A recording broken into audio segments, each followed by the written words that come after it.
in the game is gonna play and what civilization, we're gonna have Corny play Gandhi. That is India, one of the Indian leaders. It receives a follower belief bonus in a city from each religion that has at least one follower. Cities gain an amenity for every religion with at least one follower, and the missionaries have two spreads, 100% religious pressure from your trade routes. The Varus are the unique units of the Indian leaders. They give adjacent enemy units -5 combat strength. That is an impressive bonus. And then the unique improvement is the stepwell. Unlocks the leader ability to build, unlocks the builder ability to construct a stepwell, unique to India, +1 food, +1 faith, and housing. You do get extra faith and extra food once you go up in the tree, and you can improve them with farms and holy sites next to it. Cyrus, I think we all know Cyrus here, an amazing civilization. Unique units, immortals have been on the field for I think every week we had at least one game played with Cyrus in it, even if it's naval, we still have him there.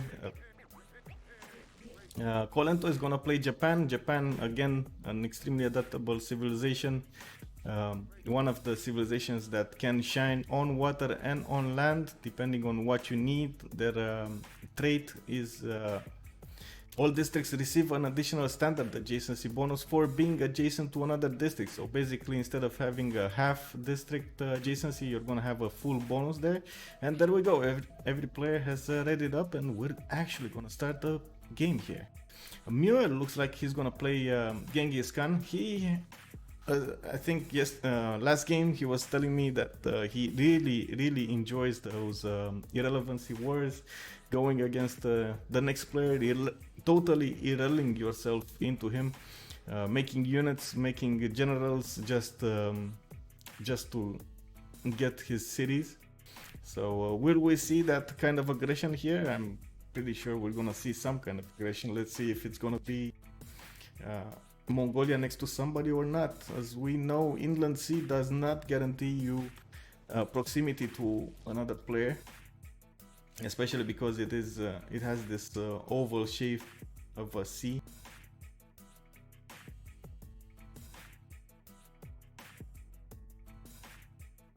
I'm gonna wait for the host to actually load here so we can see the map clearly and the luxury resources with the bonus resources.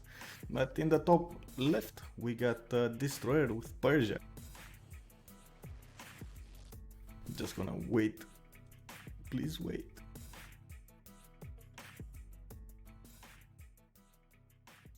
There we go.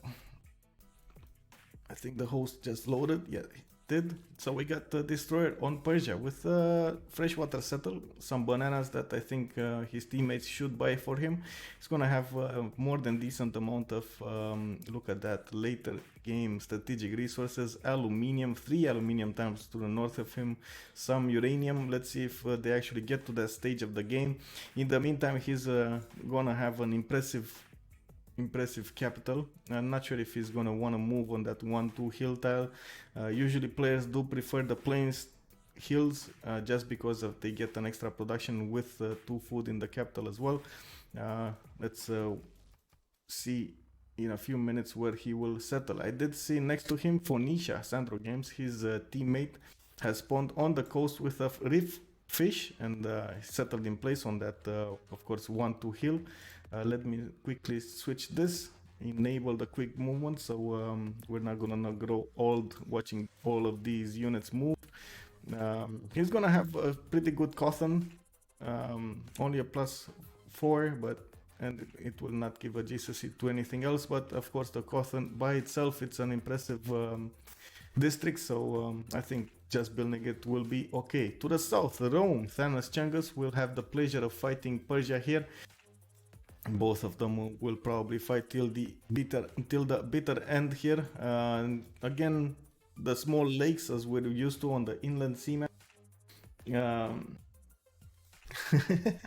Yeah, small rivers, what I can say. I mean this is I guess an interesting river, but do you see any rivers here? There's no rivers here. There's like Um, oh, look at this fountain of youth spawned next to carrier. By the way, new. This is a new wonder implemented in the Frontier Pass. It gives fourth science and fourth faith. It is a one tile wonder. I'm not sure if does it yet. It does give fresh water as well. So I think Thanos here will be very happy to see it. He does have an impressive amount of tiles to work in the beginning with 3, 2, 1 furs in his first city, and I think he can easily settle a good amount of cities next to his capital. To his right, we are gonna see Pelman. Ooh, Rome is actually between 3 of the Nekst Vigraem players. That's not ideal, I should say. But anyway, Kree will probably make those amazing scouts at the beginning. His Okichi Taus that will probably scout the land here. He does have himself a good amount of cities with fresh water near him. This is, I think, a much better iteration of the inland sea map than we've seen yesterday in the pyramid versus was it a PP patrol game. More one tile lakes overall and more fresh water. Oh, look, another river here next to a cap. Next up, we got Tordred in the bottom right corner with again good mountains. Let's see his appeal. Since he is Mapuche, he will build his unique improvements. Will he go like who was it? Yesterday I saw a player that went for Liang and got those city parks so he could improve the appeal of the tiles around it and just started spamming those unique improvements everywhere.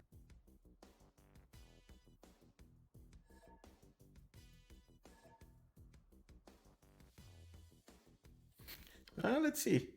You said it gives a heal bonus. Let's see if there is a drop down. It should be a drop down, right? I don't think there was a BBG change to the Fountain of Youth. As far as I know, I didn't see it in the patch notes. So let's see. The Fountain of Youth gives land combat units that enter it receive the ability Water of Life, plus 10 HP healing in any territory. Ooh, this will be amazing for the Legion. But I guess he will need every advantage he can get going against Kree, Persia, and Dido at the same. Let's take a look at Mongolia's land here. He's between the mountains with some honey, with some olives, and very good adjacency. Look at these campuses. These tiles will be amazing. +5s, and +4 here. What is this geothermal triple here spawn? I don't think I've seen this on the inland sea map before now, but yeah, I guess an extra incentive not to remap. Also to his right, he has more of these geothermals. This will be amazing late game, by the way. And Pamukkale. Pamukkale is a very good wonder for giving adjacency to your districts. It also provides, as far as I know, fresh water, and if we open up the lens here, you can see it. These are greenish tiles, dark green tiles with fresh water. And India, last but not least, the capital of India, played by Mr. Corny here.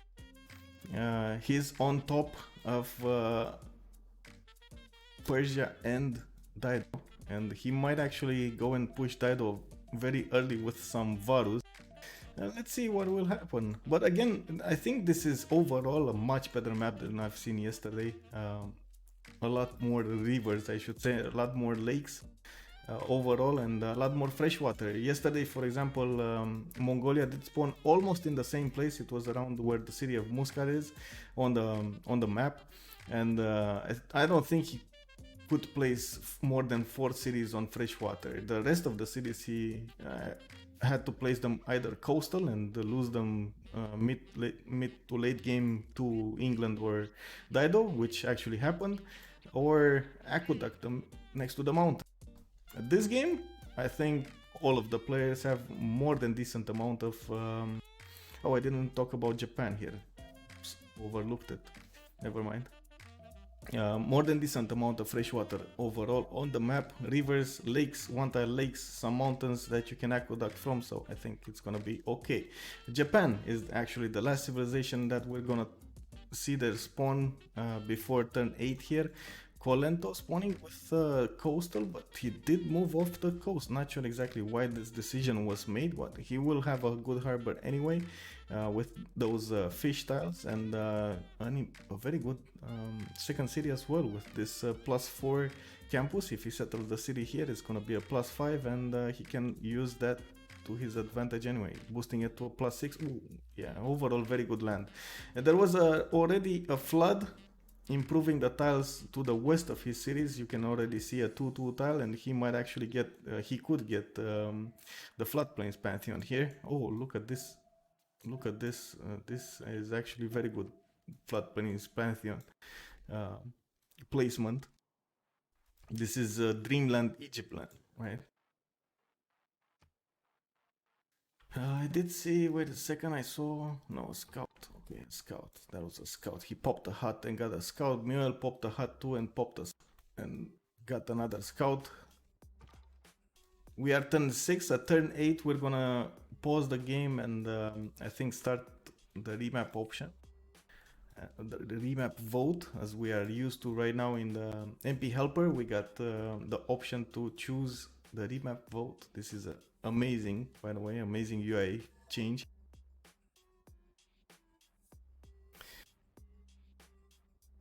Well, honestly, I think they should keep this map.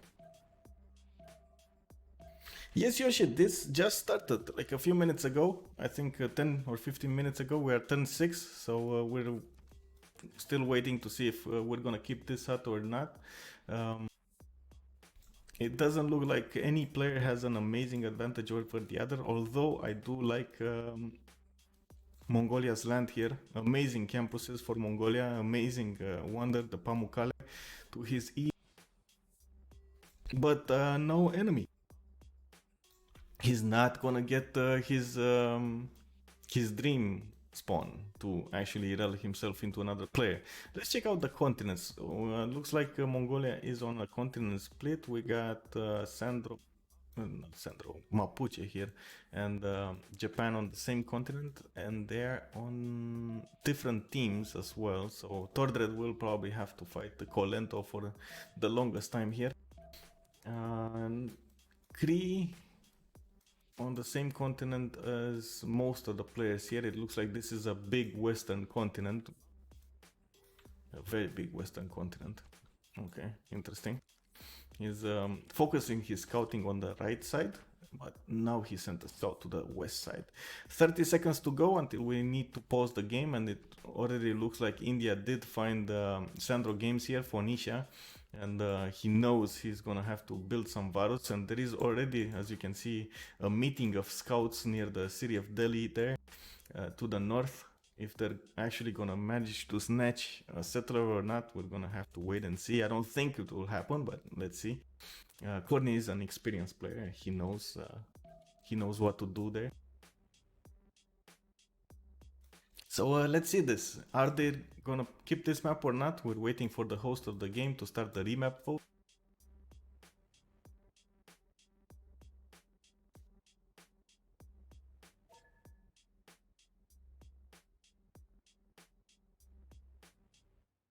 Hard spawn for... Well, I guess he does have an iron on his third ring. His teammates will probably be able to provide him the necessary gold to buy that.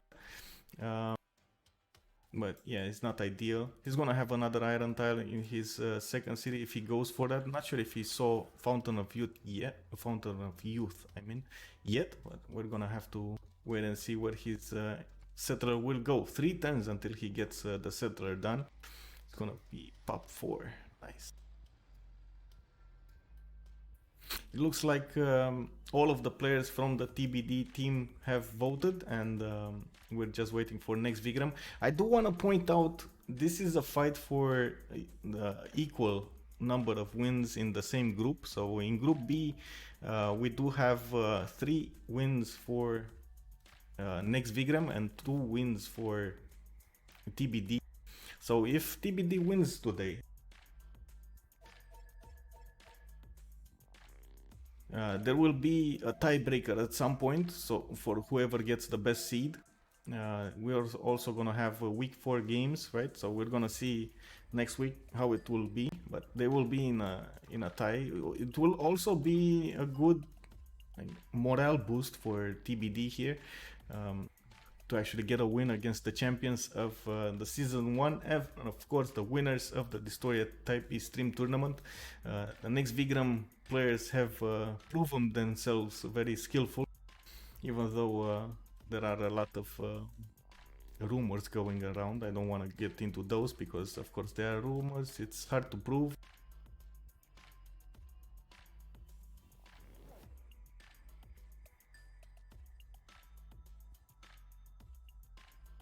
Let me switch the settings here a little bit. I'm a bit worried in the meantime. I'm a bit worried about Kree here and his lack of food in his capital city. He's gonna need to build some of those unique improvements, the Mickey Wops, so he gets the food. And I'm actually very happy. This is the map we're gonna see, even though I don't think Mongolia is very happy with his spawn. And look at this, there's already a push on Delhi here. They know there must be a settler coming out soonish, so they want to ambush that scout.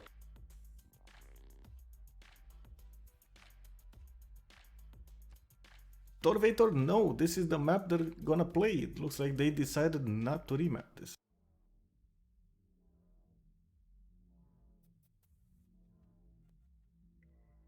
And I'm not sure if you saw on Discord, but Destroyer is telling me that he didn't want to play this.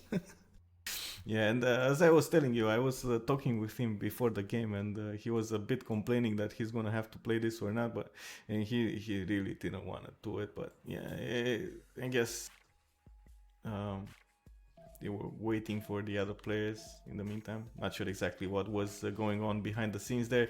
But in the meantime, in the game, it looks like India Corny did buy a warrior, got the goal from his teammate, and he wants to escort that settler with the warrior. That is a very good choice. The warrior has a lot more strength than the scouts. As you know, the scouts only have 10 melee strength. They are a bit more powerful on defense because of the defense they get from different bonuses, like as you can see, fortified defense or the land. In this case, it doesn't get any bonuses from the land because it's only a flat tile.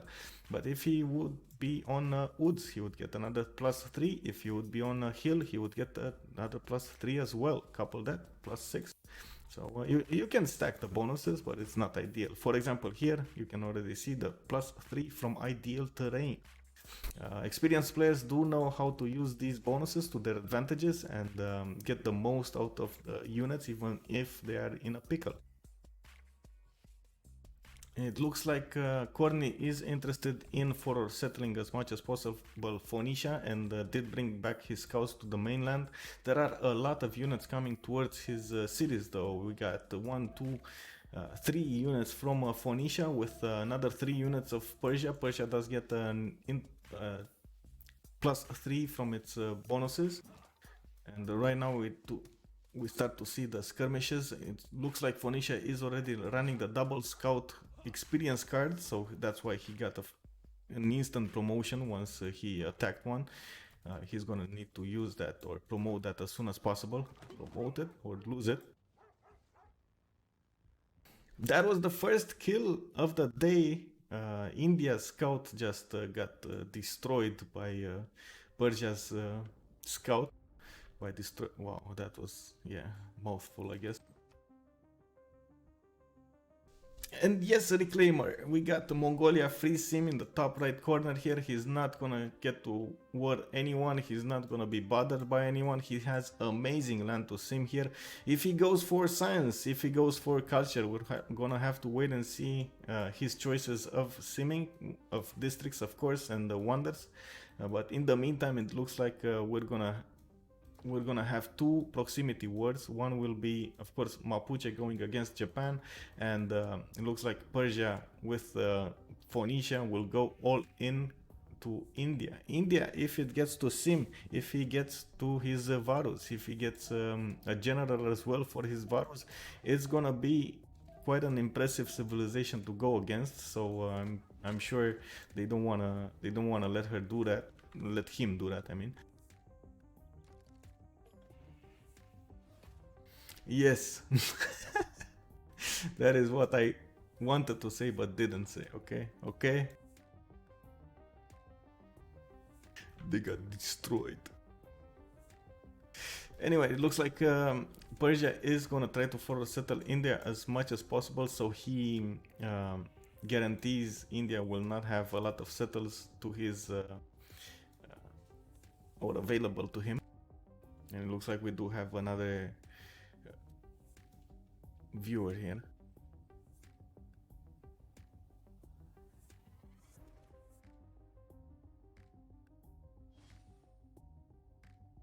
You don't see him, but one of my cats is just sitting idly by and watching what's happening here. It's just outside of the camera,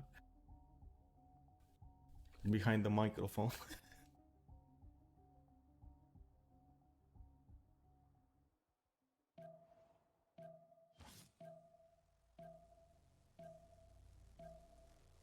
I'm curious to see how many Kree scouts will there be in this game. It looks like at the moment there are only two.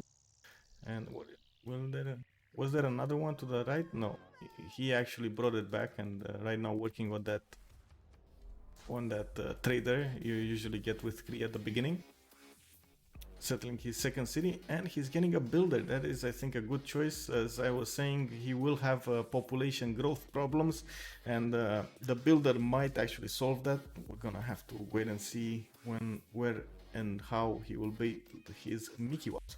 There is another. Wait a second. There are three scouts here. It looks like there is one that did find Rome, did find Carrier here, and Rome did find Fountain of Youth. Already settled the city of Arretium on it, and probably working that faith and science because his population is not growing. Not the best choice, I should say, but he will get the faith needed to get his pantheon in the meantime. Yes, I agree, Yoshi. Mickey Wops are extremely useful if you do not have a lot of housing, or if you do not have a lot of food.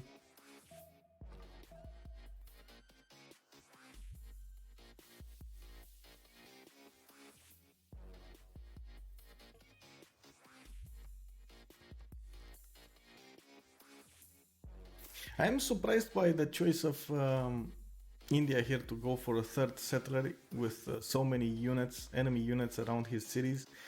If you can see, it's gonna be only one way out. It looks like this warrior will probably stand guard here, and they might actually choose to buy another warrior at some point. They do have the gold on Corny. As you can see, he has 84 gold in the bank. It's only 80 gold to buy a warrior, and it's gonna guarantee the defense of the city. Of course, the city without a warrior is 13 strength. With a warrior, it will be over 20. So it's not gonna be not gonna be as easy to attack as it is right now. In the meantime, let's check out if somebody else picked some pantheons. Let's just quickly glance over their civilizations. No, it does look like there is no pantheon chosen right now. We do have enough faith in the bank for Carrier here, for Rome, which of course it's kind of usual because most of the time Rome will get first at the Godkin card that gives you +1.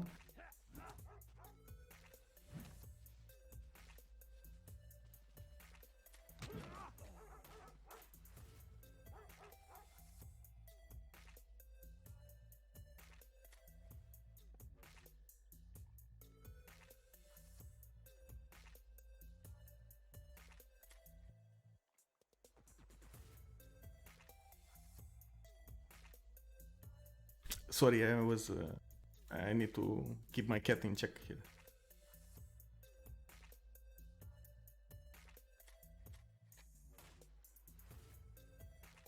He was curious what is happening here.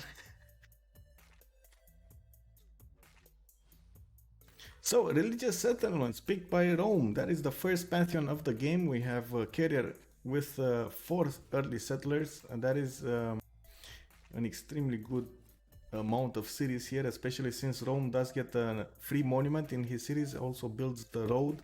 He's gonna have quite an impressive amount of early culture. And in the meantime, I'm sure you saw what is happening here between Persia and India with Phoenicia in the background. We did see another scout kill, and it looks like yes, there we go, another warrior build, and they're gonna try to kill this scout as well, just so they can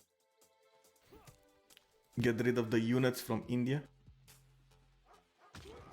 And there we go. That was the final blow dealt there by Destroyer. Yes, that is correct. We're gonna have Rome with religious settlements this game. Some people say it's broken, some people say it's balanced. I don't.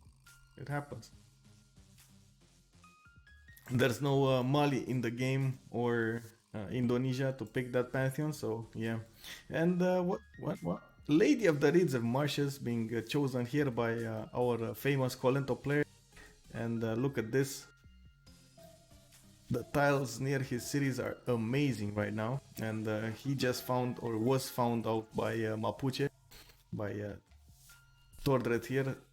I do want to remind everybody, Mapuche does get an extra +5 against civilizations in a golden age, and it looks like this is an interesting choice. Actually, Colento is going to go for holy sites as the first district.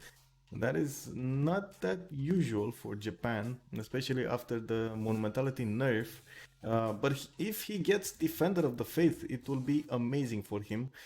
He will have that extra +5 he needs against the Mapuche, not to mention if he is going to go for a general, he's going to have an extra +5 on him, because he does get +5 on the coast. On these tiles that you see on the coast, he will have a +5, but his capital, no +5 there. Goddess of the Hunt being chosen there by Pelman. I think that is, yes, that is Kree here. And he did start to improve improve some of his cattle and horse types. Okay, well, at least his deers will be amazing. Let's check out the continent. It looks like he has some deers. That's at least 2 deers in his second city, 1 deer in his capital, but he is not on the Ivory continent. I think the Ivory continent is the one to the right. What is it? No? Oh yeah, it is. There we go. We see some ivory here right at the border. So if you don't know, every continent has the amount of 4 amenities, different amenities on it.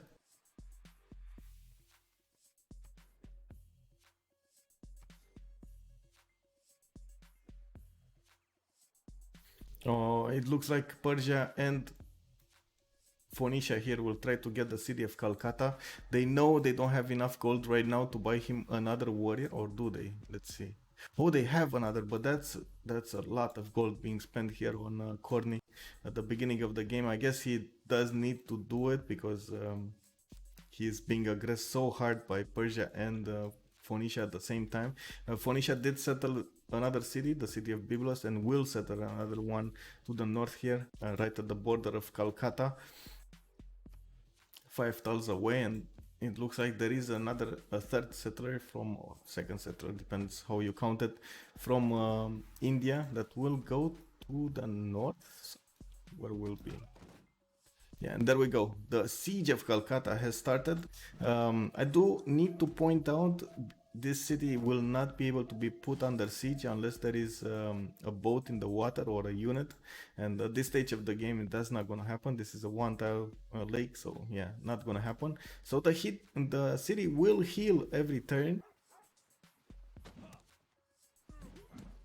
And probably we're gonna see some scouts die here. Yep, there we go.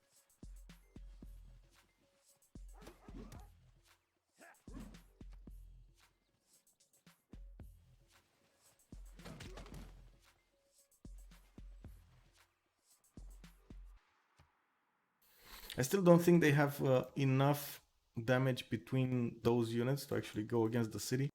But we're gonna have to wait and see what will happen here.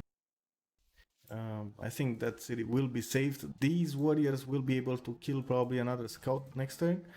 This scout does not have enough promotions or damage or defense strength, I should say, on it to withstand the attack of both warriors. As you can see, I can hover over them and they already do more than half of the remaining health on that scout as damage. And there we go. Oh, Narcher is gonna come out in 4 turns from Delhi, and I think that will be the end of this attack.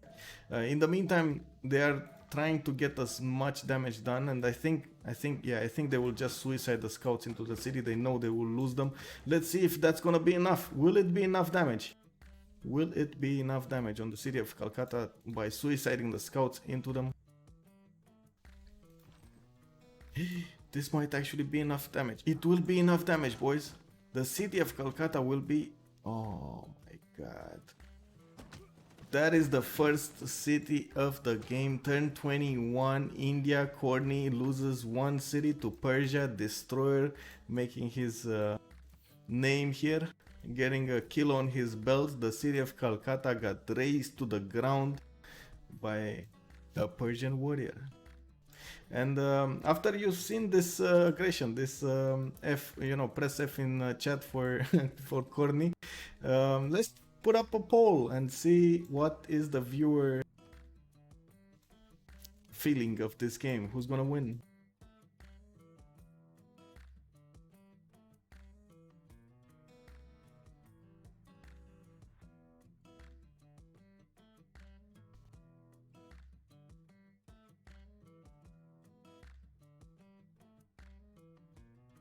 There we go. The question is simple. Who will win? You got 2 choices, Nekst Vigraem and TBD. As you just saw, Nekst Vigraem was the first team to actually get a city from their enemies here. They managed to raise a city from India to the ground, and it just gave Phoenicia an advantage over India. India will get another city settled to his north or east. Not sure exactly where that settle is going, but it is in an awkward position right now. There is a volcano, an active volcano next to it, and if it blows, it might actually kill the settler and the holy site at the same time. Not ideal. On the other side, Colento will fight Mapuche. He will probably have Defender of the Faith to protect him from Mapuche's units. At the same time, he might actually go for a general. That is actually kind of hard to do, especially early game with Japan, but we're gonna see. You do need other types of districts, and he did found the religion already. Let's check it out. We got Defender of the Faith with Zen meditation, that is +1 amenities in cities with a special districts. The choice of his pantheon was Lady of the Reeds and Marshes, so he will get extra production from the marsh tiles around him. He has a decent amount of cities to his left and to his east on the coast to settle, and of course a lot of marsh tiles to his south, so he will get the most out of the pantheon.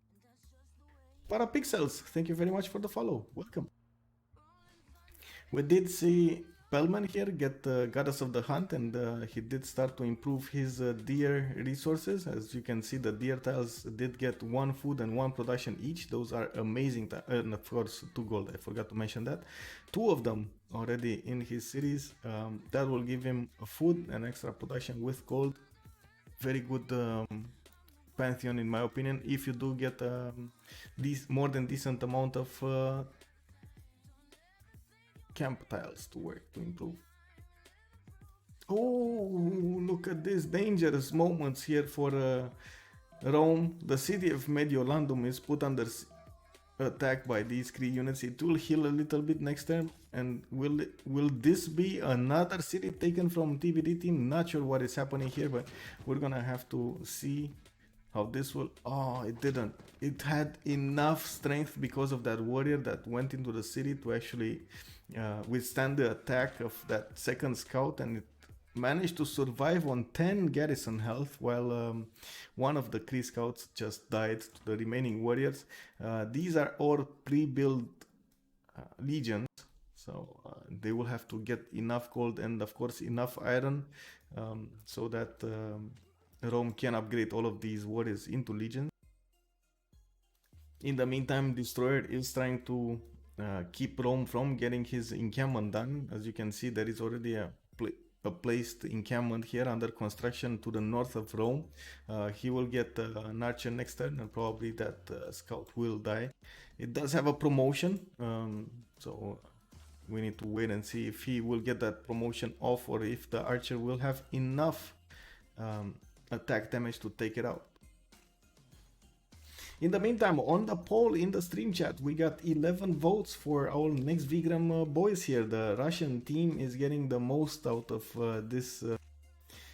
these votes, out of your opinions, and it looks like TBD only has 3 votes in the bank, 20% chance for them to get the win here. Persia already making encampment projects, and it looks like Mapuche as well already got 1 project done. Next turn we're gonna see Persia get 1 as well, and Phoenicia will try to get 1. It looks like they're trying to monopolize at this moment the generals. Interesting choice here for Mapuche to go for 2 cities into encampment training. He did get punished in previous games by I think Destroyer was the one who punished him for going too greedy, and it looks like now Tordred is going all in war mode here. He will need all the bonuses he can get, especially against Japan here. One thing I do want to point out about Japan, he didn't go for a second holy site in the city of Fukuoka, so that means his religion didn't actually spread in that city. It will be harder for him to spread overall his religion is into other cities, of course, because it is only one city. He's getting moksha in the city of Kyoto. That will help with the 50% bonus to spread there, or to pressure, religious pressure. If you don't know, moksha does give, of course, 15% increase in culture generated by the city, and religious pressure to adjacent cities is 50% stronger from the city.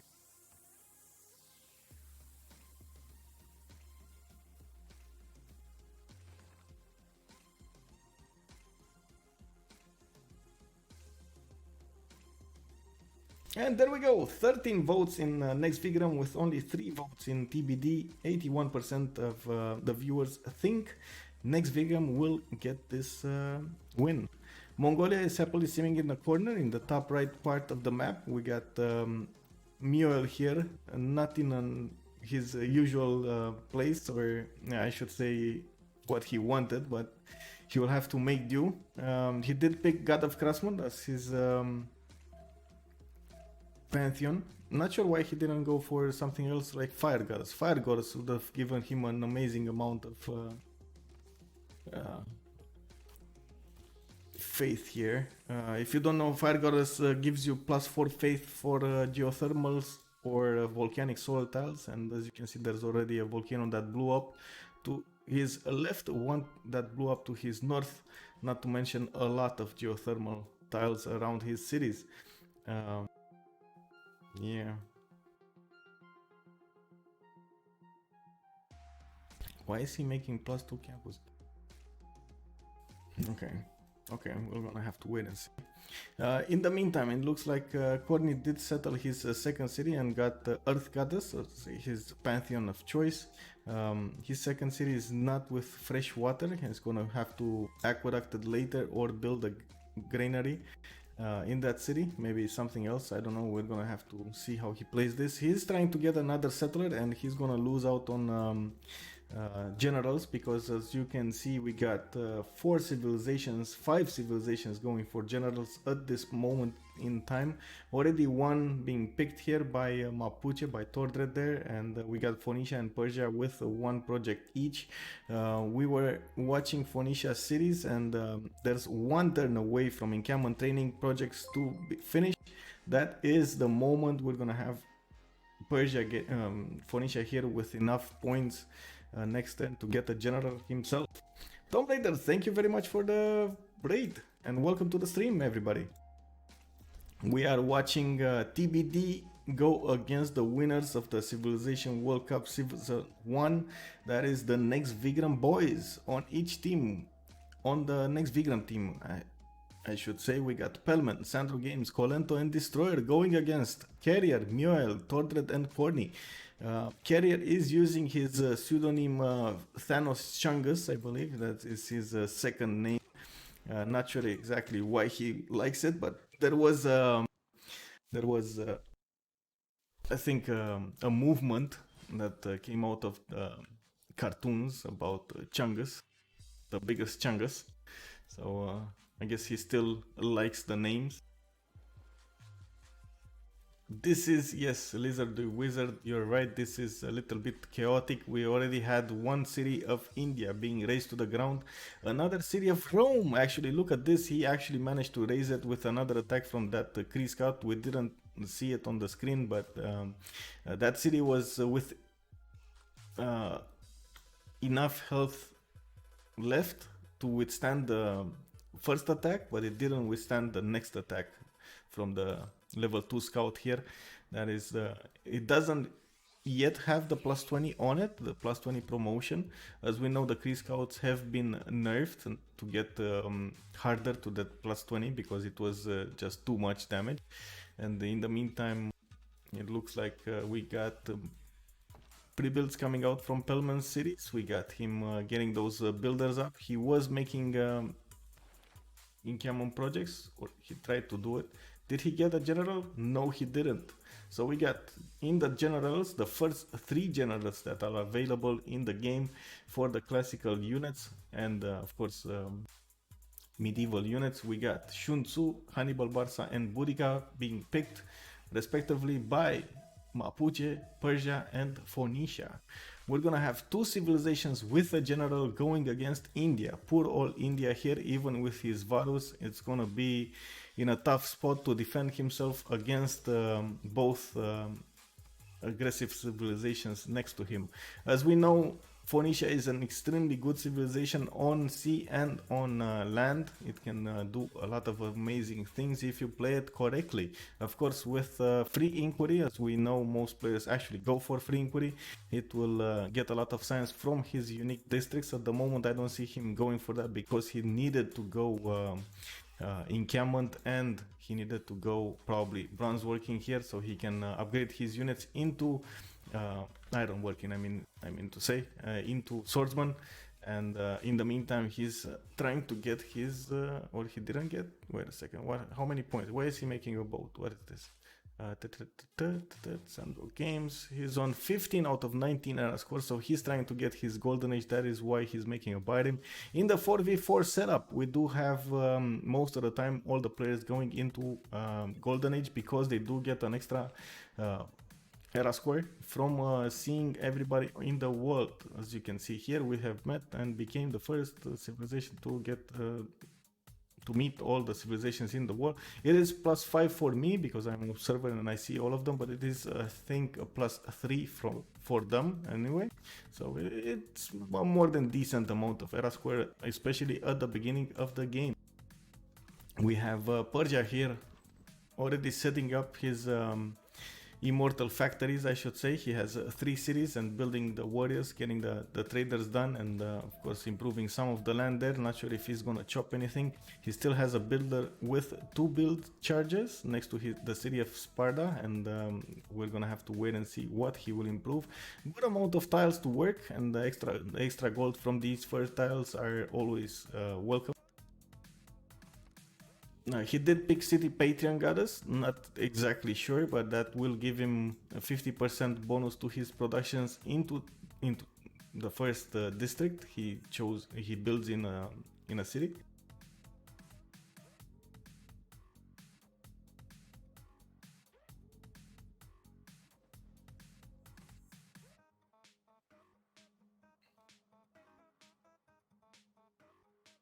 Yeah, this is gonna be extremely hard. It looks like India at the beginning did try to get a holy site down and did finish building it. It is a +3. It did give him extra era score, but I don't see him rushing or with the ability to rush his religion here. He is making 1 great prophet points a turn because he doesn't have a shrine or another holy site, and even if he makes a project right now, he still won't have enough points to get a religion before the next era. And I'm curious to see if he's actually gonna get his points here. Where is Gandhi? Gandhi is at, okay, he's at 28 out of 19, definitely gonna have his golden age.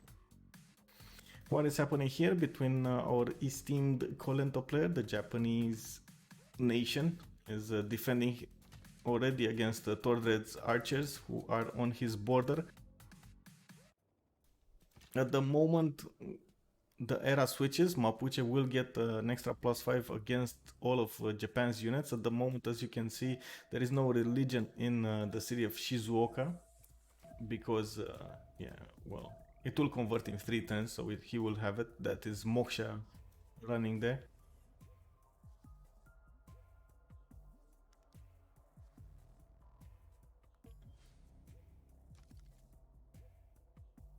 Not sure what NV means, by the way. If you can detail,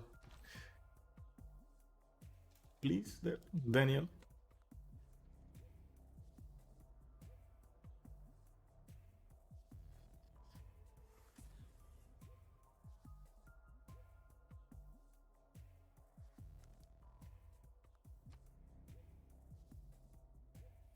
And there we have it. The city from Mongolia is just being placed down on the Pamukkale tile. What is that under it? It's a for food. That is honey. Placed it on honey. Good tile to work. And as I was saying, Pamukkale is amazing for adjacency to districts. It gives extra for them. And as you can see, the campus gets 4 science. Trying to go for Temple of Artemis. Good choice for Muel here. It will give him extra food. It will give him extra housing and amenities. How many camps does he have? 1, 2? Okay, 2.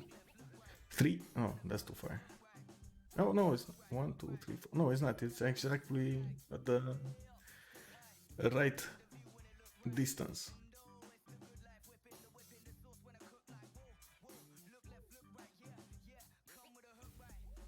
Oh, Nekst Vigraem. Yes, yes, yes. You're right, Nekst Vigraem. I was thinking about civilizations, but you're right, guys. Just it didn't register in my brain. Also, hello there, Fuegoki. Welcome to the stream.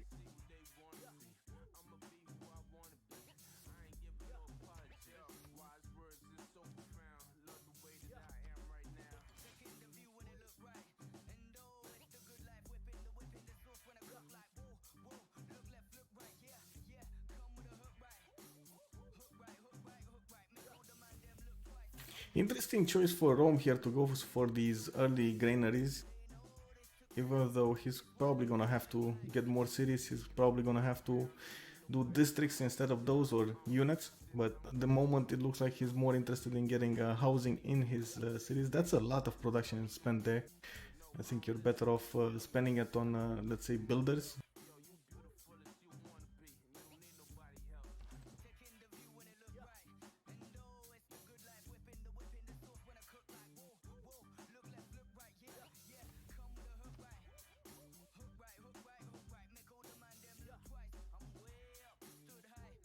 Yeah, not sure what is happening here. Why is Carrier going for granaries?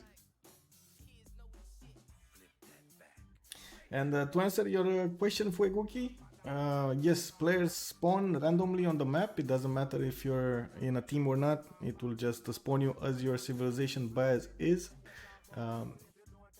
So basically random. Repick yourself. Hello there, and welcome. Welcome to the slaughter. We're probably gonna see an India here. Oh my god, look at this. There's already 2 immortals with a general on the border of Delhi, and it's 6 turns until Delhi can build a Varu. That's gonna be an impressive amount of time. Uh, the Varus are extremely costly to build. There are what 120 in production. That's a lot of production to spend on a unit at the beginning of the game. They do provide an amazing bonus because they do give adjacent enemy units -5, and if you use them correctly, you can apply that damage. But the days of the Varu spams are way out of the way behind us, I should say.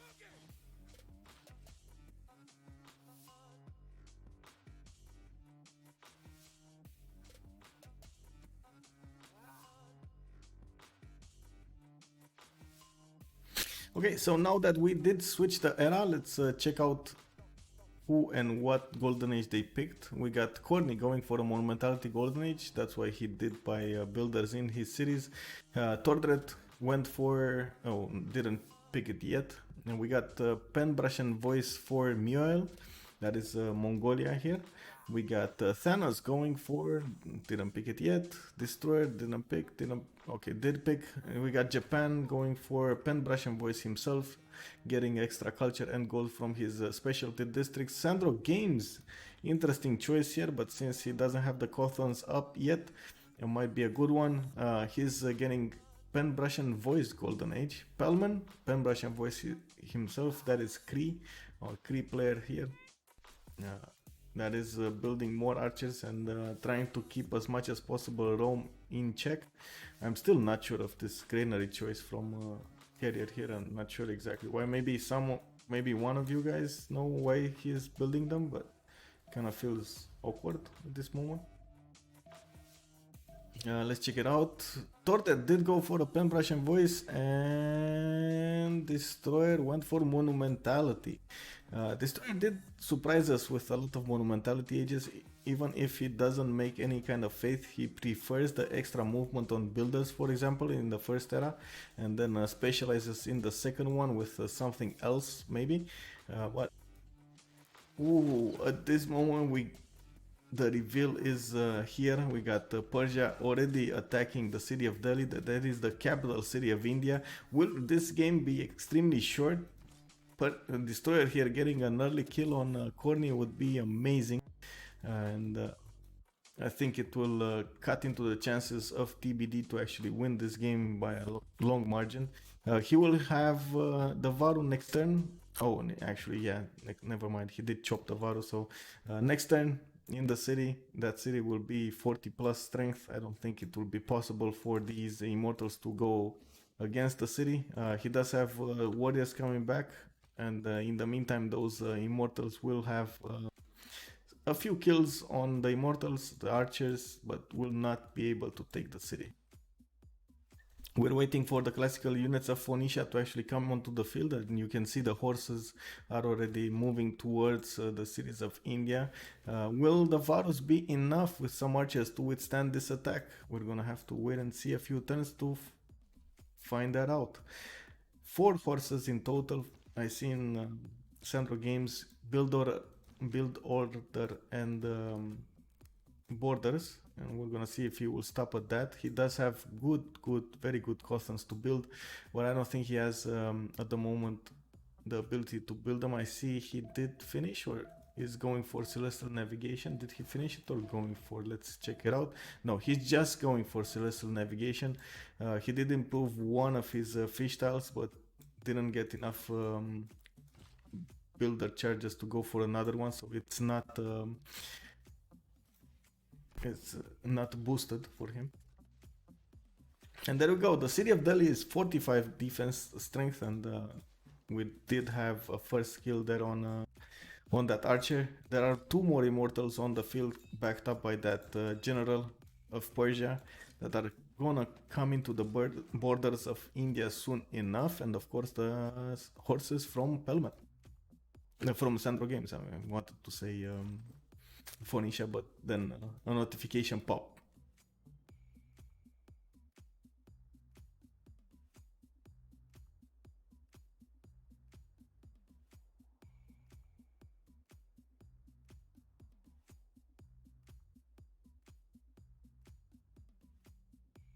Well, Dashkin, good point there, but I mean, wouldn't you find it more useful to go for archers, for example, especially against Kree scouts? He did lose a city because he didn't have enough damage on the warriors to go against them. I don't know. I just prefer not building granaries, except if I really need them.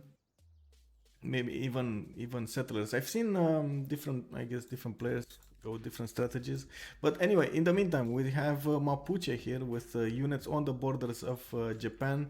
Still, the city of Shizuoka was not converted into the religion of Hinduism. Hinduism? Yes, Hinduism. That is the defender of the faith that Kolento has here. Not sure if he even has enough faith or no, he didn't even finish the. Is it this is not finished, right? Yeah, it's not finished. So he doesn't have the ability to actually buy missionaries because he doesn't have a shrine in that holy site. In the meantime, he did settle more cities. As you can see, he's on 5 cities to his west. The city of Nagoya and Sendai have been newly planted there, and Tordred is pushing in, marching his Mapuche units, Lotaro's units. They do have that +5 I was talking about. Colento is not able to get the +5 on the coast. So let's see how this attack will go.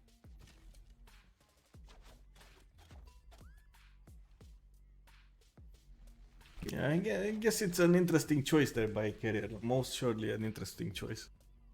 I don't think I would have made the same choice, but interesting. And there we go. The Immortals are already knocking on Delhi's city here. There are 2 Varus keeping the chokes, or I think keeping the units, the Immortals, from encircling the city. That city is not able to be put under siege anyway because it is next to a lake tile, and you do need that boat or the boat the unit in the water. But anyway, interesting choice of Varu placement, I guess. Of course, the Immortals do receive the -5 right now, and they are basically base strength because they don't. The -5 equals out the extra damage that General gives the Immortals. So that's still not enough strength to kill the Immortals, and the Immortals do have promotions on them as well. Actually, they will probably use the promotions as much as possible.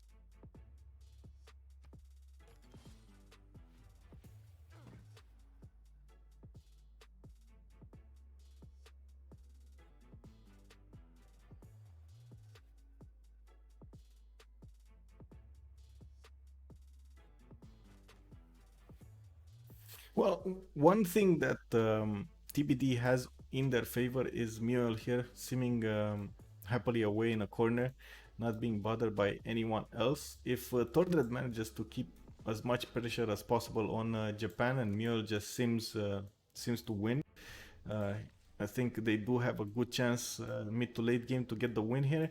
And as I was saying at the beginning, he has amazing campuses. I mean, look, where is this campus placed? This campus, yes. Another +2 here. Uh, he's gonna place another city to the north. He has this +4, another +5, +6 actually from his capital city. He's gonna get to build more near this volcano, and to the south here near this geothermal fissure, I should say, not volcanic soil. He's getting an ancestral hall as his government plaza building of choice, and of course Kree is going for one as well. They really want to maximize the number of cities they have. Ancestral hall is the building in the government plaza that gives you more production towards settlers, and not to mention a free builder whenever you finish or you settle a city, I should say.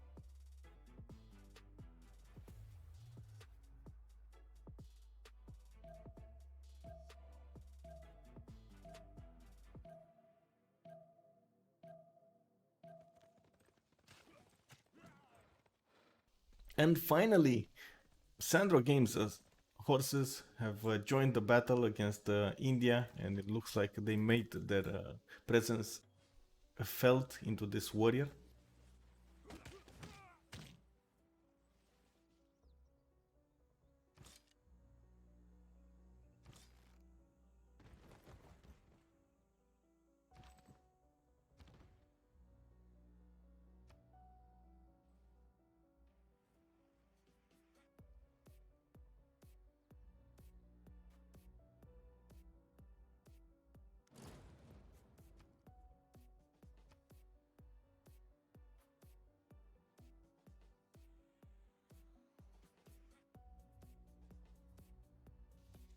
Wait a second, what? Look at this. While we were watching that land warfare, it looks like Phoenicia did send two bitems and captured the city state of a cat. Even kept it? Why is he keeping it? That is interesting. Not sure exactly why he's keeping it, but it is next to Collento here, next to Japan. And it was probably more useful to just give the city to Japan, maybe with a unit from Japan, but it looks like he couldn't get it. When Tordred managed to raise the city of Japan, I think that city still didn't get Defender of the Faith into it. That is the cost you're gonna pay if you don't have two holy sites. The religion just doesn't spread fast enough into the other cities, so you need to spend the faith for it. And you do have to make that choice at the beginning of the game if you're gonna stay two cities and build two holy sites, or if you're gonna build one holy site and decide to build that shrine to buy with faith the missionary for the spreads. I guess both are viable option. In this case, Colento went for more cities and paid the price with a city. He does have an impressive amount of units here to defend himself with a lot of archers backing up his front units. I don't think it is possible for Mapuche to push further on. Even with the +5, he's getting in range of the coast, so some of these units will start getting that Japanese extra +5 bonus. And of course, Defender of the Faith. As you can see in the drop down, you can already see the +5 on the archers there on the coast. It doesn't give the extra +5 because the unit they're attacking is not on the coast. It would need to go on the niter, but once it steps on these tiles on the coast, it will get an extra +5. That is +10 over Mapuche, so I don't think Mapuche will be able to push much more than this. But I think he did enough. He got the city from Japan, a good city that was on these floodplain styles. I still don't understand why Japan didn't go on the coast here. Maybe he knows something I don't, but I think it would have been much better to go for harbors as you know, Japan was nerfed in the BBG quite a long time ago, and the commercials do not get an extra adjacency bonus from the rivers anymore. That is because you could have simmed with Japan quite easily, just getting commercials everywhere and getting free inquiry. It was just too much science for one single civilization. Lancelot88, thank you very much for the follow and welcome.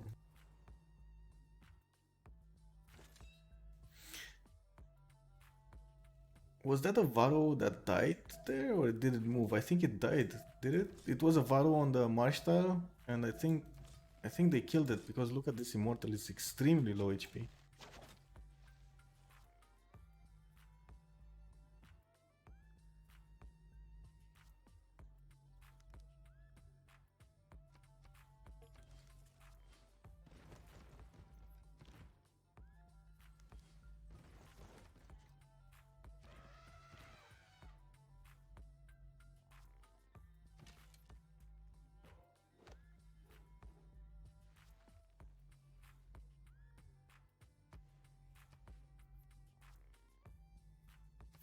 I didn't talk at all about the city states in this game, so let's quickly look over them. We got Taruga as the single science city state that is to the south here, east of Cree.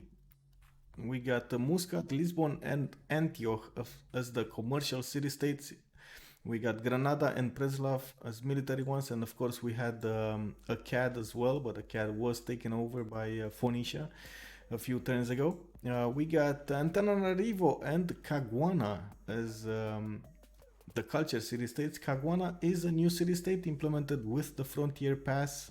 Well, I'm not sure if it's an expansion or new content or what it is, but it is quite a different style of I guess subscription. We're gonna have to Civilization 6 here. The builders are able to make Beatty improvements. They're like Moai tiles, I believe it's called. They give +1 culture and +1 culture for every adjacent bonus resource, and entertainment complex increase to +2 when exploration is discovered. So you can get a lot of culture from those tiles. As you can see them, you can already see one built here. It only gives 1 culture, but it's actually interesting to see as a design, I should say. Auckland, single industrial city state in the game, south of Mapuche here in the corner. Not sure if everybody met it. I don't see anybody with an envoy in it. Oh, wait a second, there was Singapore as well. Sorry, there are 2 production city states. Not sure exactly how I missed that, but I did, and I need to check it. So Singapore is actually one of the new city states implemented with Frontier Pass as well.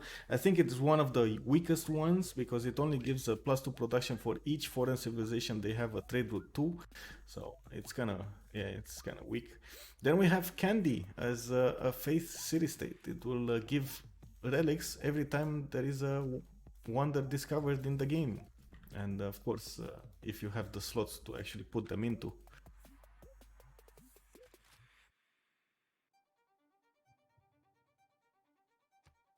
I think it is empire wide, but I mean, so your cities receive +2 production for each foreign civilization. No, it's only it's only for the cities. So only for the cities. One city. So if you have like one trade route from a city, it will give you to another civilization. It will give you +2 production. If you have to force civilizations, you have 8 production. But that's one city. I mean, what? Extremely bad.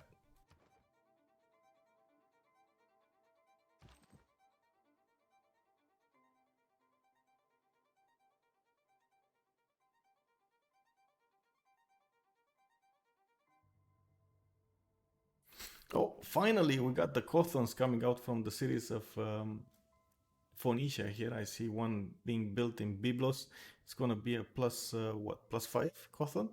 Then we're going to have another +4 in the city of Tyre. At the moment, it needs 4 population to actually get there.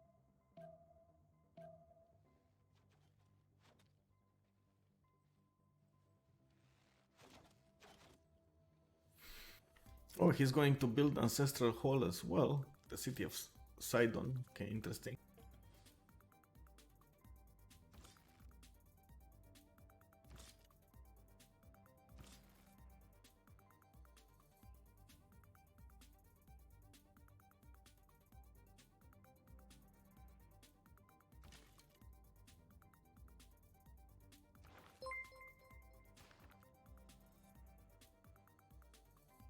Tortilla Flat 22, thank you very much for the follow.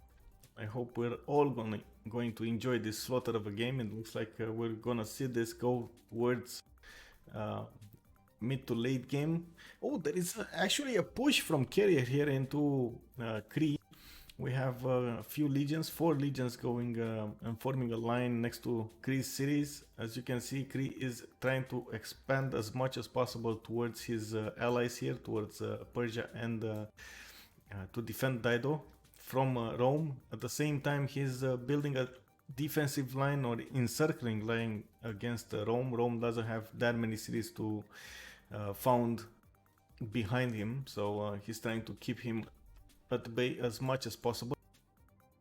I think Kree is safe here for the moment. He does need a lot more archers to defend himself against the legions, but at the moment with the amount of swordsmen he has and the horses, I think he's just fine. And it's not gonna be easy to take care of the legions, but it's gonna be easy to defend against them if he is careful with his movements.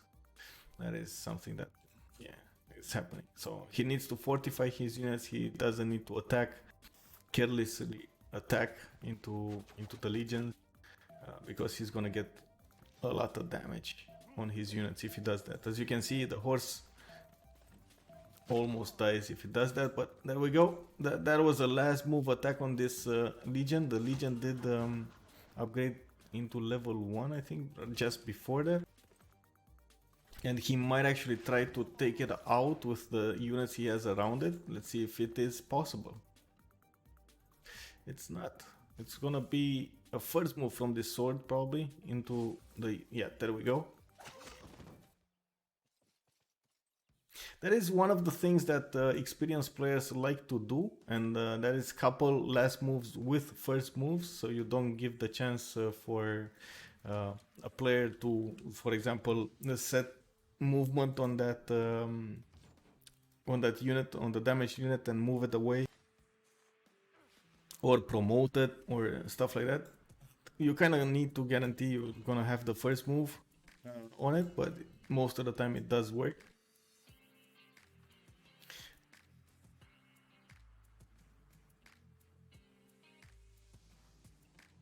At the beginning of the game, he did not actually postpone bronze. He did get or tried to get an encampment, but was blocked by a Persian scout that was sitting on the encampment, and it took him a few turns to handle that scout from his encampment, and at the same time, that was exactly the amount of time needed for the Nekst Vigraem players to get their general. So yeah, I think the only one from TBD who got a general was Mapuche. He sacrificed almost everything for it, and so he went 2 cities. Not even his second city doesn't even have fresh water, and just built an encampment and started making projects for it. He didn't want to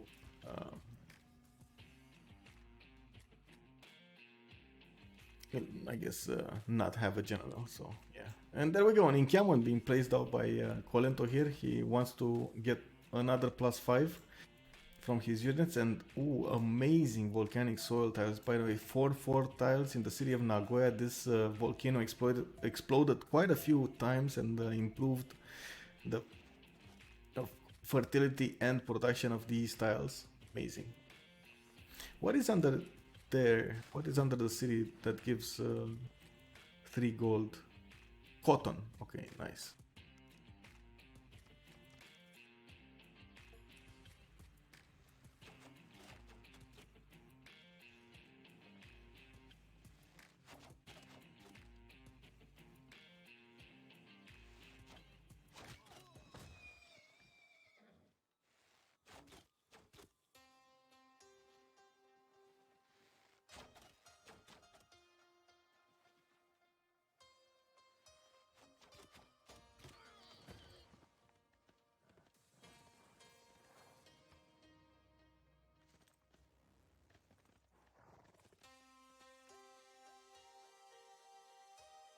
It looks like Tordred did retreat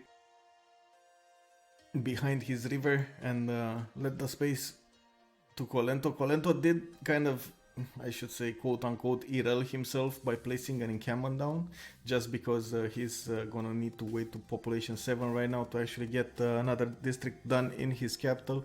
I'm still surprised he didn't go for that good settle on the coast there. That was an easy +5 harbor.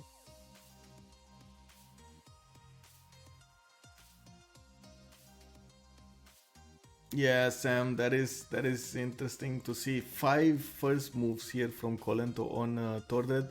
With, I want to point this out, the host of the game is actually Corny, that is on Tordred's team. So it's kind of weird to see that. Not sure exactly how Tordred didn't get that move on the horse to move it away, or probably he tried to promote it or something and didn't get the promotion off. I'm not sure what happened there, but anyway, Warlord's Throne is the building of choice for Colento here. He's gonna get more production into military units, and at the same time less upkeep for them. In the meantime, it looks like Courtney here is totally being derailed by Persia and Phoenicia. Phoenicia and Persia are trying to sim as much as possible behind this, and as you can see, Persia already has 2, 4, 6 cities with a seventh settler out, and another 3 coming out from the city. So he's gonna be 10 cities soon enough. The same is happening in Phoenicia's land. He's trying to get as many cities out as possible. He didn't quite place a good government plaza, I should say, but it is, I guess, it's gonna do the job. He did build ancestral hall as the government plaza building of choice, and just started spamming settlers with the Cothons, of course, giving him extra gold right now.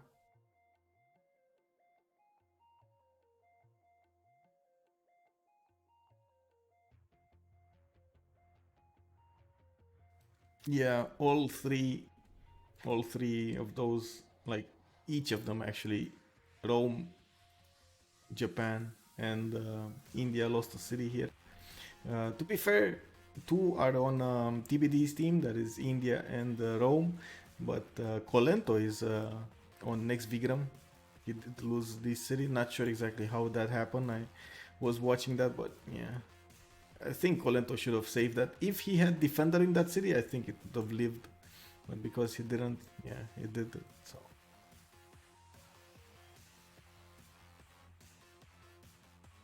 it looks like Kree here, Pelman.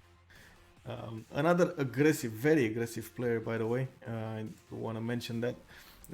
Did manage to take care of those legions, and at the moment, an interesting placement of legions from Rome. Does he have? I don't think he has enough to withstand this attack. I mean, he has some legions coming from behind, but he was trying to go against Granada with some legions here. But this is not enough. Boys, what is gonna happen? Is Carrier gonna... Oh my god, he's gonna lose another city. Oh my. That is why I was saying he was better off building just like archers if he didn't have enough iron for legions, but oh my god. This is painful to watch. Uh, okay, so Rome, it's one of the best, I think, early game civilizations, because of course it does get extra culture, it does get amazing units like the legions and the roads to use at the beginning of the game.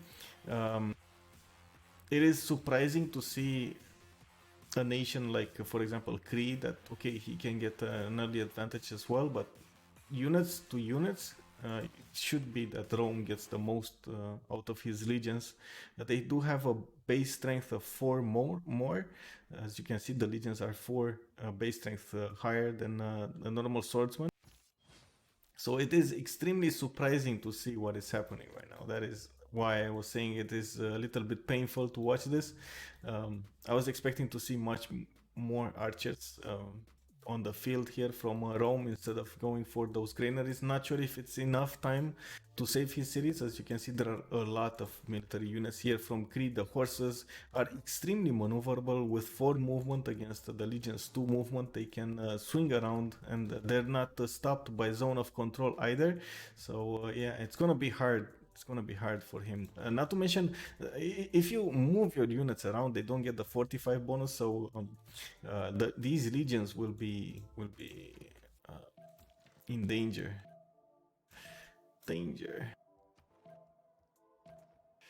Let's check out the yield stats. So we got in the lead in science, we got Mioel, of course, no surprise there, with 41 science and 35 culture, getting that culture from Pen, Brush and Voice. Second runner-up, we actually have our boy here, Rome, with 28 science and 28 culture. Then on the Nekst Vigraem team, we got the leader Phoenicia with 18 science, 19 right now actually, with 35 culture. And all 3 other players for Nekst Vigraem are at the 16 science mark. So there's no clear advantage there on the Nekst Vigraem team. Actually, it is actually the opposite, right? Sorry for the double actually. Mule is clearly in the lead here, and if it's left alone, probably nobody will get to him, right? He's in a corner in the top right of the map here. they might actually pull this win off.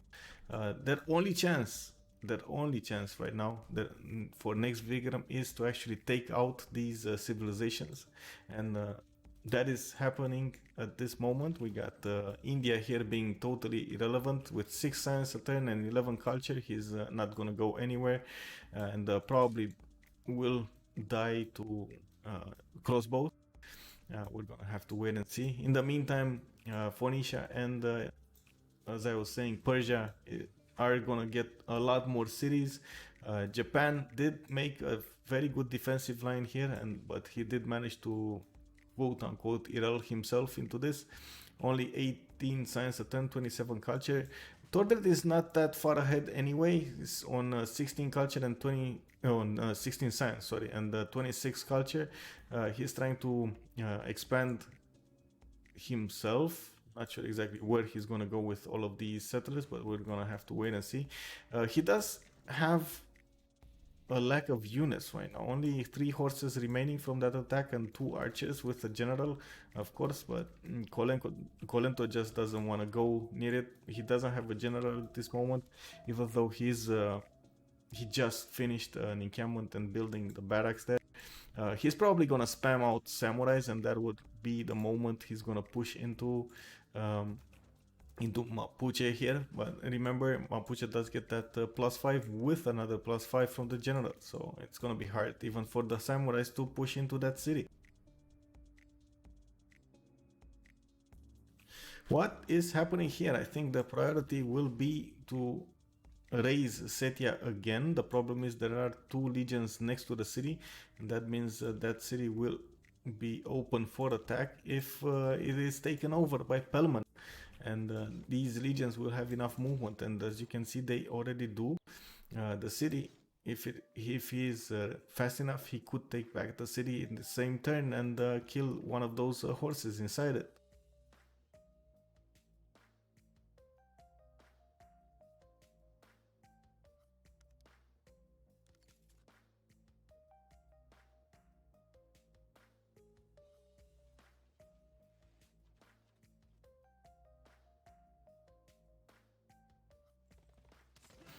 I do not know DVV, but this is the moment we see the horses attacking to the city, and it looks like they did get the city and raised it.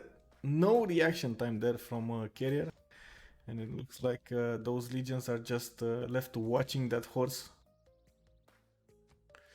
This is the second time a city was raised at this same location. This is awkward. Awkward. 2 for 2, man. 2 for 2. I'm gonna get something to drink here.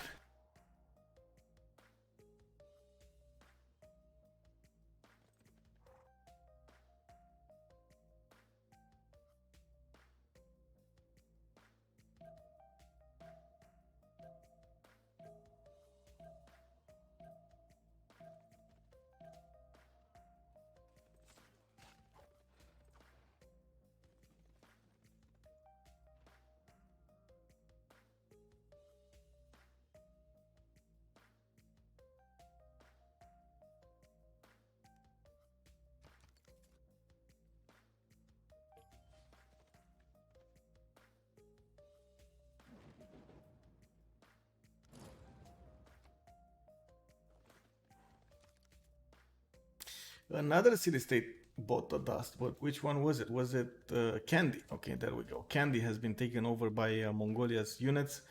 We are seeing those horses coming near the city of Rome. I think one of them died, right? The one that took the city, I think, died to one of the legions. And there was another Cree horse that went and pillaged the government plaza from Rome. We do have crossbows coming out of the city of Rome soon enough in 4 turns. We're going to see the first one, and we already see catapults being built in the back cities.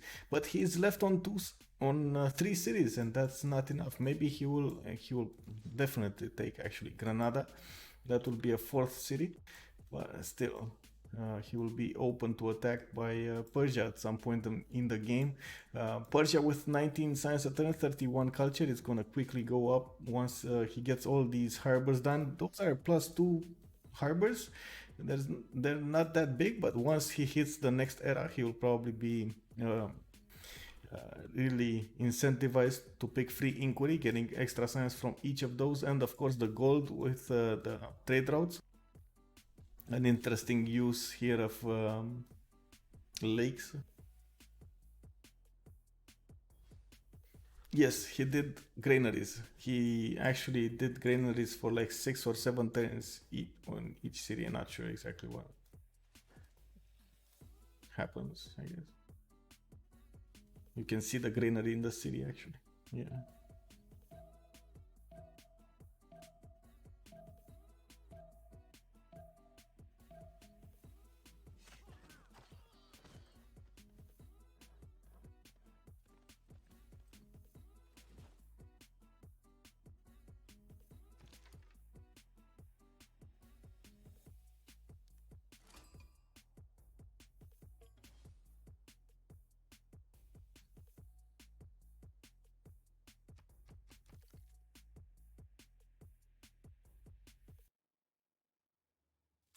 48 cents and 48 culture.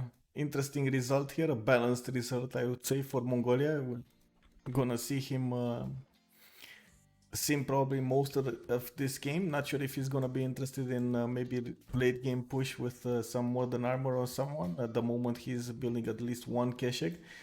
It's gonna be a long way for him to do anything. If he wants to go against Kolento to the south, it's gonna take him a long time to get there. As you can see, there are like 2 screens worth of land to go through, and it's hard land. We got hills, we got rainforest, we got forest on hills.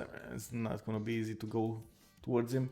Maybe he can get a few cities between, and that will give him the options to build some roads. But yeah, not sure if it's gonna be a viable option until maybe tanks, modern armor, something like that. I think it's better off for him to go for science victory or culture victory, since nobody else is actually defending culture at this moment. But the Nekst Vigraem boys have been proven themselves really efficient when they are defending culture. Not sure what's happening here, but we got one disconnect.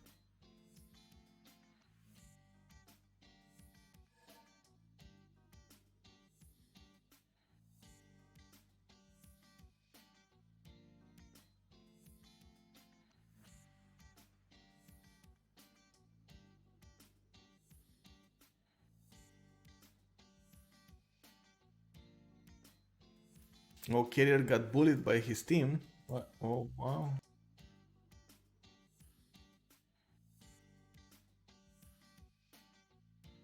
Wait, you're telling me he actually left? No, he's coming back. Come on.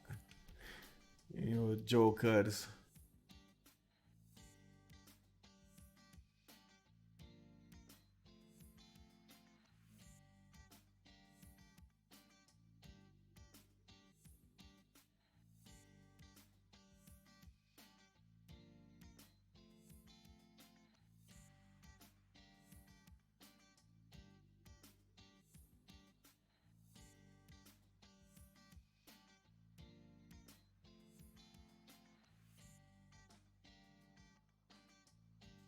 Let's check out Mongolia's sim here. So we got him with Temple of Artemis. He didn't actually get Theater Square right now next to his cities, but he did get an industrial between the city of Karakorum and that government plaza he played. He did get another city, the city of Korla, to the left, on one of those geothermal fissures. That's a 2-1 tile. Good dish tile to work. Another +5 campus being placed in that city, and it's probably gonna get another city to the north here somewhere. In the meantime, as I was saying, spamming out this Keshix, getting those era score points.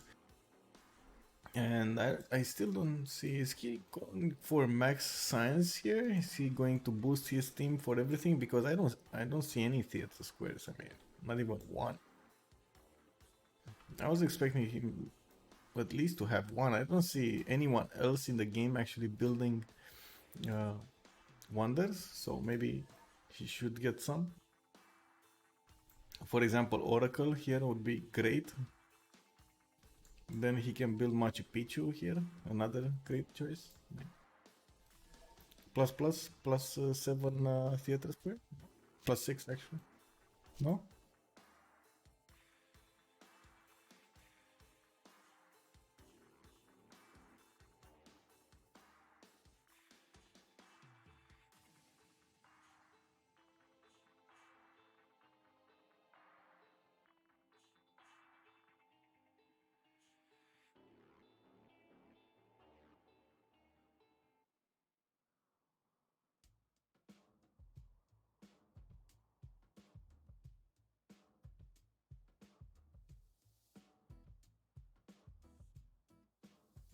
Plus 8 if he has Machu. Yes, that is correct. Plus 8.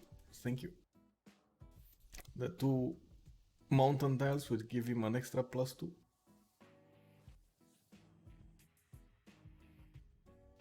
Not sure why we're waiting for something here. Not sure what we're waiting for.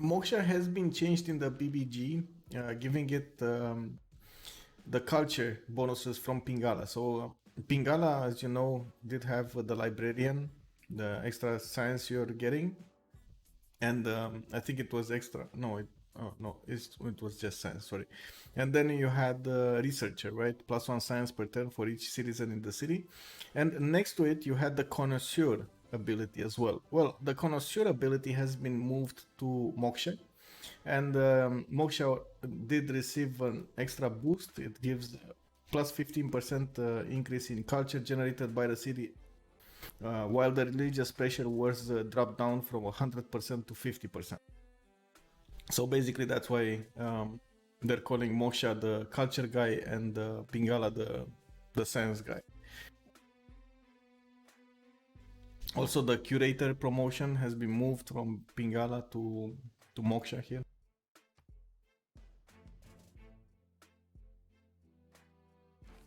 No, I wouldn't call it OP. It was a good equalizer.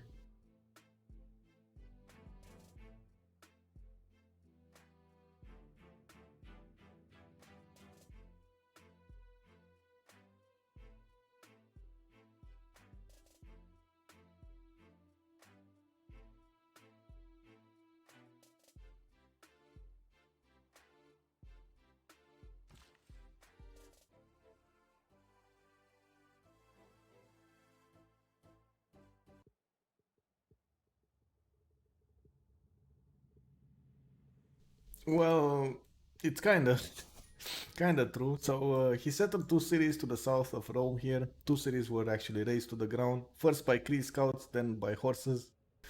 Um, Not sure exactly why he chose to build granaries instead of units in his other cities, while he did have fresh water in them. So one was on a what do you call it, a lake here, and one was on the Fountain of Youth Wonder. So yeah, I don't know. Not sure about his choices here.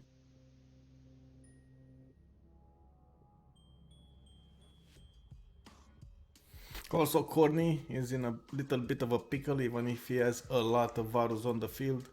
I don't think he can actually do much with them.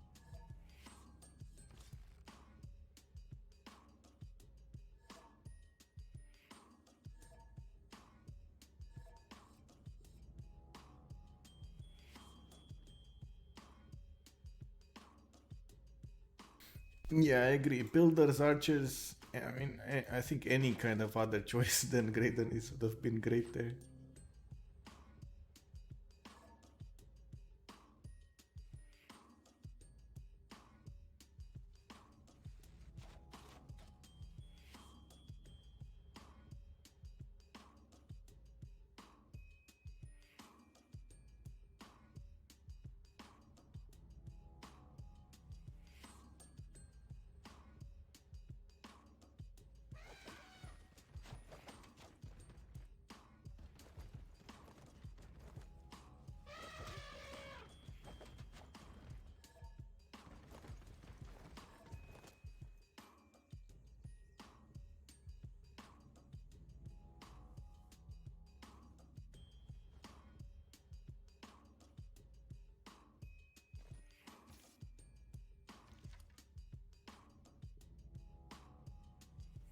At this moment, Rome does have a lot of legions. This is a healthy amount of legions, I should say. 1, 2, 3, 4, 5, 6, 7. While he gets an archer as well. I think he needs a lot more archers. He was actually getting crossbows, right? Oh, hard building crossbows without the feudalism card. Oh, that's gonna be a long time. Long time.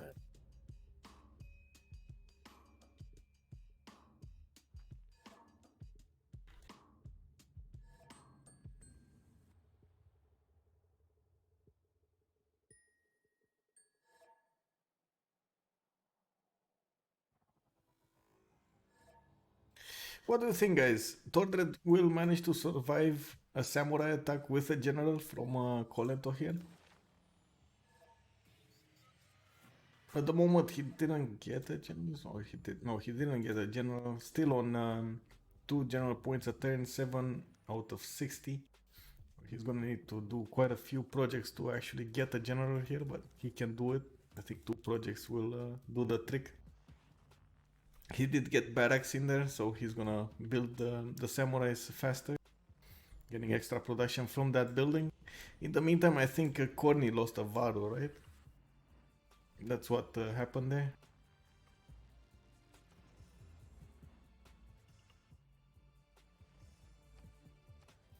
And the spam of cities from Phoenicia has begun.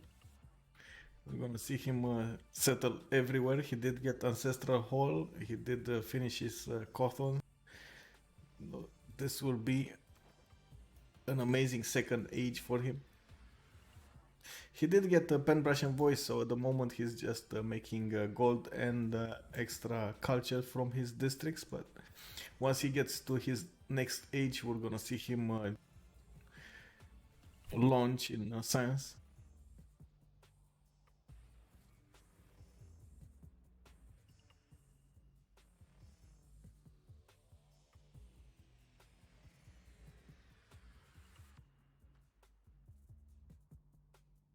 This is Miel, yes, 1 versus 4, I guess. But I don't know, maybe he wants to go for it. I don't know.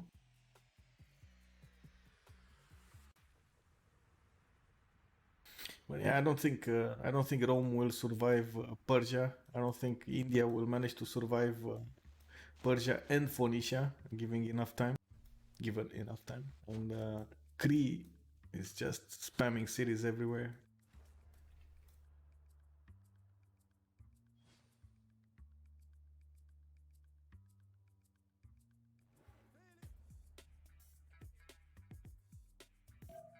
Yeah, exactly. I mean, we're already seeing Persia setting up for his internals here, getting lighthouses everywhere. I think he only has like 2 or 3, maybe, traders at this point. I only see 2 of them. Once he will finish all of these harbors, go into the next stage with free inquiry and getting the science from that, it's gonna be extremely hard to do anything there.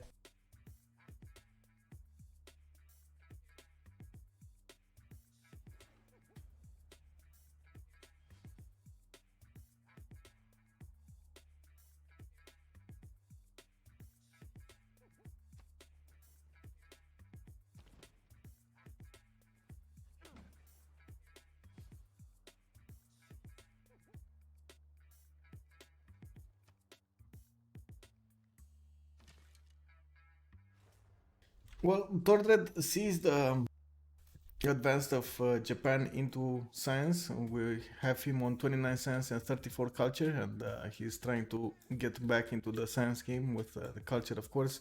Not sure if they will get the golden ages. We're gonna wait a few turns to actually see which player will get the next golden age. As we know, since the changes in BBG, it's a lot harder to get the second golden age than it was before.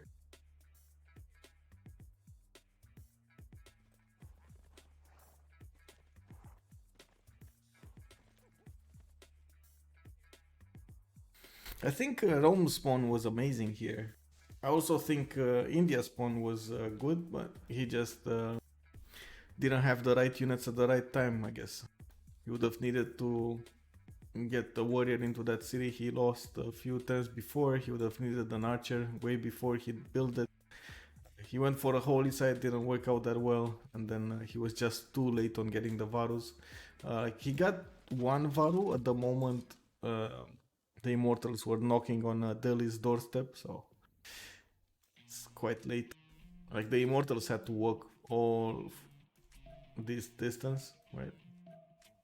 They did have a general, and the land is not that hilly, but sure, still a lot of land.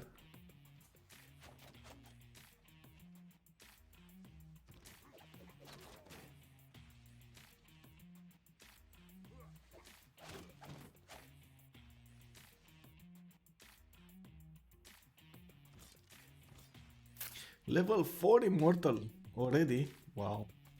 So who's gonna get Hypatia? Let's see. We got Mongolia making 5.7 great scientist turn, and Japan 2. Betting on Mongolia.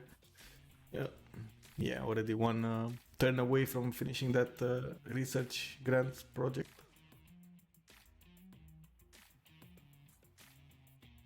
Yeah, I think Mioel would have been extremely happy to be in that position. In this position, fighting two at the same time. Wow.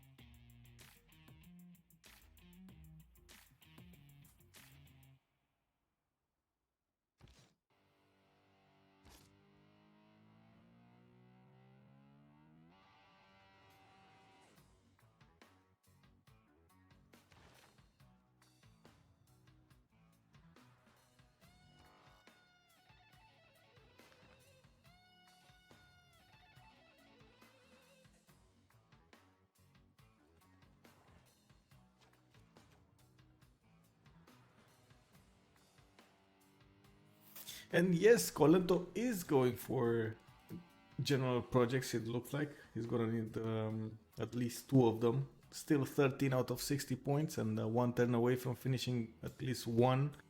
The samurais will be amazing here, and it looks like Tordet is trying to pre-build, I should say, more crossbows. That is the answer to samurais. A lot of crossbows.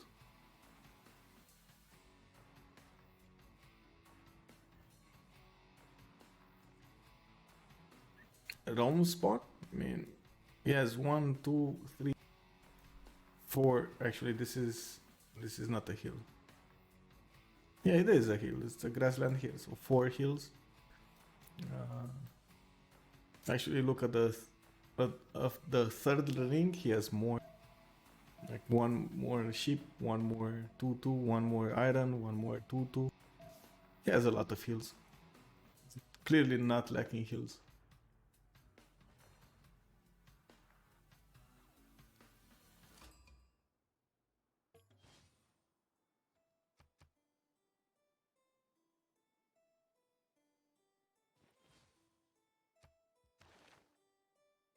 Ooh, he just chopped the general. That's the core general.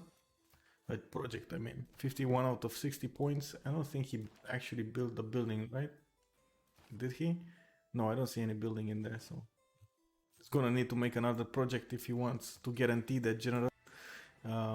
I see Chris making a general himself, and I think we were seeing Colento. Yeah, Colento will go for another one, so Chris 45 out of 60, Rome is 51 out of 60, and Colento, because he finished one, is 39 out of 60, so in 2 turns he will definitely get a general there. And look at this spread of cities from Phoenicia, by the way. 2 here, another 4 here, 6, 8, and still sending settlers out. He's gonna settle all of this coast. Wow, it's gonna be amazing.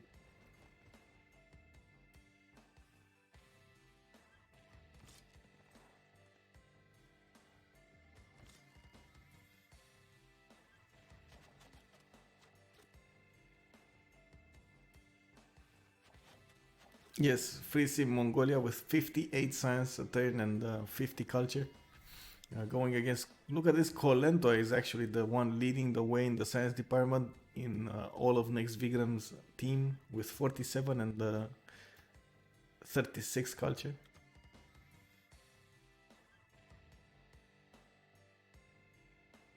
How are they doing on gold?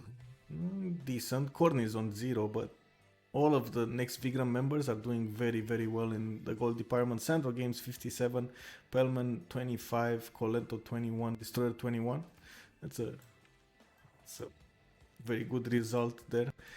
Rome is struggling. 19. Actually, he's making the most gold. What is this? Oh, he did get Warlord's Throne, right? Yeah, he did. That's why. So all of these legions are actually free right now.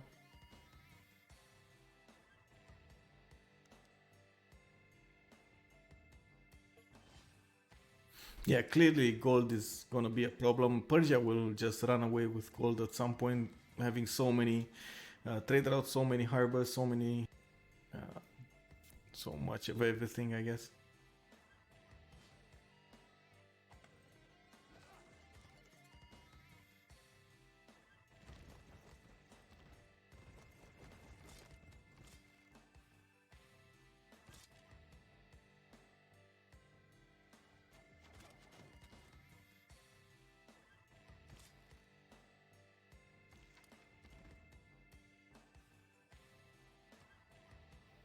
Courtney here, if he keeps pushing on Ugarit, he might actually get that city. There's no defensive unit there in Ugarit, none whatsoever.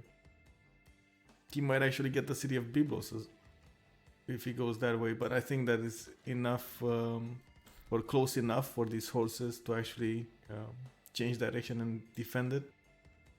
But Ugarit, oof, that's gonna be, yeah. There we go. Sandro Games moving.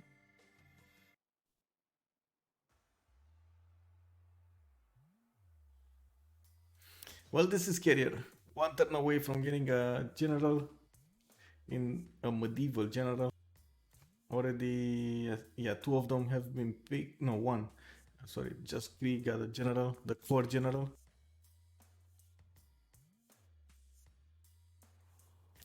Colento as well. Oh, Colento is not making. Okay, he's not rushing it. Well, I guess he does have the barracks in there. He wants to get more science.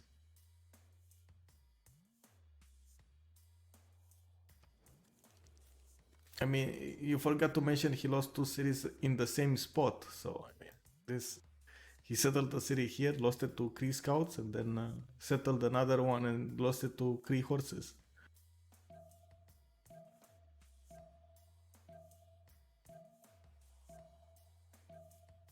Um, Carrier was the one who lost the city to a single legion with a general push in the season one, or was it the story at Taipei Stream Tournament?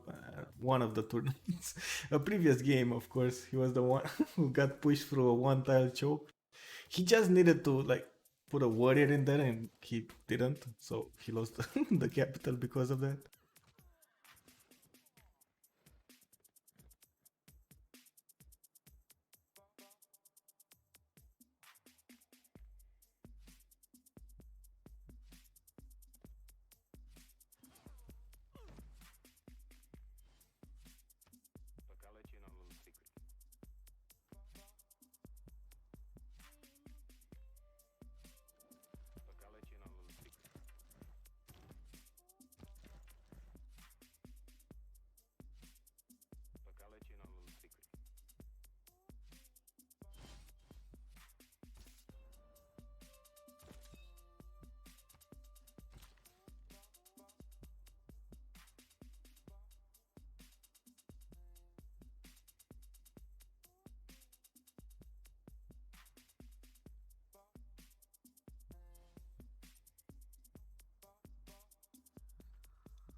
How many turns? 6 turns away from changing the era, and I'm still waiting to see their era score.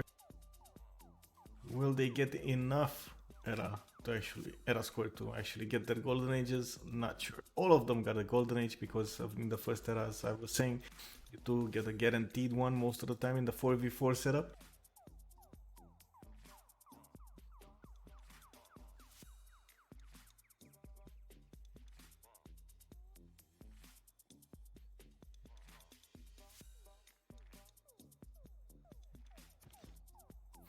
What is this Legion doing here?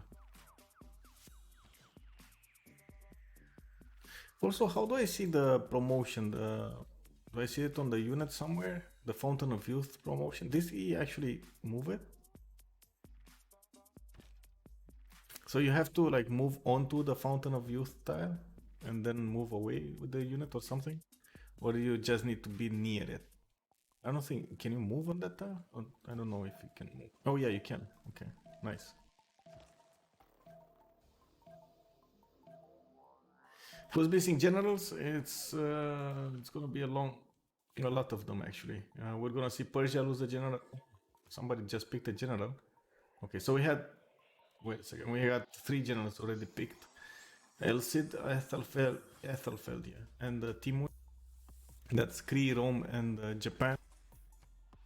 And next up, we're gonna have the generals from the Renaissance era. So who's making points in that aspect? We got Mapuche missing a general, Phoenicia missing a general, Persia missing a general.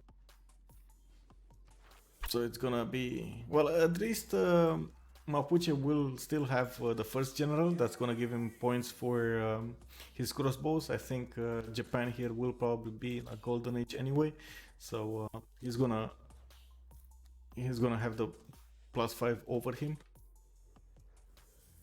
That should be enough.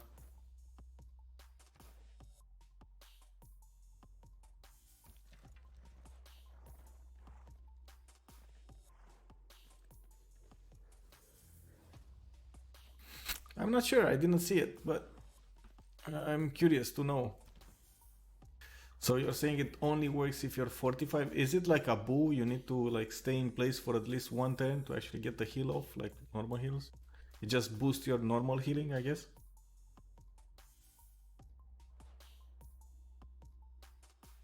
Oh, the Mamluks. Yeah.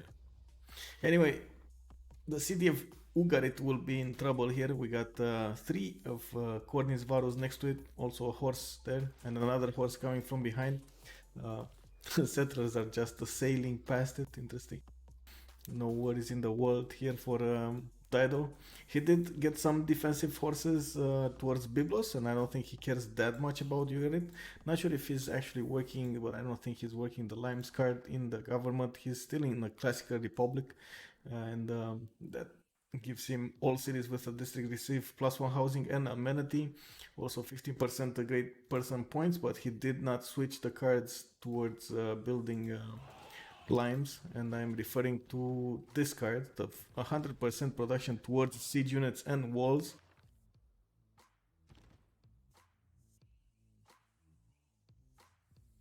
Oh, did he just switch it or what happened?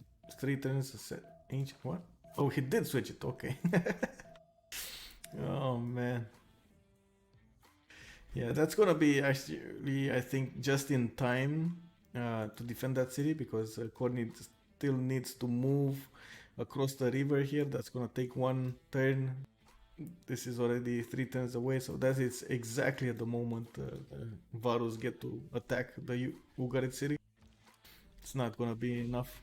And the Varus kind of not good against walls, since the buff to walls in, I think, Gathering Storm.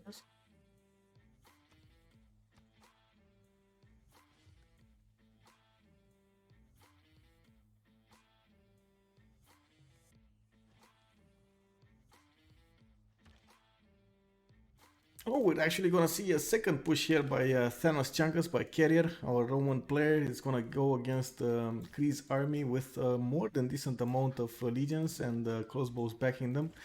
He does have a general right now, and he will get a little bit of an advantage here, but only for the crossbows. Yeah, only for the crossbows. The legions do not receive the bonus. He did get a military alliance, not exactly sure with whom, but he did get it. And in the meantime, in the science department, we got Mio leading the way with 71 science and 66 culture, while the second runner-up is Colento here, 65 with 48.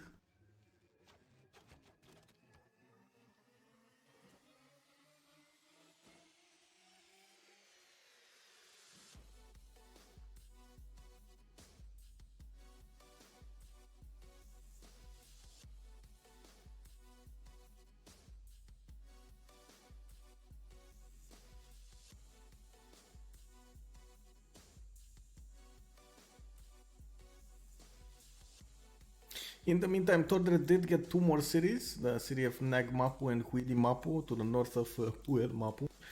Still didn't get fresh water in the city of his second city, I should say.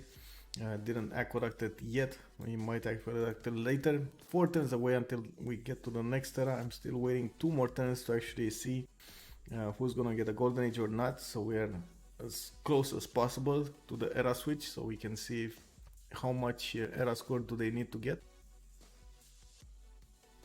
Muel almost breaking the 100 science mark. I think he would break it once he gets at least a few more pop or a library there. He's 4 turns away from building a library in Aksu. I think he was the one who got Hypatia as well. Yes, he was.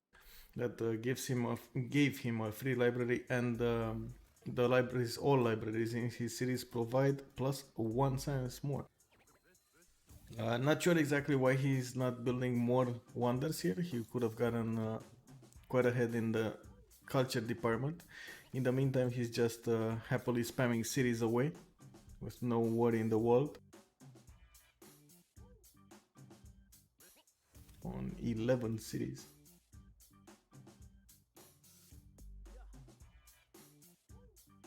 Oh, what happened to the ancient walls? What?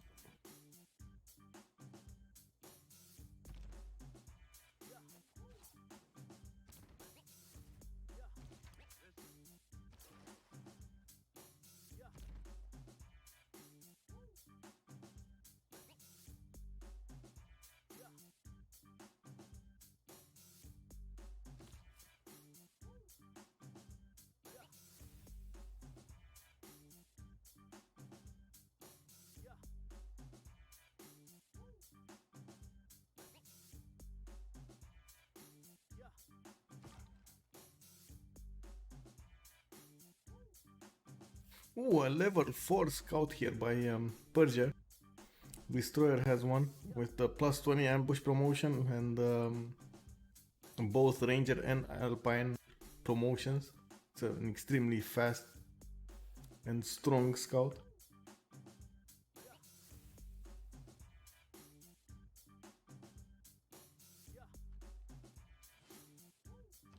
Looks like Destroyer is gonna kill the city of Singapore soon enough. He built a lot of forces from his back cities. Are these gonna be pre-built coursers that are gonna attack Rome later on? They just getting some free promotions on Singapore right now, because Rome, like most of Rome's army, is gonna be dedicated to attack Kree here, and Kree is in real trouble right now. He's gonna lose a lot of units, and he's starting to realize that, pre-building heavy chariots, or I should say, building heavy chariots. That is the pre-built units or prerequisite unit for knights.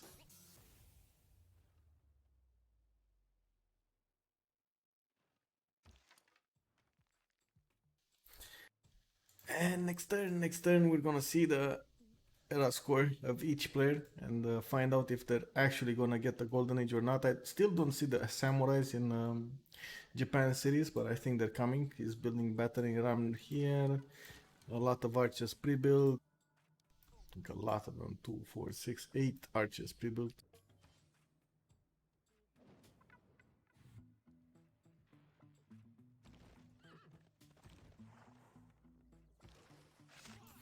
And let's check it out. We got Corny on 45 out of 57 era score. Definitely not gonna get his golden age. We got 54 out of 61 for Tordred. Oof, that's a lot of points away. We got Mule on 76 out of 68, so he's definitely gonna get his. 43 out of 61 for Rome here, not gonna get his golden age. 41 out of 54 for Destroyer. Persia looks like he's not gonna get the golden age, which is kind of a awkward moment. He would have really used the golden age here, and I guess he's gonna have to make do with his trade routes towards his Pingala city. It looks like the governor of choice for Destroyer in his capital city was Pingala. He didn't go for researcher or, oh my god, Okay, I don't know what he did here, but okay, sure. He could have used the +3 Pingala promotion and gotten a lot of science, but whatever. Central Games, 51 out of 52, just needs one more point to get the Golden Age, and I guess he could Suz the City State or levy one. At the moment, I don't see him with any kind of Suz, so I'm not sure if he is able to actually get one. He's two turns away from getting that, so let's see if he manages to get it. Hopefully he will, and he will get that free inquiry from his Cothons. Pellman, last but not least, 35 out of 54, not gonna get his Golden Age.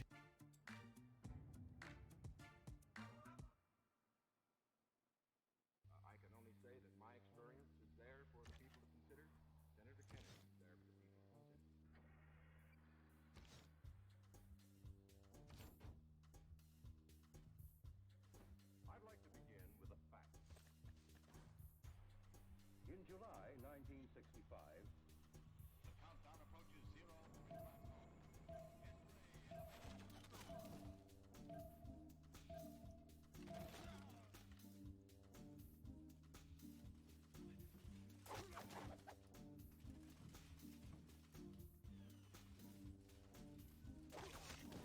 Will the Knights be in time to save the Kree cities from this aggressive push of Rome? I'm not sure, but surely if Rome keeps on this attack, he will just lose the cities to Persia at some point. I guess that was going to happen anyway, so maybe he can just do the most out of this or get the most out of this.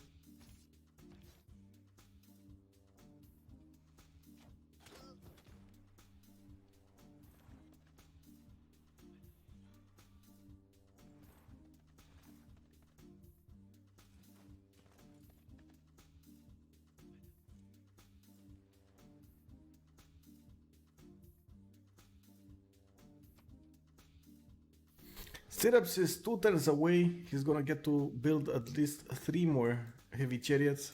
It looks like in his back cities he did build quite a few of them. He's just spammed them from all of his cities, and he'll have a decent amount to upgrade into.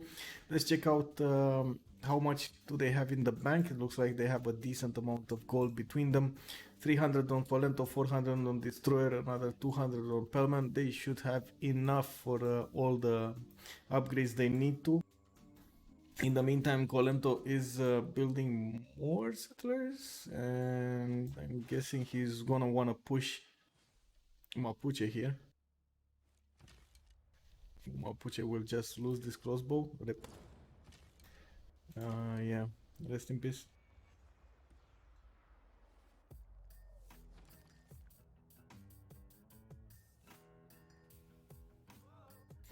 Oh yeah, that is. I'm still waiting to see, but let's check it out here.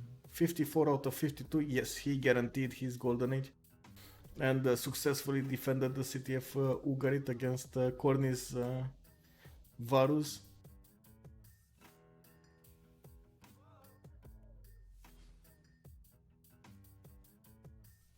In the meantime, the walls of Delhi have been slowly chewed off by these immortals and their spears. These immortals have a lot of promotions on them. Look at this: +5, +6, +2, 3. Well, I should say just 5 without the plus, but sure. It's quite a bad thing that Persia didn't get his golden age, but I guess that is the price you pay for so many cities. You don't get to get that era square, that necessary era square out of something else like wonders units or good campuses, good commercials.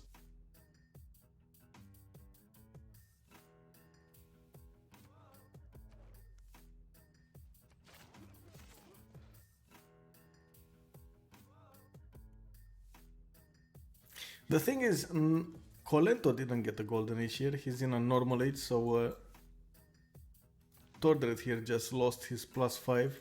He only has the +5 because of his general, so that will be hard for him to defend against samurais. And there we go. We start seeing the samurais come on to onto the field here. I think Colento wanted to avoid getting a golden age by all costs, so he could actually get into Tordred's army.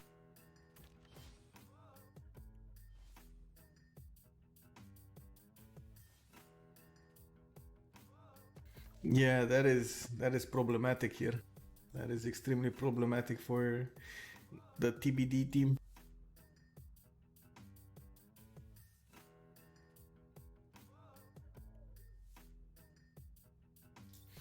Mule did pass 100 science a turn, and Sandro Games just boosted to 87 once he selected Free Inquiry as his Golden Age choice. We do have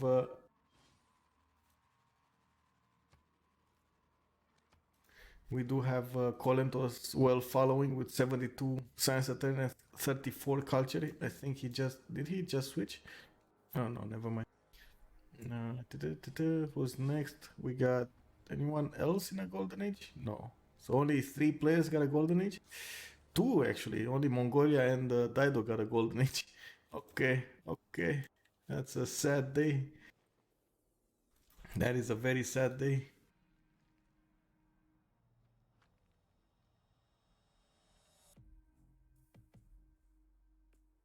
Well, not exactly relevant, but close to. He's fighting Kree here. Oh, he's going all into Kree, but I don't think he can get more than maybe one. Not even one city. I don't think he can get one city. It's too much for these legions to do.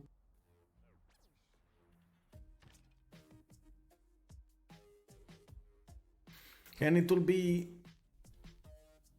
a few turns until Persia will upgrade his horses into maybe coursers and then into calves. And then he will just pour into Rome's land. Rome doesn't have any kind of defensive units, so it's gonna be bad. So let me... Okay, let me synchronize here with Kacheka.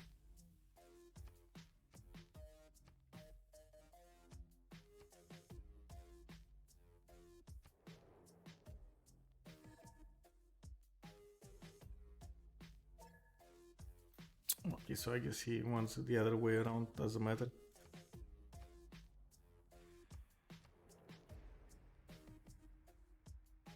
Destroyer did lose a lot of culture here from. Actually, wait a second. He didn't lose anything. He just lost the movement of builders. Oh, okay, he was in a. I totally forgot that Destroyer is one of those players who just wants monumentality with just no faith in the first stage because of the movement of the builder. You didn't get to buy not even one builder here, but yeah. At this moment, he's in a dark age, so he's not getting neither science or culture, which is kind of bad. He's gonna get the culture from his trade routes, and he's gonna get science. He possibly could get the science from Pingala. I'm not sure exactly why he didn't go that way, but and that's one of the strengths of Persia. If you go Pingala triple into shared knowledge, the domestic trade routes to Pingala cities provide +3 science. And I think that was much more useful than using the other governors because, well, first of all, he doesn't have, or he does. Let me check out his government plaza building. Does he have one? Where is his government plaza? Do you guys see the government? I don't see the government plaza. Oh, wait. He doesn't have a government plaza building? Or a government plaza? Oh, yeah, he does. Never mind. I'm blind. So he's using, okay. So he's using an audience chamber. So I guess that makes sense why he got so many different governors with only one promotion. It's kind of a feels bad moment because he's missing out on so much science. How many trade routes does he get right now? Let's see. Oh, I don't see the number, the total number. Okay. Rip. Oh well. Hey Gunny, welcome. Yeah, we saw quite a few early kills in cities. I think 3 of them were raised to the ground before 10:30. One from India, one from Rome, and then one from Japan here.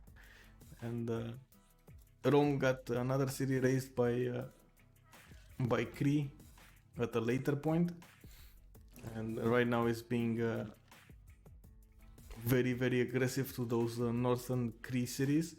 But I don't think he's expecting Persia here. I think he's thinking Persia will keep going against India, even though India is, to be fair, out of the game anyway. He's 7 science, 17 culture. I don't think he can even make it to like civil service or something, so he can give his team a military alliance. Barely working on feudalism. Oh, he never mind. He got civil service. Turned 61, and he did get civil service. I'm sorry.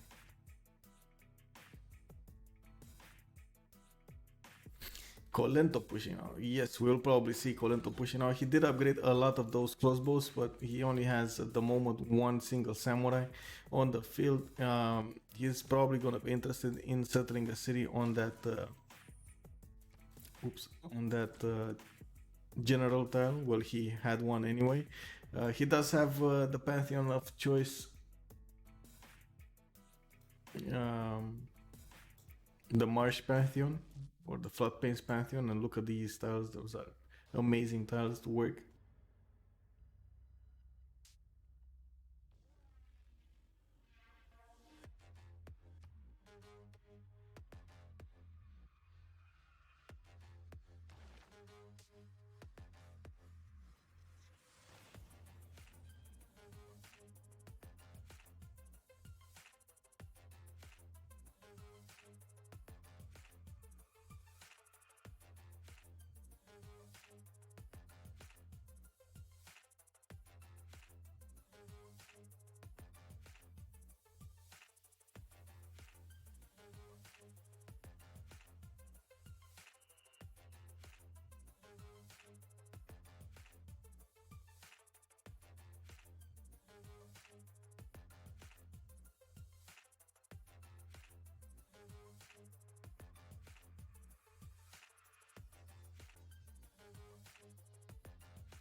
Okay, there we go. Destroyer is back into the game, and we're probably gonna see an unpause soon enough. Not sure what is holding up here, but they must TBD must realize they're in a pickle right now.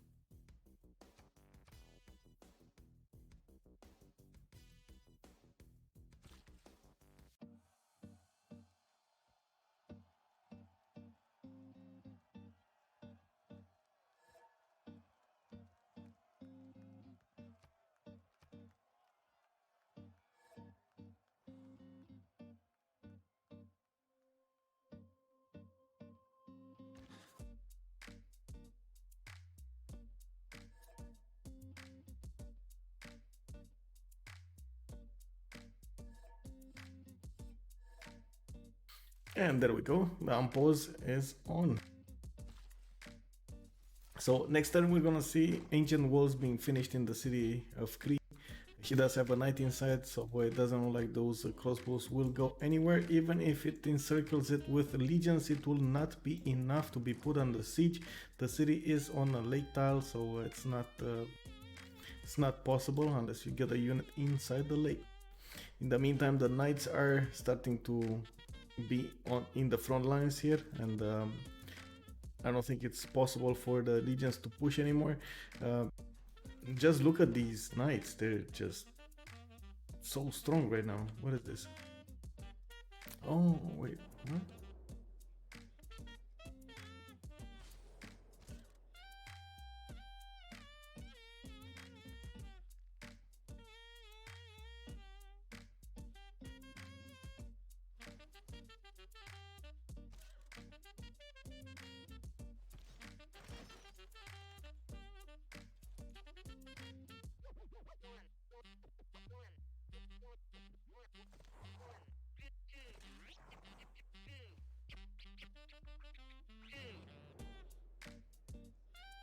Where is this +5 against melee attack units coming from? What is this?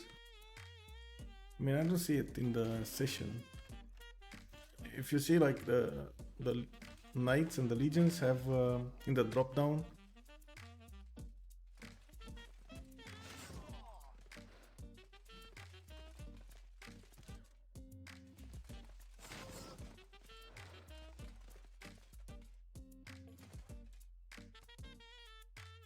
That's nice timing on the ancient walls.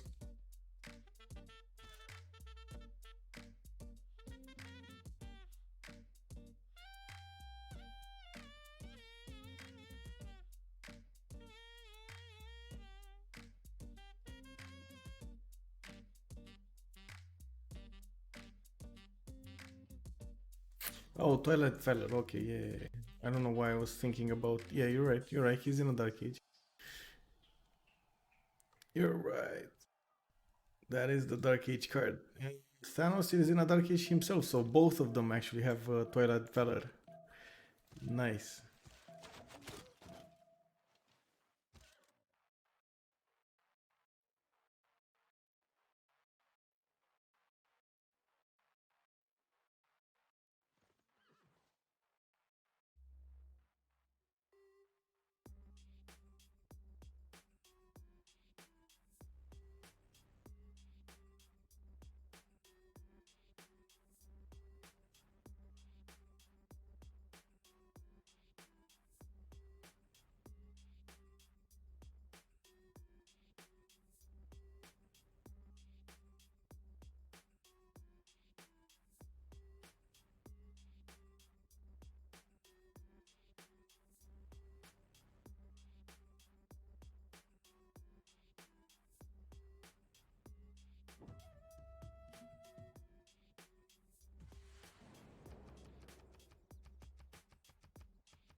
Wait, was that the first move or the last move?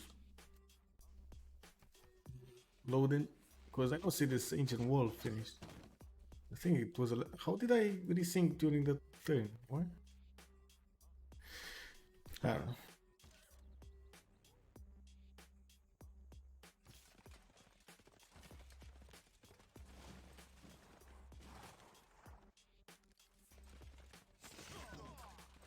Oh no, this is a turn after because this legion was in another tile. Yeah, that's weird.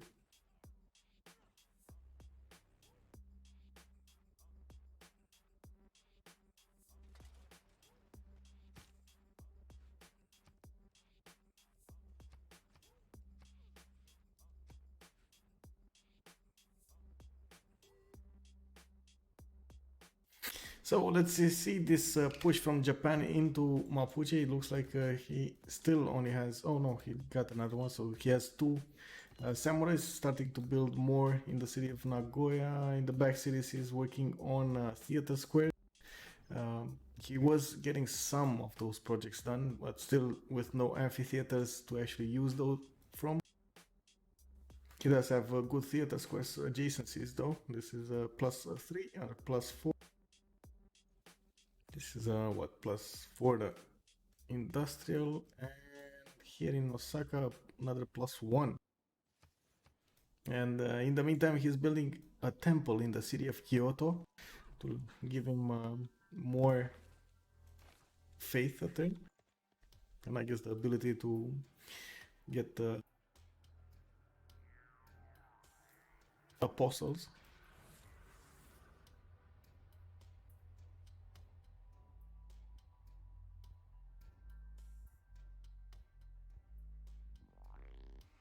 But at the moment, the numbers are clearly in favor of Colento. 500 military strength with 73 science and 35 culture against Tordre. That is 280 military strength with 34 science and 34 culture. Tordre did miss his golden age as well and starting his working on getting more science, but it's gonna be a while. Library in the city of his capital, I should say, and another campus that's a +3 in the city of Nagmapu. Trying to also get some barracks, but what he needs right now are just units, just a lot of units on the front lines here, and I don't see him actually building those. The barracks will surely help him get more cities, but at this point, it's problematic. He just lost his crossbow there.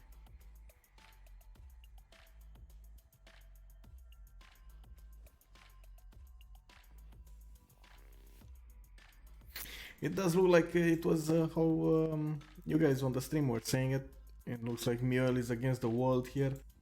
It's oh, wait a second, look at this. Persia didn't even wait for his courses. He just went all into Rome cities here, knowing that Rome's army is gonna get slaughtered by the Cree.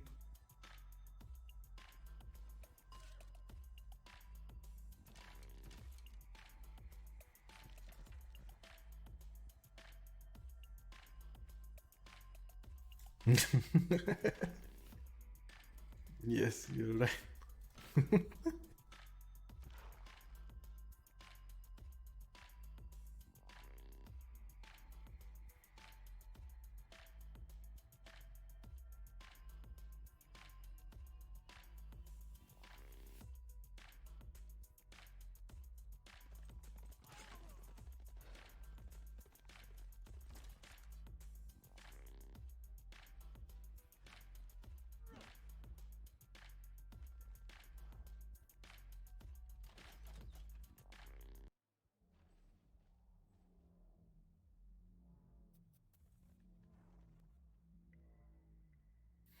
Well, it kind of looks like this is the end of Rome. He's gonna get pushed by from two sides, from the north by Persia, from the east by Cree.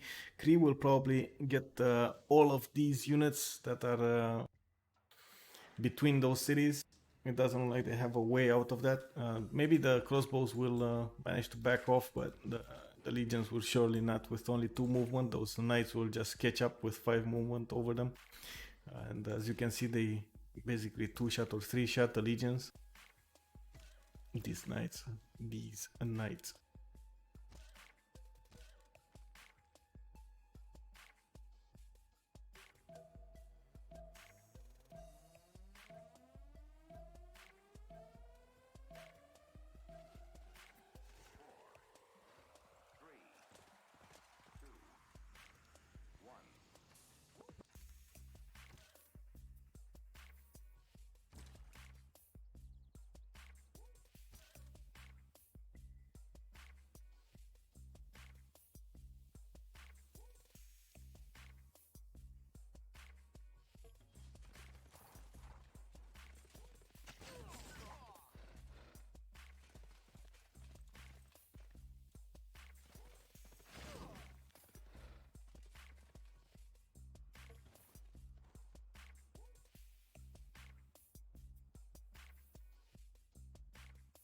I don't think there's enough strength on these horses, by the way, to go against ancient walls with crossbows, or at crossbow strength, maybe I should say. There will be enough to get a crossbow or two from here and there, but I don't think there's gonna be enough strength on them to tackle the city. But it's gonna surely put Rome in a pickle, having to spend resources on defense here. While he's already getting pushed by Kree on the right side, losing most of his army. On this side, we had Kolento settle the city of Gifu back in the place he did lose a settle to Mapuche earlier. He's getting more samurais. Look at this already. Getting one from Kyoto. He got another one from Goya. He's at 4 samurais right now. He does have a battering ram with them and a general. So the walls will not be as effective.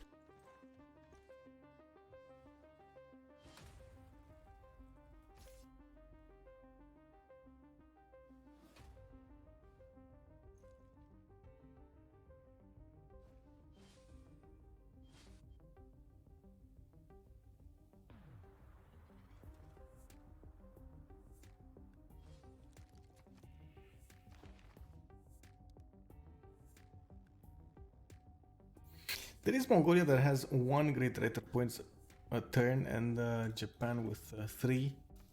So it does look like Mongolia is starting to slowly get those points, but it kind of feels too late now. He could have gotten, like, if this was, for example, if this was middle student, he would have had like 100 plus tourism by now, turn 64. Even with Mongolia, but I think Mule just preferred to go the science route.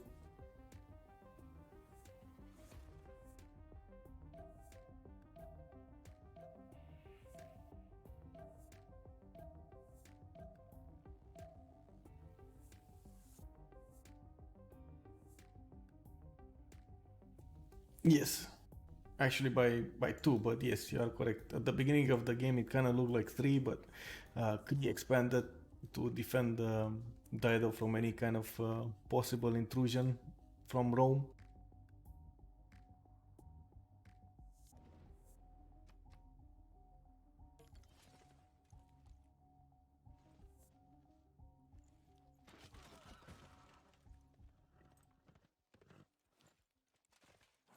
No, Gandhi has been irrelevant from the beginning of the game.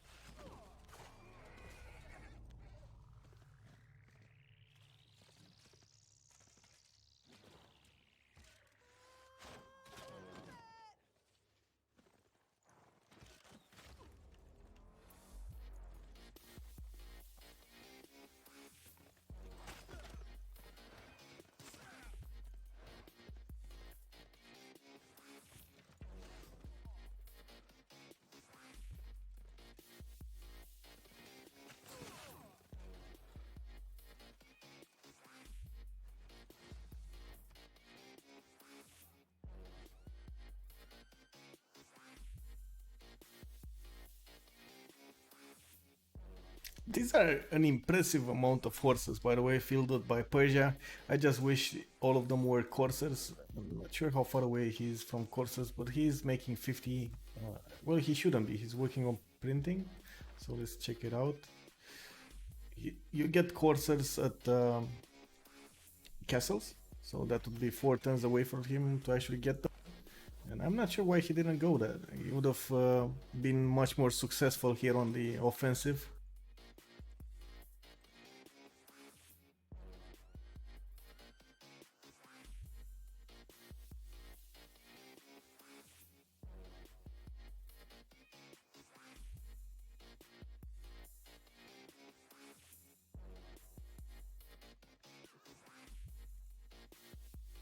Let's check out the damage counters on the Samurai against Mapuche's units. Mapuche does not have the extra +5 from the Golden Age, and he's relying on other bonuses. Let's check it out. The Samurai is 61 strength against the Swordsman 55. The Swordsman does need another turn to get the +6 45 defense. Only on +3 right now, but still it's gonna be, what, 58 strength on defense. It's not that bad, but it's not enough to stop the crossbows attack. You're gonna Colento's just gonna need to attack with two crossbows and then push with the samurai, and it's gonna be an easy push for him.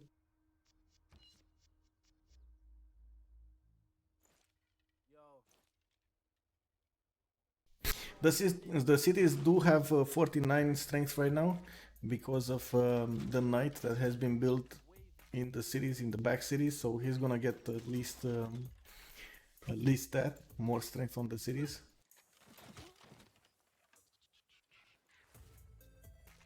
Oh, wait a second. Was that? Oh my god, that was a samurai, right? Yeah. So one samurai bites the dust. Did he run out of movement? How did he not get a promotion out of it? Anyway, this is an um, impressive amount of crossbows, by the way, and I think they do get the. They do? No, no, they don't. Never mind. Well, some of them. I was thinking about defender, but I guess only on these tiles he gets a defender, and once he takes the cities, he will have automatically defender in them. And the dominant religion in the cities of Mapuche is defender, is Hinduism.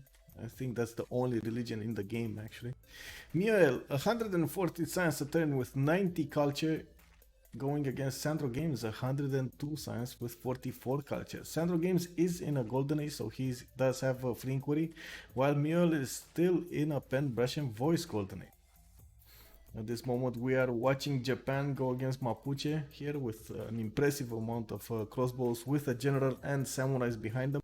And they're gonna need to. He's gonna need to get them in front. The samurais do have 3 movement because they have the support of a general. But we're gonna see how the moves are gonna be played out here by our famous Qualito player.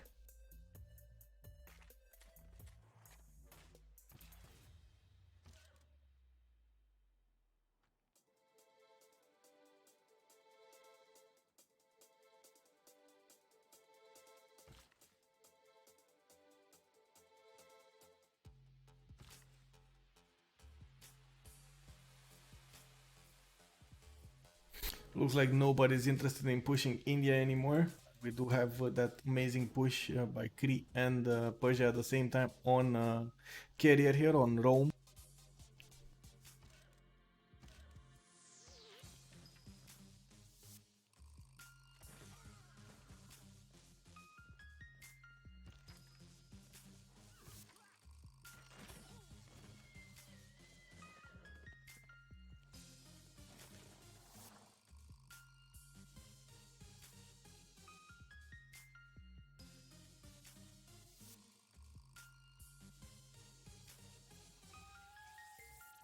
Yeah, I think Mongolia at this point is extremely far away for him to do anything other than boost his teammates, give gold, and maybe strategic resources. At this point in the game, he's not gonna have fast enough units to help, but maybe if he would have gotten Kesheks like a lot sooner, and a lot of them, he maybe would have gotten a few into Mapuche's land here. Not sure if if it would have been on time.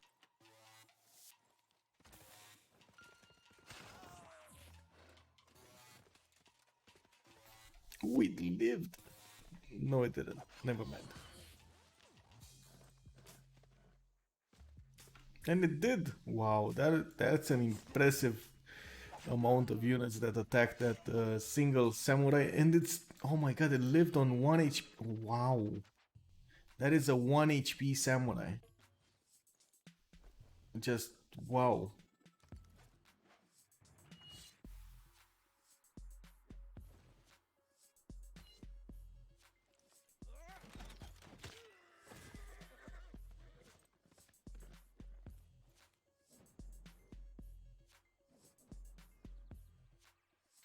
Tordred getting extremely unlucky with low rolls here.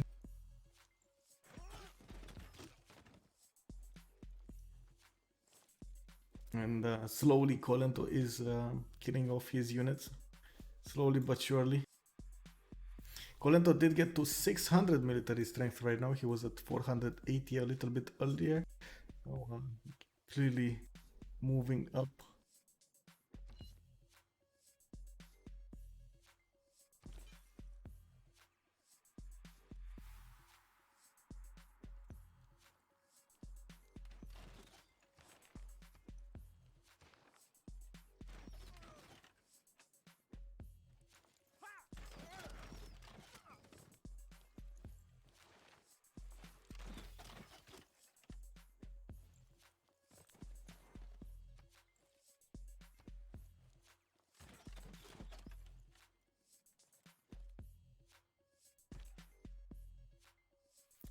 This crossbows barely scratched the samurai. The samurai is 65 on defense, and that's a level 0.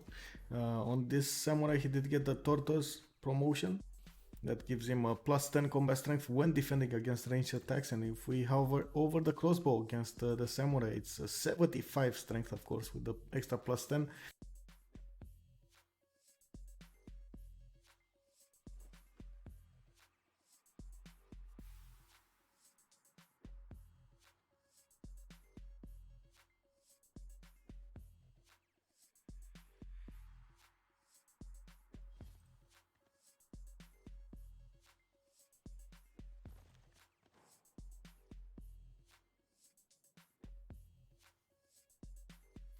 Two turns away from intelligence agency to be finished in the city of Fukuoka, that is a Japanese city.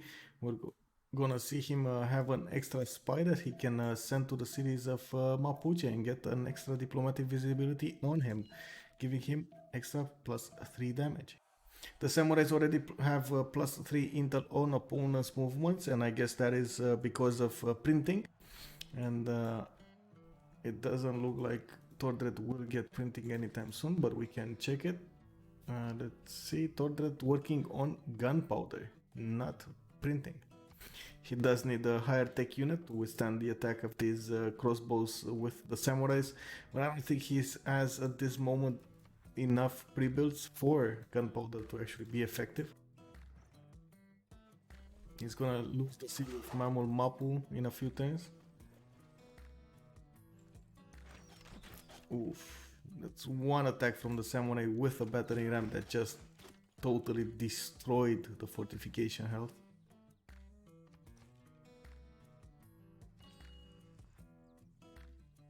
And while the movements are coming behind those units, let's check it out. What is happening here? It looks like Destroyer is having fun with Rome's units here, trying to get a few cities here and there, trying to get as many pillages as possible, and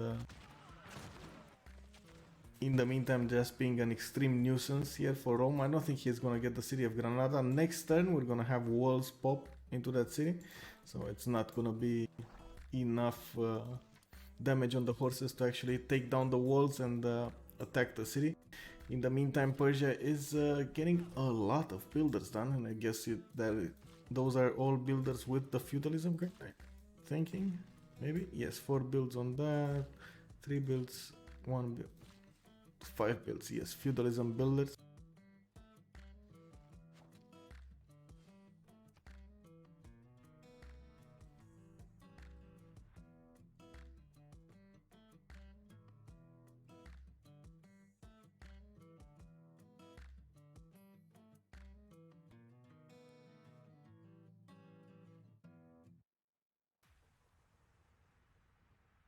won't play, but it's winning if you learn to play the blues. Rolling thunder in the dark, lonely man, graveyards. It was you, I was always you. Friend of mine, I won't pretend if I do. Running high just to find I'm hanging on a dream. Don't underestimate me. I'm the one who's saving you. Don't you ever think, don't ever think you'll break me. Baby, I am living proof. You can try to shred it through. The embers in your head burn a hole in the bed, saying things I never heard but I always knew. Heard a quiver in your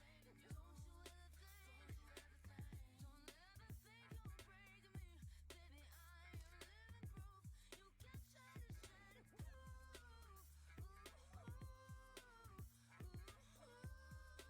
me it sounded like noise, and that's just the way that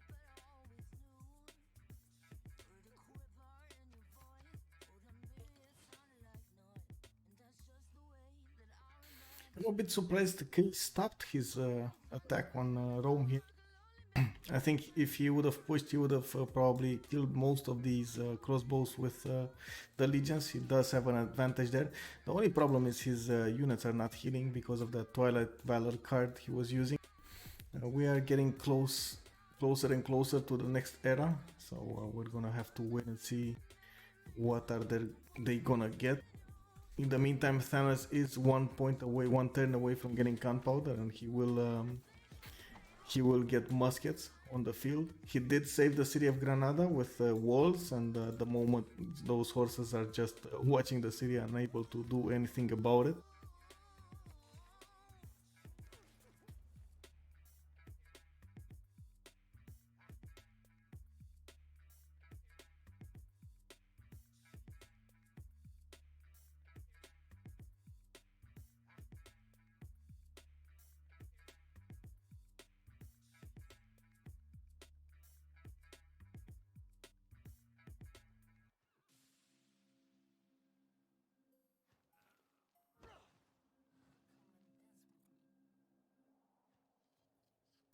And there we go, the city of Mamul Mapu is in clear danger of being taken over. The walls are down, there is a knight there trying to boost the defensive strength. There are some crossbows behind, but still I don't think that is enough to save the city. It looks like the samurais will get the city next turn, with a lot of crossbow shots from behind. There are also some knights on the field from Colento as well, and they will be maneuverable enough to get behind enemy lines and encircle those defensive crossbows from Mapuche.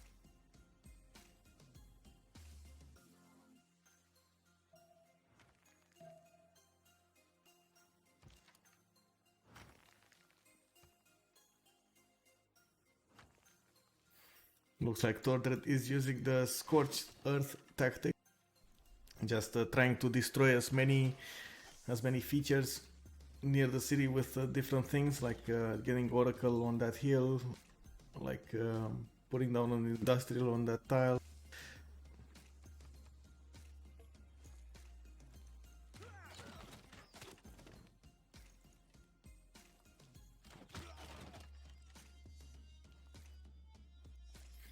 That's it.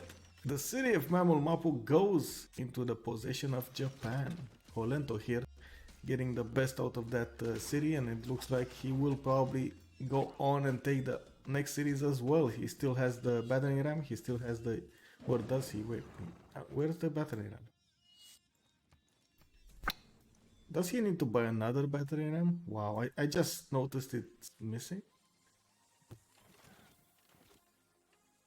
Well, I guess it did its job. It took down the city walls just in time.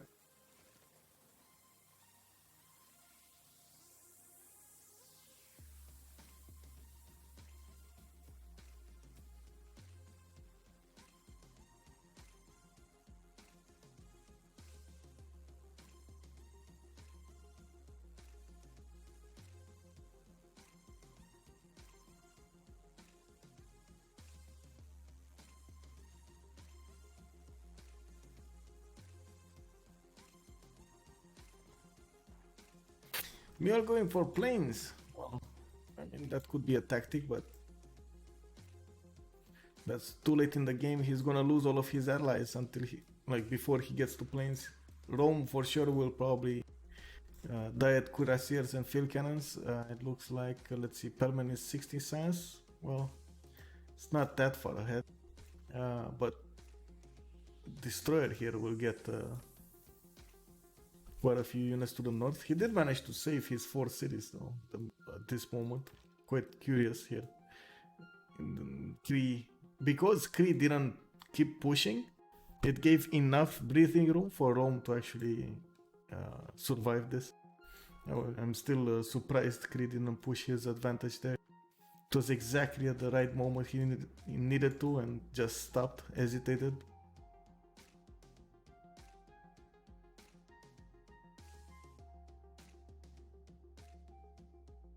Not sure what he will do with planes here. He's gonna have to settle city and city and city and city to actually get close to any of his enemy cities. And look at this spread of Sandro cities on the coast here, and cities everywhere on the coast.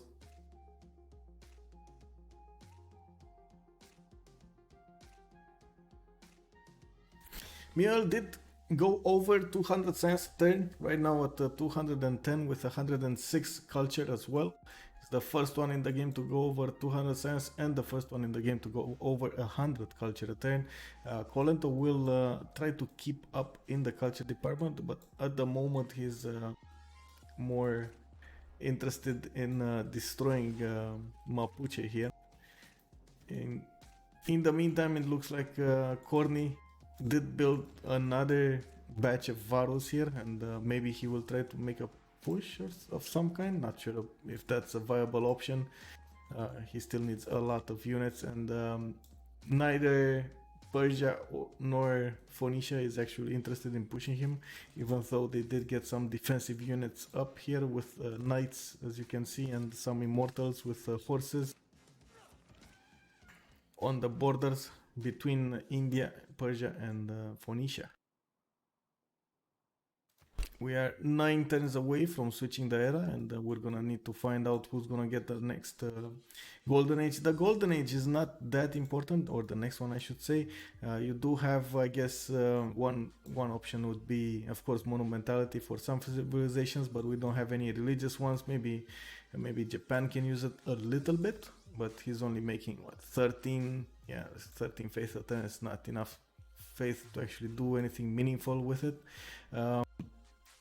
You can use the +3 extra gold for trade routes into cities with, I guess, for each district, I believe that's called.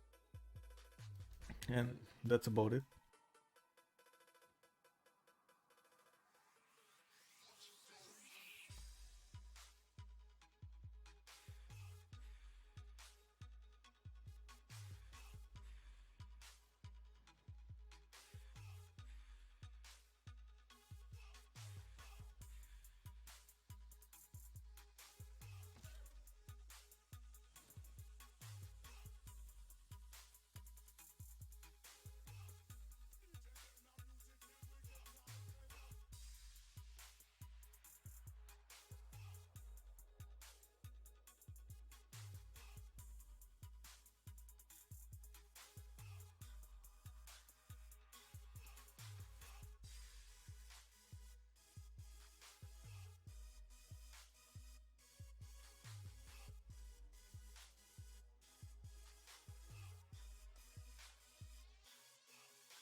Usually at this point in the game, I do hold a vote and some things happen that might overturn the first vote. But in this case, do you guys think it is necessary to go into another polling here? Do you think Muriel has a chance here to get to space with his territory? He is setting up quite firmly into high production cities, and we do see him spread everywhere. So do you think it's gonna be enough for him to go for long-term space win here?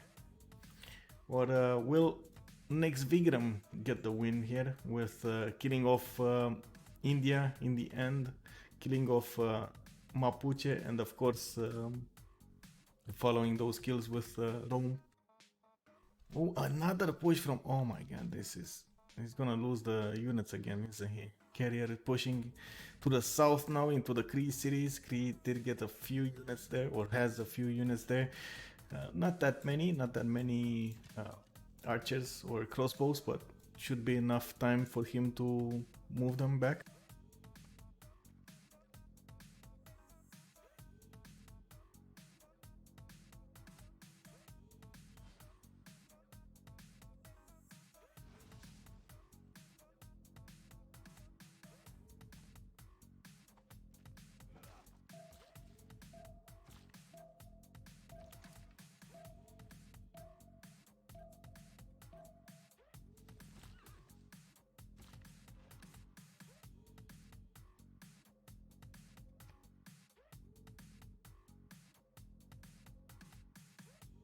Central Games did get 142 science a turn, and right now Colento is over 100 himself. Still not in a golden age, so all of that science is coming from his campuses.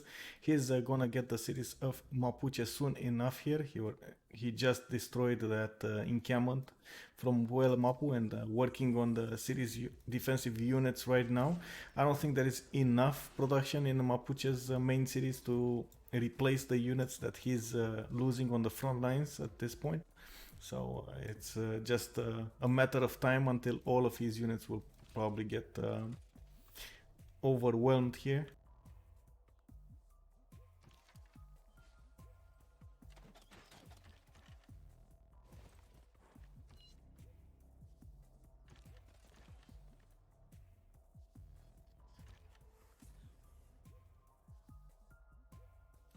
The bombards are coming from the Japanese main cities. That will surely give him an advantage against Mapuche's fortifications. They are still ancient walls, but the bombards have a lot of strength against them. As you can see, they almost one-shot the walls here, even with 54 defensive strength cities.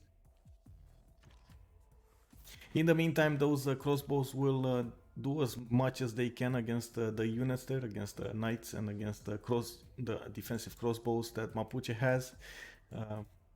These crossbows are starting to hurt a lot. They are level 2 already.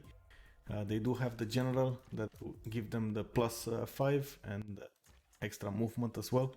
73 crossbows on attack with +6 intel on opponent's movement, and of course now they get the +5 from defender because he's in his city's borders. It doesn't work on enemy cities as far as I know, right? Even if they're not, so it doesn't get it on inside Puel Mapu's borders.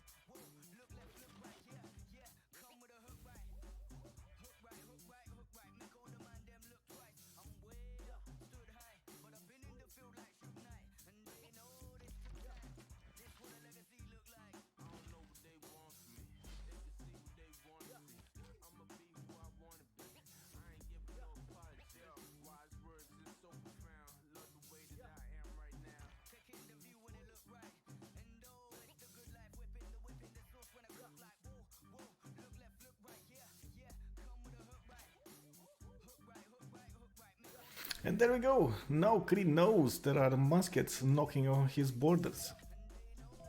Will he have enough? Well, I think he has. The musket just does not have enough strength to go against even the knights, and he just upgraded a few muskets of his own. This is probably gonna be the end of Carrier's attack here.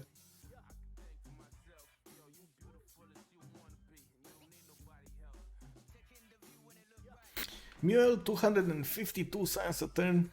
with 111, 115 culture right now, working on. Let's sorry, 1 second. Let's wait for the turn to roll over. Right now, working on what's he working on? Need to check the text. Metal casting and opera. Did he finish metal casting? So he got industrialization, he got scientific theory. He's probably gonna go for chemistry first, and then go for flight radio, advanced flight, and then go. Oh wait, he's going back on the bottom tree. What is this? He's actually going for metal casting, getting bombard and pike and shot strength with ballistics. I think he's worried about his south here, and he wants to get a few units on the borders to defend himself against Japan. Japan does have, as I was saying, good science, and he's gonna probably inherit all of Mapuche's cities. That's it's only a matter of time. But I think by that time, Mule would have been safe to sim to planes and build some research labs in the meantime.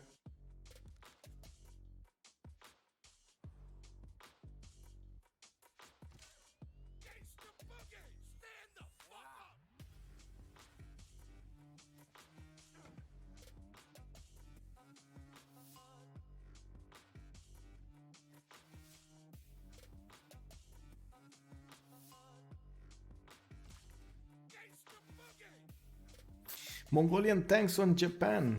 I mean, I don't think they're gonna do much. Maybe modern armor tanks. Yeah, I think he will roll over. But just thinking about how much time it will take them to get there, it's gonna be wow. It's gonna be a lot of time. Certainly, I don't think it's gonna be enough time to save my Tordred here. Maybe he will be left on one city or something.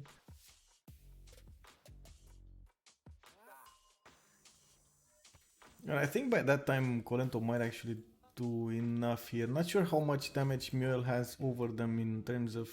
Let's actually check it out. The Keshek has +5 from military alliance and only +3 from the Mongol horde, so he doesn't have extra damage or extra diplomatic visibility on him. And actually, the crossbow has more diplomatic visibility on Mongolia. So it's kind of. I don't think the tanks would do much. They're gonna fight extremely upgraded units here.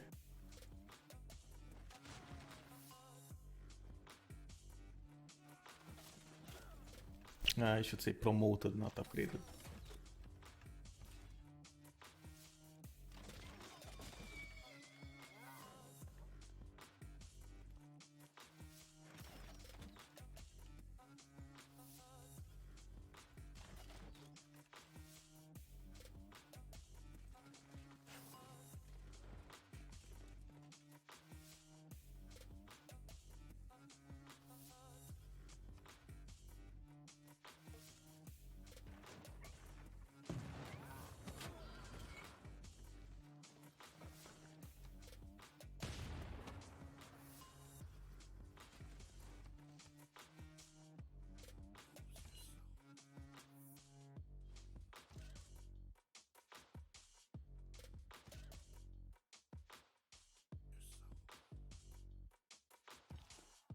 Oh, look at that. He's actually trying to get a religion of his own. Let's see what religion he will pick. It looks like the City of Candy gifted him a great prophet. Or was it... Did he pick it now or did he pick it a long time ago? Oh no, he got it. Okay, he got it now actually. Okay, got it. Good. Cree was the one who got Isaac Newton. By the way, I did miss that. It instantly builds a university and library in this district. Universities provide +2 science.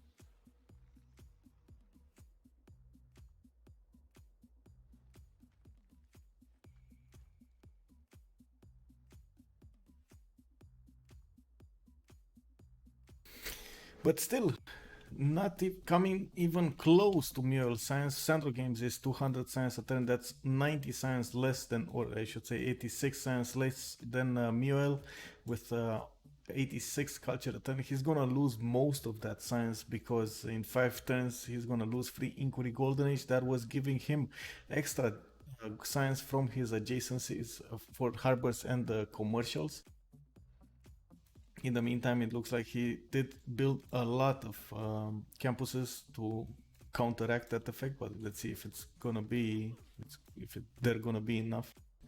Not sure yet, not sure. He does have a lot of cities to build campuses from, so I guess, yeah, there we go. He's spamming out libraries from everywhere. He's probably gonna be the one who's gonna need to defend against this Mongolian attack or do something about it. But again, Mongolia is not in free inquiry. It's actually in Penbrush and Voice. He's gonna lose a few points in culture. Well, more than a few actually. He has a lot of districts, but he can rebuild those with theater squares, right? So I'm gonna have to wait and see. Science victory, I think, is the only way to go here. Not even minding defending his teammates for Mule. I think that would be wasted production. He should just go for research labs and spam out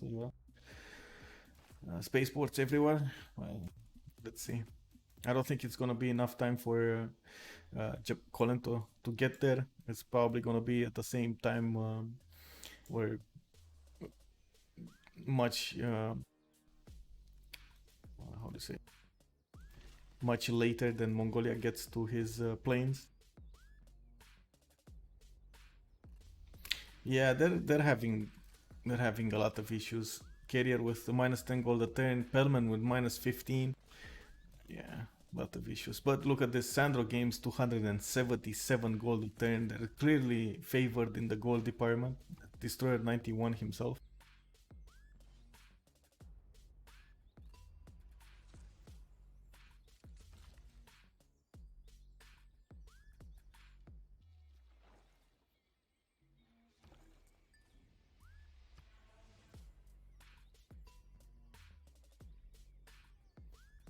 It looks like a Destroyer managed to get over 100 science as well, and he's in a Dark Age, so he's he has that science from his own campuses. That's good. That's good. He does need more, and I think he's gonna build more, spamming out some encampments right now and industrial zones to boost his production. He does have quite a few culture points as well per turn. Remember his Persia, and he's getting extra culture from his traders. I'm pretty sure he did get to the point that he went over. Yeah, he did. He's at humanism, so he got the medieval fairs. That's the point. Your Persia's trade routes give him an extra +2 culture return. So each trade route would be +3 culture. That is how he's getting so much culture comparing to Colento, for example, 56. And Colento has theater squares, good adjacency theater squares. I think he even has some books, right? He did get a writer, and he's gonna get another one in like 5 times. It's pretty good. Got field cannons. Look at this, level 2 field cannons near the cities of Mapuche here. Didn't even bother to upgrade those knights. He has bombards next to the city. He has field cannons. That city will probably fall next turn, and it's gonna be fast on the other cities. The muskets just don't have enough strength to withstand the field cannon attacks. Look at this, 77 field cannon, level 2 promotions against the musketman. That is 1, actually 0. It's 63 defense strength.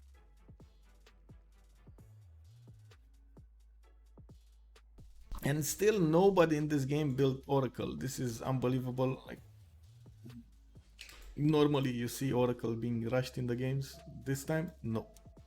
Only Temple of Artemis, I think, was rushed. And we saw Stonehenge finished here in Japan. We have 4 turns to go until the next era.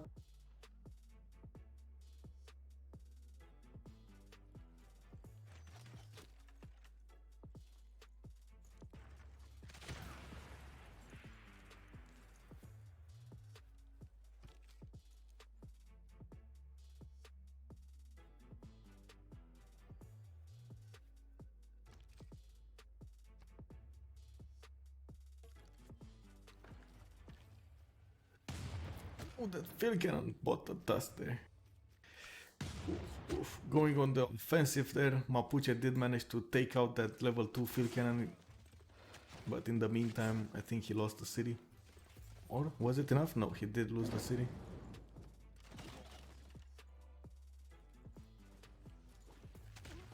And that's all she wrote.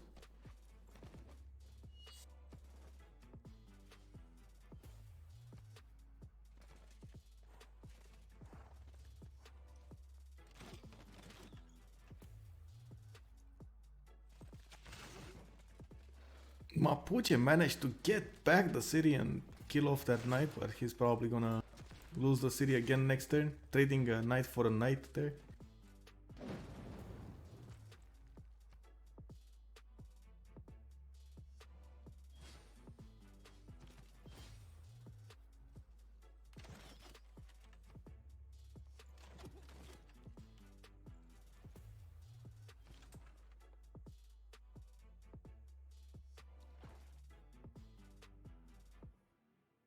Well, he's still pushing on. He's right at the borders, but Crete did manage to get to Cuirassiers.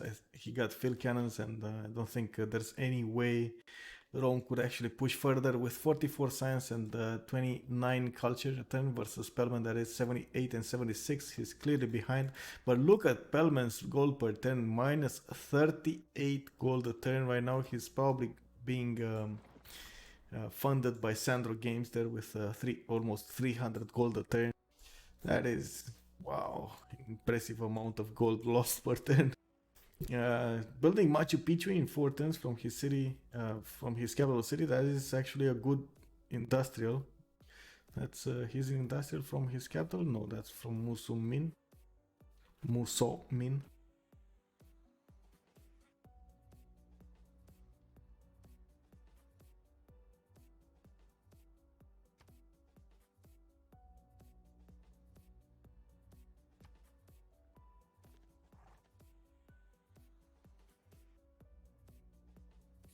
And there is an attack here from Persia with some Phoenician units backed up by generals going against India's 2 cities. Looks like they might actually break the defense now. These muskets do a lot of damage to the Varus.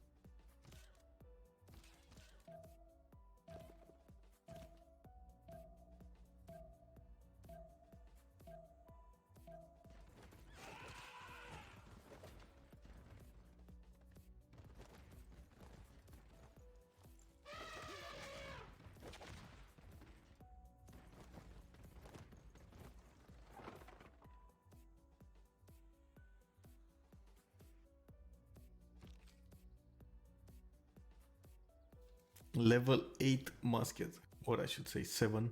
Wow.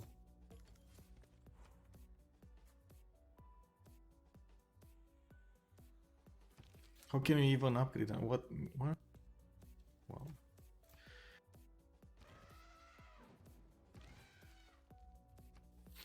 And there we go. Colento got back the city from Torret and did manage to kill one more knight. In the meantime, he's probably gonna kill the remaining units soonish.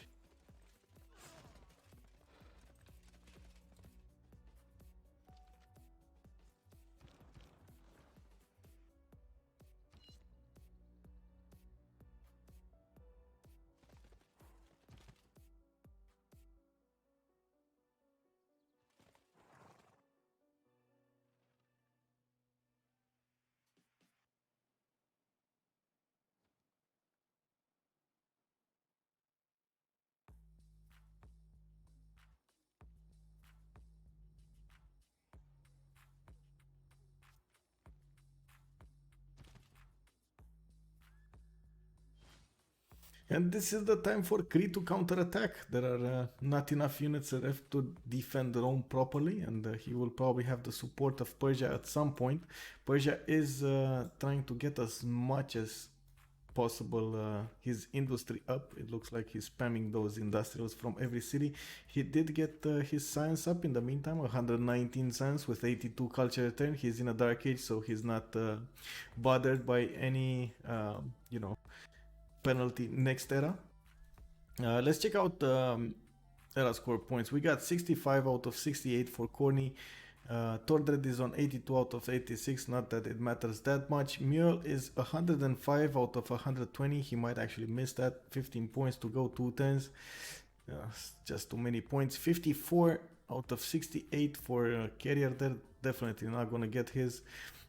Destroyer here is 78 out of 73. That is he's probably gonna get his next era, and we're gonna have to wait and see what he's gonna pick.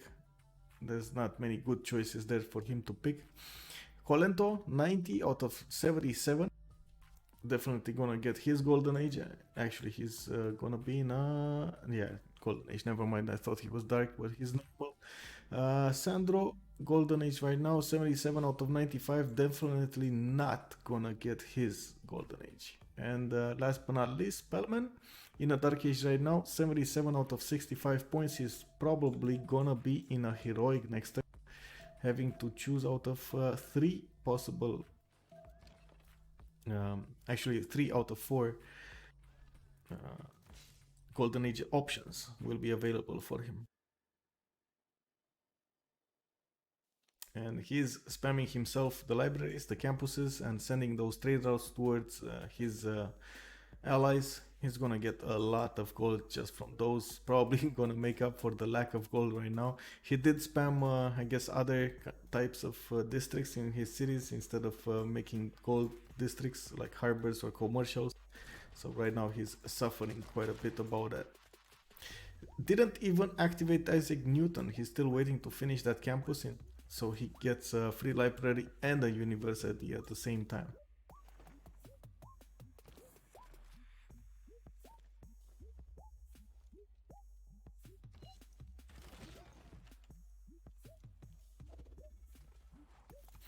Mule, yes, he just breached the 300 science a turn, 322 with 133 culture, but still he's not at that point that he's working the right technologies, going for the replaceable parts right now. Let's check out his technology tree. So going for replaceable parts, that is infantry, and also gets some adjacency for his farms. Still didn't go for chemistry, still didn't go for advanced flight or computers, and it's not on the bottom tree, so I'm not sure why he's working infantry right now. I think he would have been much better off going directly for research labs.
It looks like this time Kree will manage to break through Rome's defensive line here.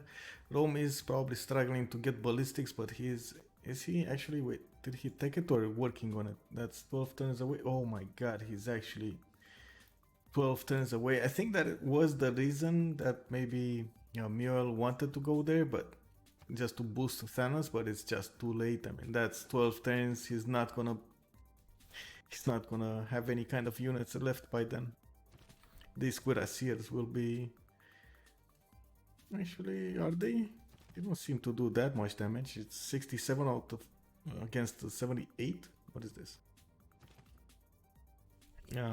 But still, oh, this is the age turn. So let's see who got the golden age. We got 2 in a heroic age, 3 in the golden age. So Persia got a heroic, Kree got a heroic, and Japan managed to get a golden age. Now we're gonna see Mapuche's units get a +5, but it is too late for him to actually defend properly. Not enough units left, and his cities don't actually, I don't think they get an extra +5, right? Then we got 3 civilizations in a normal age, India, Mapuche, and Genghis Khan, their Muriel, with another 2 in a dark age. Let's see the science drop on Sandro. Not that much. He's still at 192 science a turn and still probably spamming away his science buildings. Yes, there we go. And that was it for our host here. Corny is the host of the game, and he just lost his capital city, Delhi. He was playing India, Gandhi, and didn't manage to withstand the attack of both Persia and Phoenicia at the same time. He's still in a dark age. He probably does. Let's look at his damage.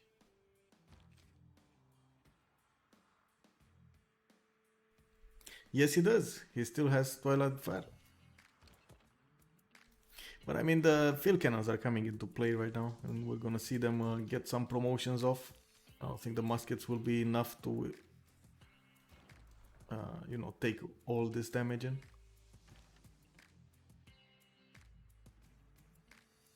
The crossbows are definitely not enough to defend against the cuirassiers.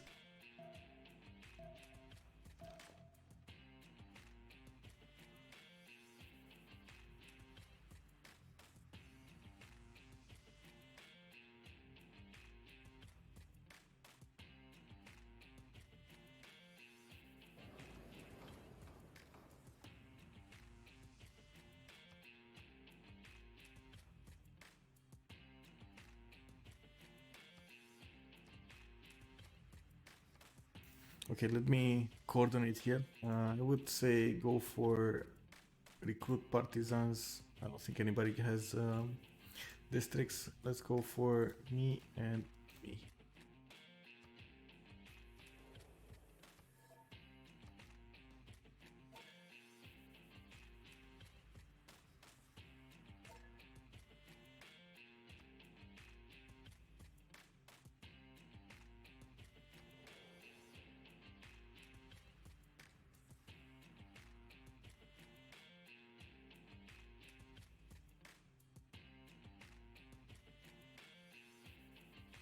Stream sniping all the lol.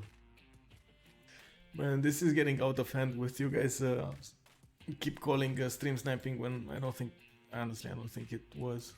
I was pretty much a done deal once India went for the 3rd settler instead of making units or archers. You see, you got 2 aggressive players next to you, and you go settlers. Greedy.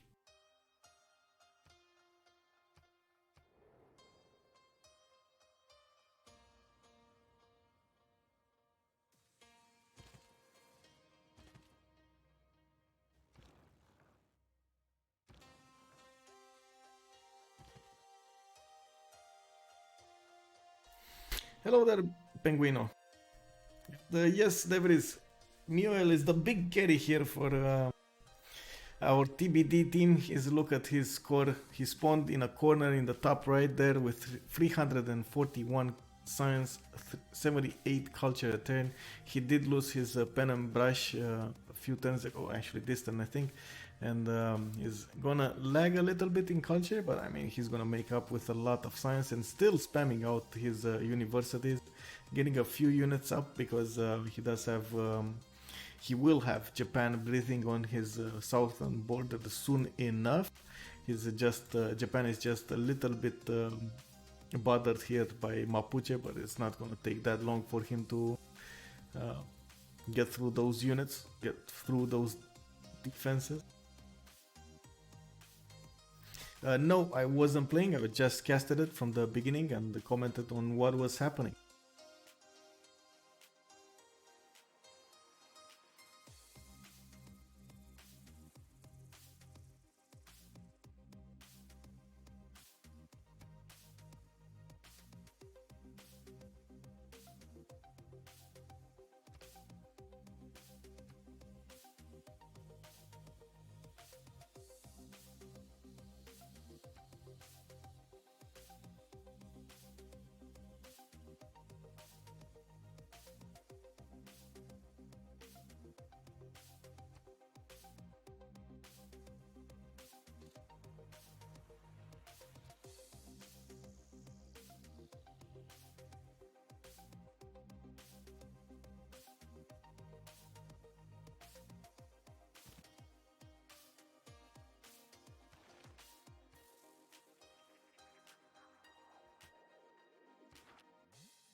Still waiting on them to finish the Congress. Not sure exactly what's taking so long. With there are not that many options, right? Only 3 to choose from. Still waiting. Looks like Destroyer on the Nekst Vigraem team. Only Colento finished.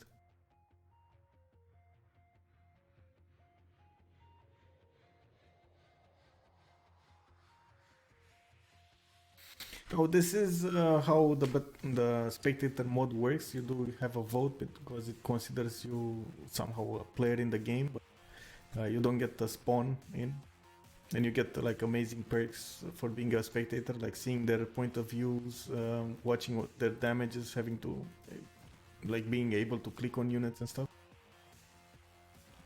and hover over enemy units. Like this, for example, 65 over 25 archer on defense.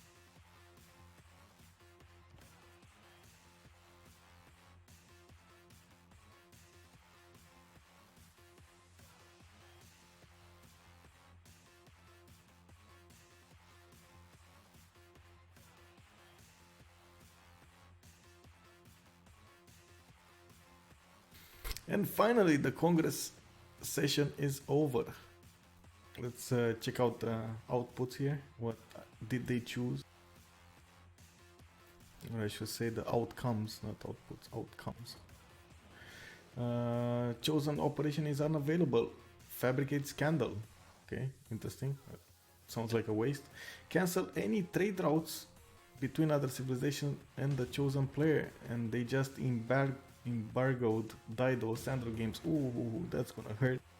Maybe it would have been better on Persia, but I think it's gonna hurt a lot in the Dido's gold will be oof. Chosen player gains 2 diplomatic victory points. That is Dido Sandro games there, getting closer to a diplomatic victory. Let's check out his points overall. He has 8 out of 20, so 12 out of 20 if he builds a Statue of Liberty. And I guess he needs at least 2 more congresses to actually get a viable diplomatic victory. In the meantime, we're probably gonna see the end of India here. As you can see, is with only 1 city remaining and 1 unit inside of it. All of the other units have been deleted, and Mapuche here is not that far away from getting his own cities taken over.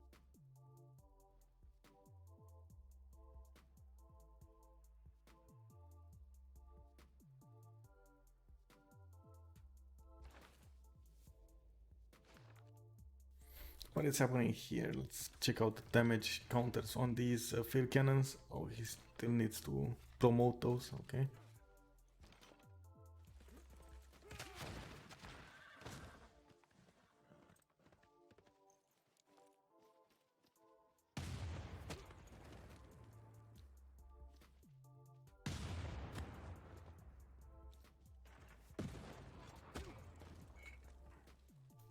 Slowly but surely, the ranged units are taking over the muskets, man. It's gonna be a massacre. Massacre, I tell you. Massacre.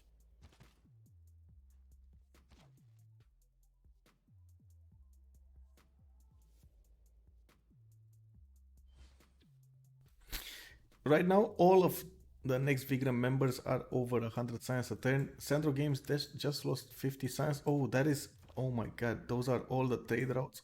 Look at this. He lost all of that science because of the trade routes, and he probably had a research alliance with someone. I'm guessing destroyer, but look at this. Yeah, this is gonna hurt.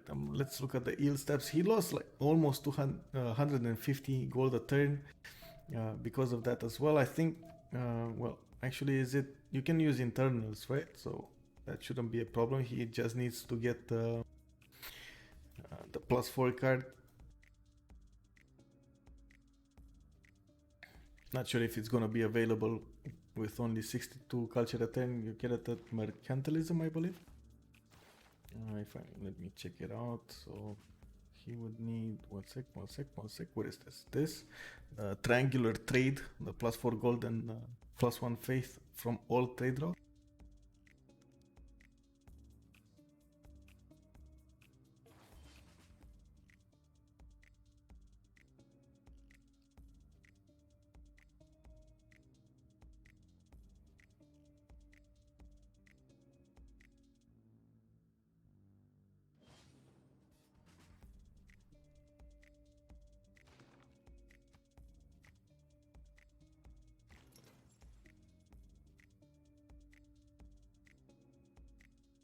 Will we see Tordred's capital being taken over this turn, or will it be next turn? I think it might actually be this turn with two bombards that are level 1 and level 2 next to the city.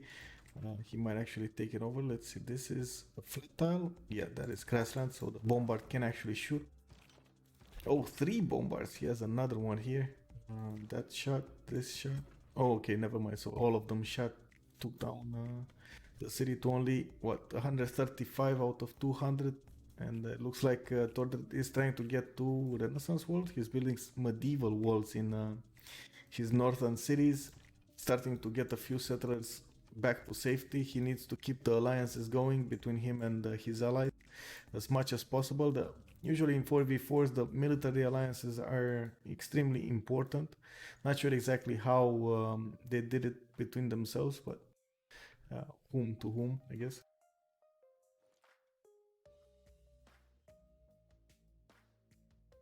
Yes, there is an Indian, you're right. There is an Indian outpost in the top right part of the map there. The city of Agra is staying alive, boys. Nice catch there.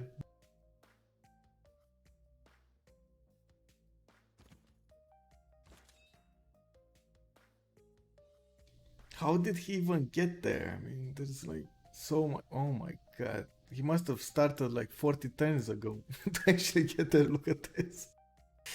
Wow. I mean, sure, you get 3 movement, but come on. So much. Oh, that was. Even remember that settler. He was around this style when I last saw it. I was wondering where did that go? I thought it was. It got killed at some point by Phoenician units, but nope. He actually went all the way to the top right corner. Wow. Wow. So everyone except Rome will probably cower behind Mongolia's cities here. Interesting. Where is Unlo when you need him?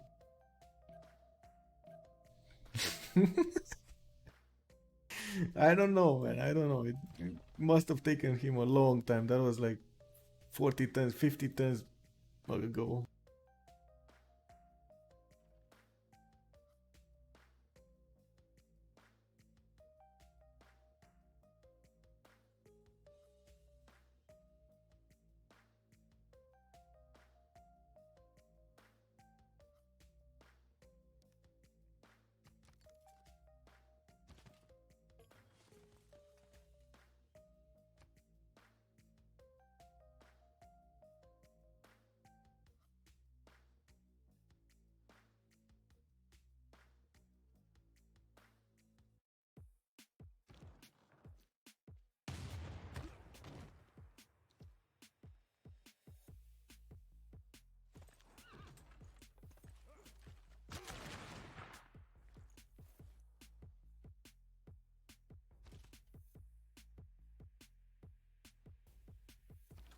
Does he have enough? I don't think he has enough damage to do it now.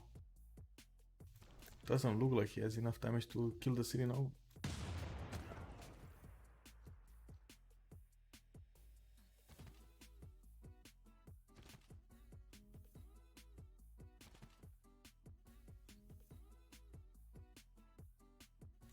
Actually, he might with the Cuirassier attack and the Corsair attack.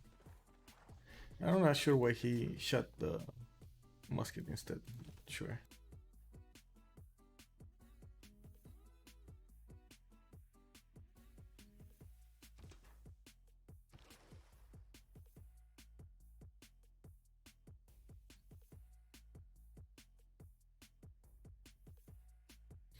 Well, not only the Golden Age dropped, but he got his trade routes cancelled, so he's losing a lot of science right now. He was about 192, I believe, after the Golden Age dropped, and then after the Congress he dropped to 140 something. Right now working on 153 science a turn. He's still spamming out his universities from all of his cities, as you can see. Quite a few of them are coming out next turn, getting the shipyards done in the city, and I guess spamming more campuses. Yeah, there we go. Like 3 universities coming out next turn, another 2 the turns after. Getting another +4 here. Yeah, it's gonna get back. But the gold is problematic. He was on 270, going on I think 300 gold a turn, and he dropped to 109. That is an ouch moment. Ouch.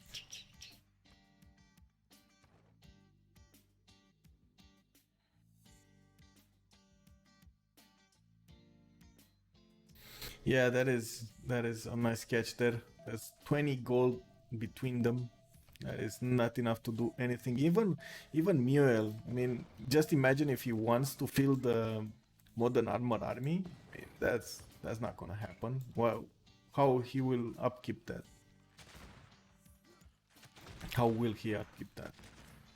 I think it's what 6 for the 6 upkeep per unit or more.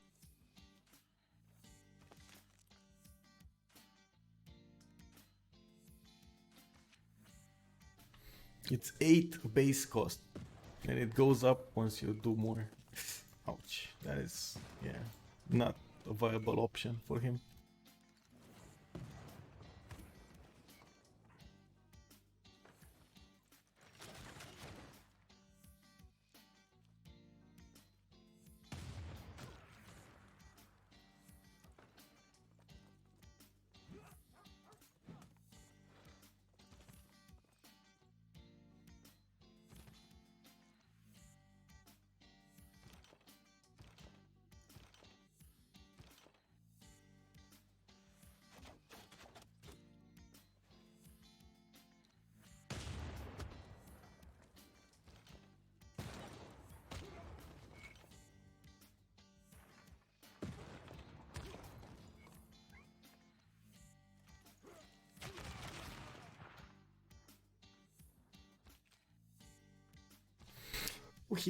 Carrier managed to promote the Muskerman before the Cuirassier attack, and that saved him for another turn.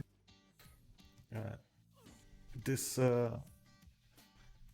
this musket did get the +10 Tortoise promotion, and right now the field cannons are a little less effective against them, but still it's 77 against 84, so it's not. It's just gonna be a numbers game here.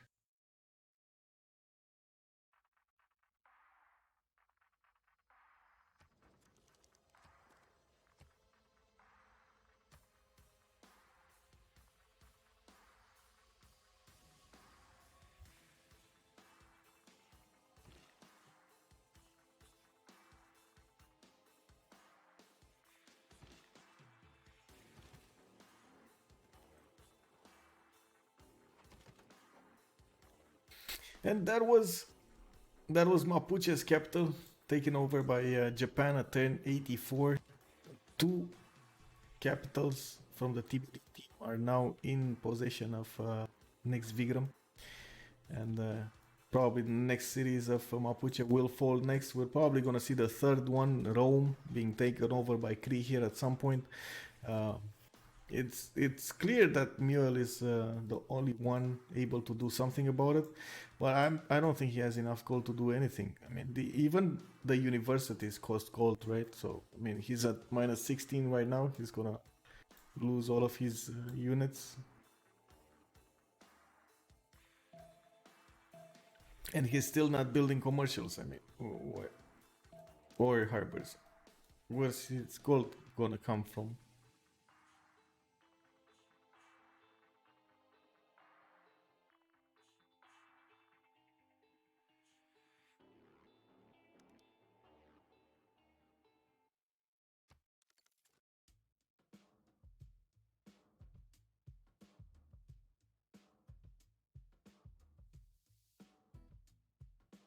I don't know, Tomb Raider. There must be something like an awakening or something to push them over to start making gold. They clearly don't like making gold.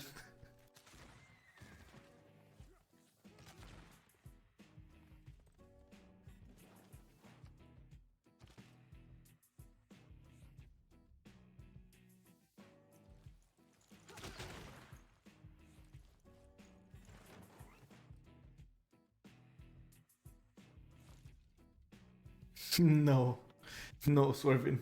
It does not.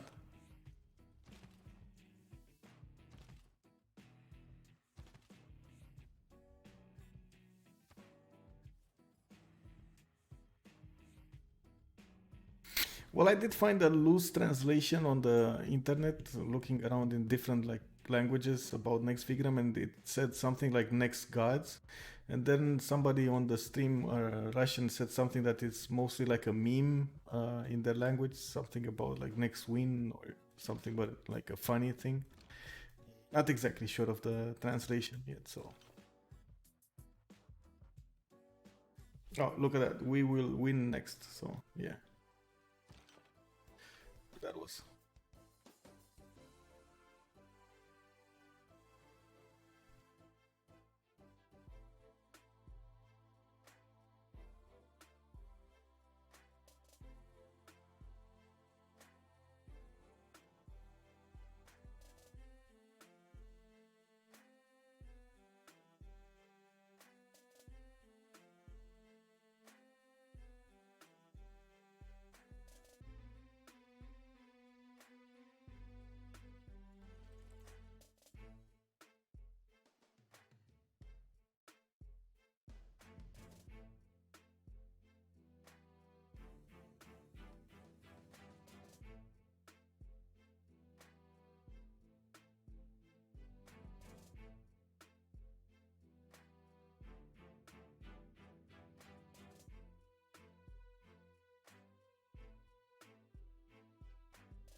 I'm still waiting to get an official response from the TBD team on what their name means.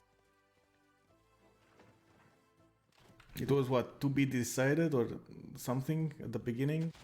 Actually, they were to be announced, and they changed to TBD, and there were some players were saying that it's to be decided now, and then some memes were starting to be the big dogs instead of to be decided. So I don't know. I'm like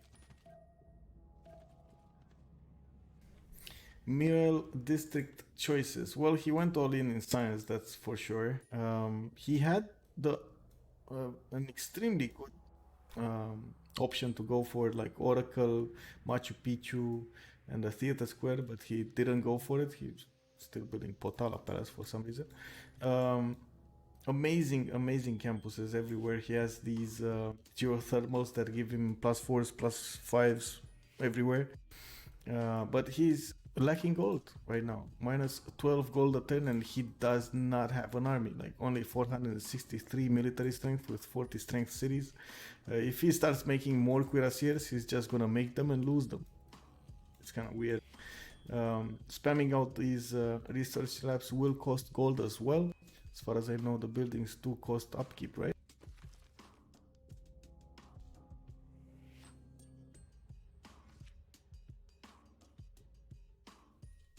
Maintenance cost is 3 gold per building, so that's a lot of gold being put here. Just not enough commercials and not enough trade routes.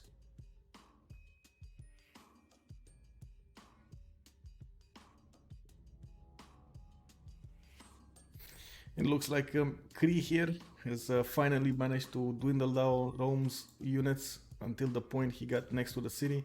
He's gonna start working on the walls already, down 30 out of 75. Probably gonna see the city fall in the next few turns. These bombards will make quick work of those walls and the city strength.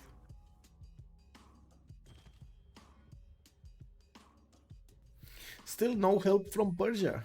This is surprising. Persia is still focusing his efforts on getting more science up and more production.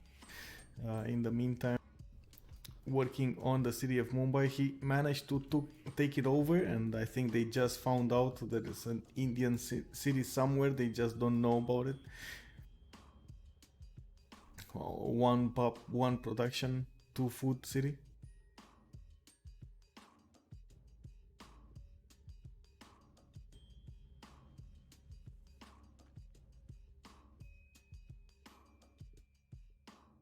Yeah, that Indian city. He's staying alive, boys.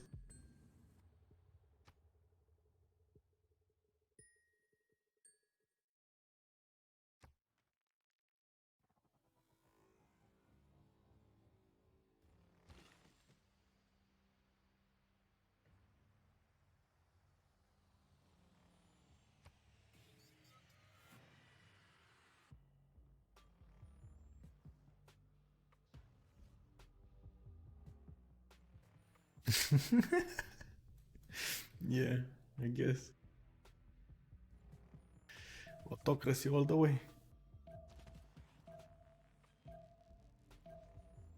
Looks like Coleto here dedicated just enough units to take over the city of Willimapo. Will they be enough? 2 bombards, 2 cuirassiers, and 1 corsair? It should be enough, right? The city is not able to be put under siege anyway, so. In the meantime, going for those northern cities as well. He did get, and I mean, Tordred did get 150 fortifications in those cities because he did build the medieval walls, at least in Nagmapu. That's why when the cuirassier actually bumped into the city, he got totally damaged there. It was very, very bad.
Keep it up, Heinz. You're gonna find a way. I'm sure about it.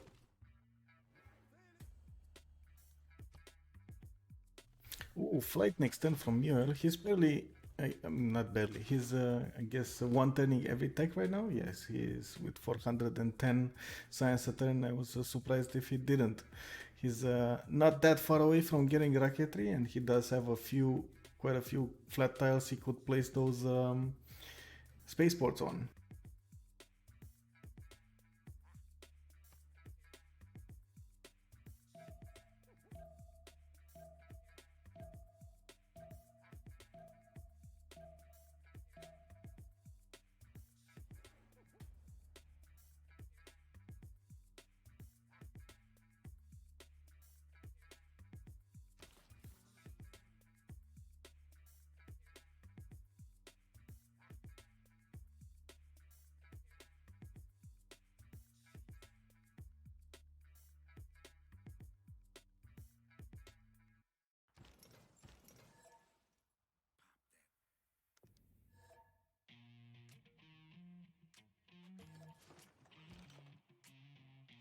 And look at that, Rome did manage to upgrade at least one field cannon. I don't think they have enough gold between them to get another one, and he's making -4 gold a turn with only 21 in the bank, so that's probably gonna be the single field cannon he's gonna get. Gold is an extreme problem right now for them. I'm not sure why, but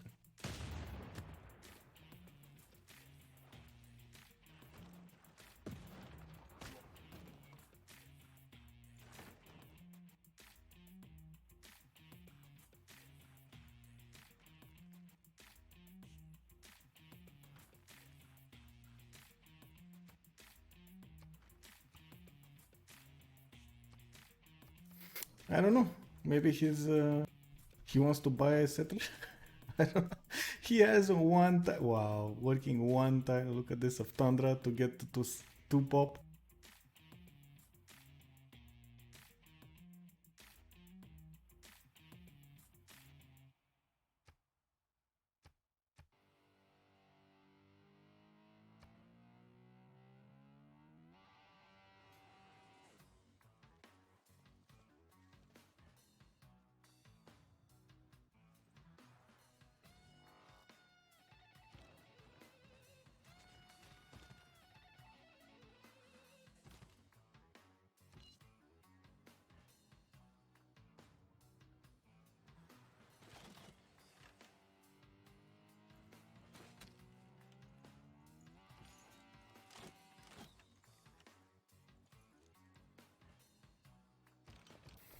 Ooh, that was very close. This field cannon managed to get out alive with what?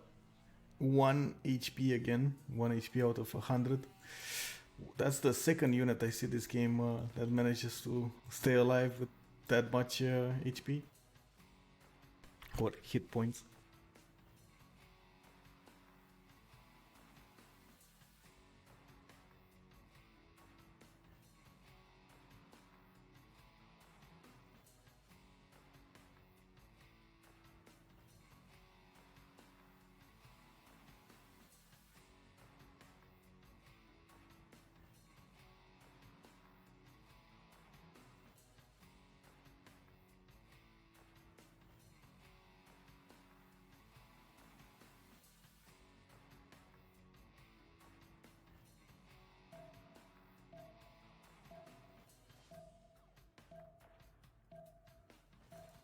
Ooh, and there we go. Next turn, we're probably gonna see the city of Rhone in the possession of Cree. Oh. He has enough bombards and now they're upgraded so he can shoot down the walls faster, be more efficient to take the rest of the cities of Rome. And Rome didn't have the luxury to send one of his settlers away. So they're gonna lose at least one military alliance.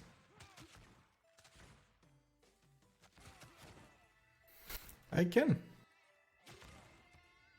Not sure why, but sure.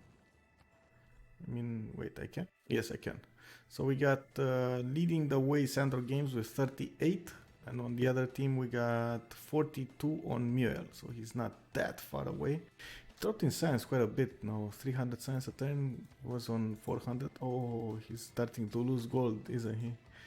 Those amenities are hitting minus 38 gold a turn right now, and still building the research labs is not gonna be enough. His people won't be happy. Do you need the aspiring schemer? Do you need something in particular, or you're just wondering what's happening there?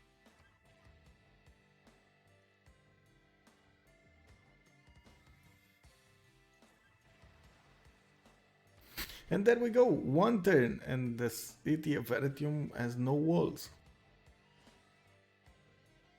It doesn't look like he's that far ahead, and it looks like Sandro Games is closing the gap soon. Perlman on 200 science himself, so looks like he's losing his edge. But oh no, Muriel, I think he just... oh, he finished... Never mind, I know what happened. He finished Potala Palace, and his cards were not working. That's what was happening there.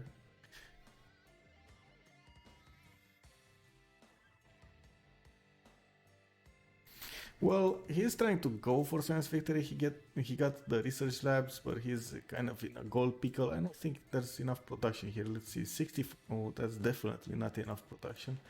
And let's see if he's making only 7 great engineering points a turn, while Persia is making 15. And I don't think Persia got projects, right? He just spammed those industrials. That would have been a choice, I guess, for him to get the engineers for space. Get at least 2 projects done really fast. But still, he would have needed to work on the last ones, and it doesn't look like he has enough production in the cities to actually make it viable. We're gonna see. We're gonna see. In the meantime, he's gonna lose all of his 3 allies. Maybe Tordred will be able to stay alive with Corny here in the corner.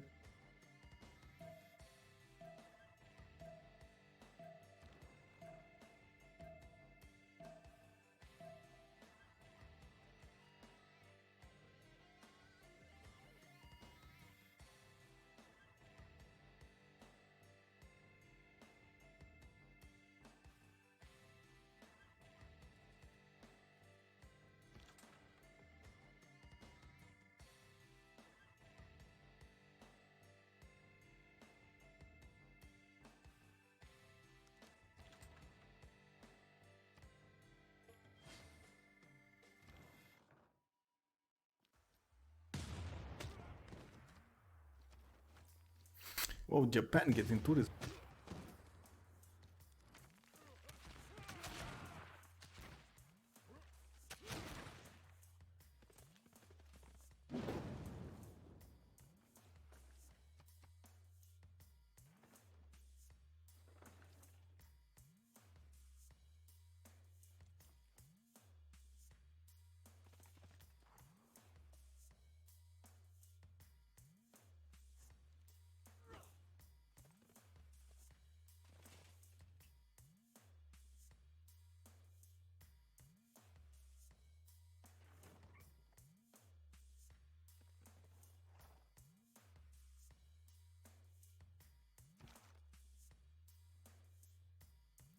Second city of Rome bites the dust. It looks like Pellman here is having a little bit of fun with carrier city names.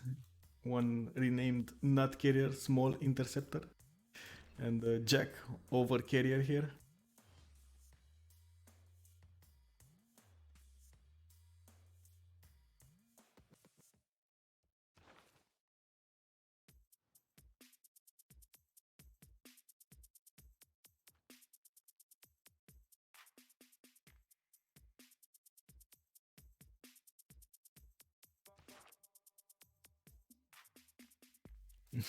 Yes, Jack over carrier, and Zoro came here to sit around. Oh, Colosseum done in 2 turns in the series of Kree. That's the one that I haven't seen a lot. Not sure exactly when, but there was a change in the meta. Players just weren't building Colosseum anymore.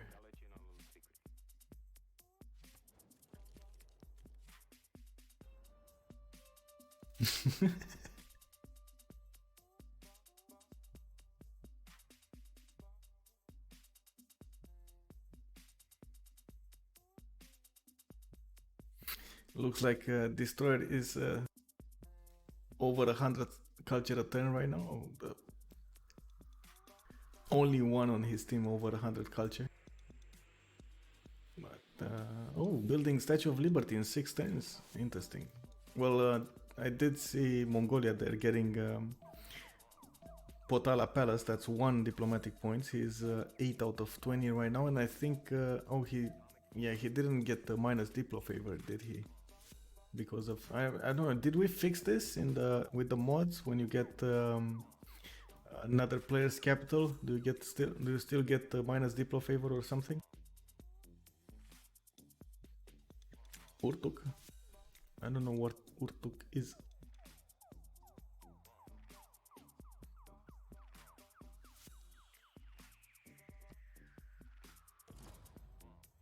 Okay, so you still get, well, that's I guess that's the reason Dido here didn't get any capital. Oh, getting Mahabodhi as well. Nice. Interesting. How did Colento not get that? Oh, he doesn't have a forest near his holy site. Interesting. Maybe he could have built another holy site somewhere. This would have been a +2.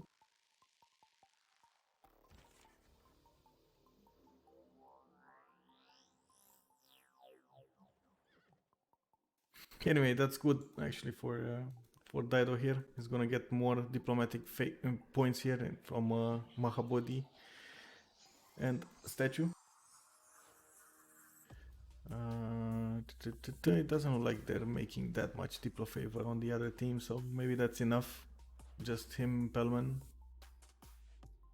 and Pelman. Well, actually, I think they have enough between them to guarantee the next win. The next Congress at least. Do I see anywhere how much the Diplo favor they're making?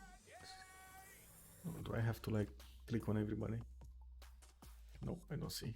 Okay.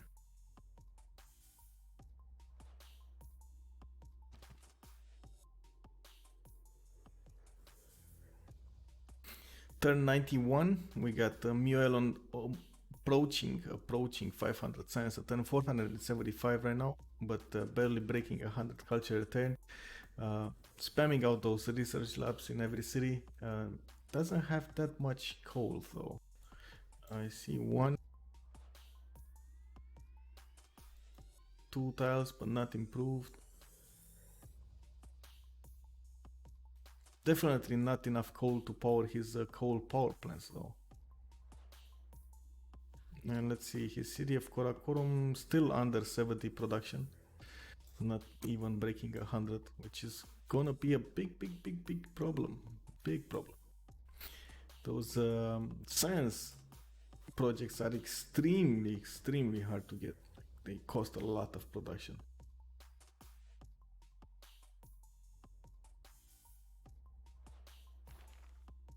I was seeing a blockage of great engineering points here. Probably Phoenicia will be the one who's gonna get the next one, and then Persia will get as many as he can.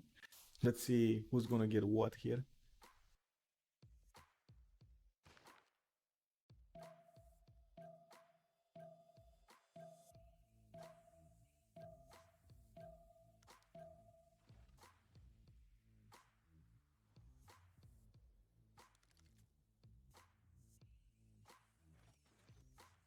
And the city of Willy Mapu was actually taken over this turn, I believe. And that Cuirassier is really low HP. And it looks like Coleto was right. There were enough units there to actually take over the city without much problems.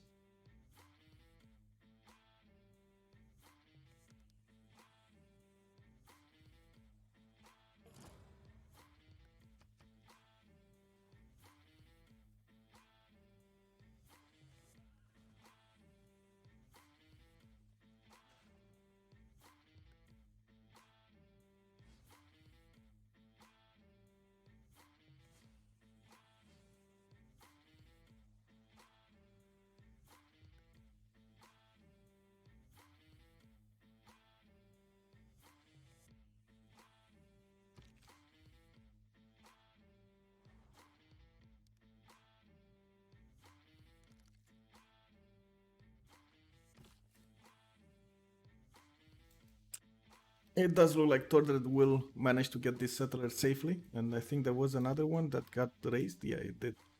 There was another one on the borders here. It did get raised.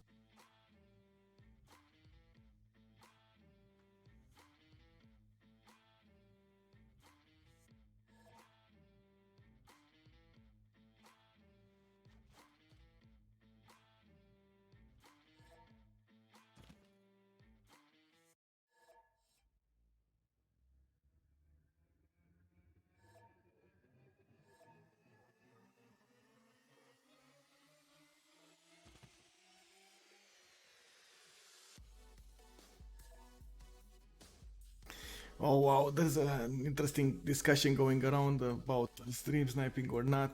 I mean, even if they didn't, even if they do, and this is a game in which you do see a lot of details because it most of the time you're gonna need to prepare for a long amount of time to get something done, either in a grid people screen for how many districts someone has, or in or scouting his land, seeing his improvements, or seeing his army strength or science, or there's a lot of ways you can see that.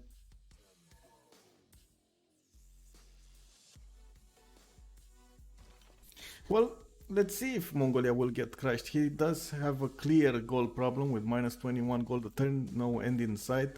Those planes will cost a lot of gold and production. He's not gonna be able to, hard build, buy them with gold. Usually players go for that, at least for the first one.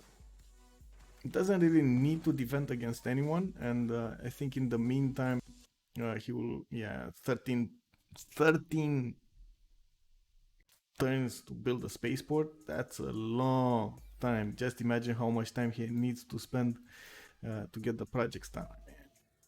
The first one was okay, that's not gonna be a problem, but it's like 30 turns to get the win here, and in the meantime the players from Nekst Vigraem will just have a Diplo victory, 3 turns away from building Statue of Liberty. There's no one on the other team to actually deny that.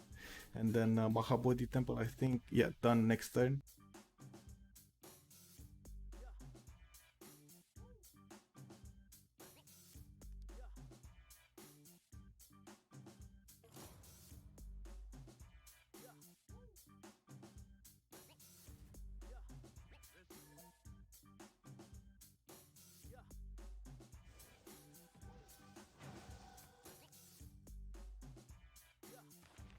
He even got a religion here for Nisha. Looks like all world wonders provide +6 faith and crusade. Interesting.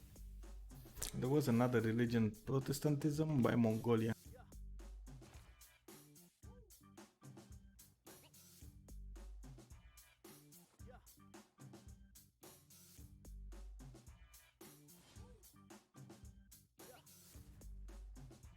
Hey Apollo Master, yes, this game is still going on. Look at that, turn 93, 500 science a turn on Muel, while he's like double.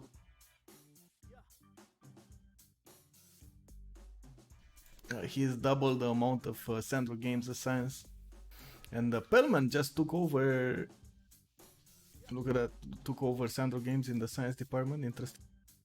It was Kree. He did get Einstein earlier. He did get Colosseum a few turns ago, and right now he's gonna take over all of Rome cities. Yeah, they didn't give up. That is one thing they didn't do, which is kind of nice to see. I don't think they can pull it off though. Mongolia here, as I was watching earlier, I don't think he has enough production. Still, the city of Karakorum is 70 production. I don't think that's enough. He doesn't have a shipyard though. Only has a lighthouse. Maybe he should build a shipyard. Okay. Or, well, I wanted to say buy one, but I just realized he doesn't have gold to walk down the street.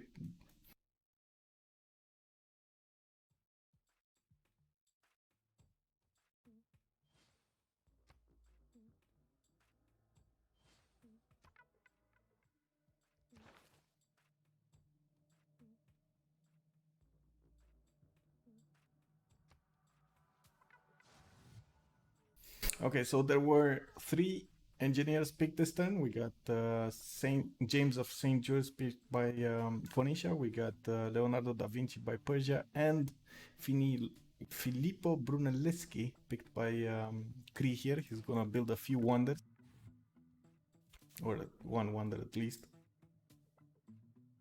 Yeah, they tried. Surely they tried.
I can only say that my experience is there for the people to consider. Senator Kennedy's is there for the people to consider. Ooh, artillery is on Japan here. Nice. Okay, that will surely make the fortifications melt away. 1965. He just needs to get them on the front lines.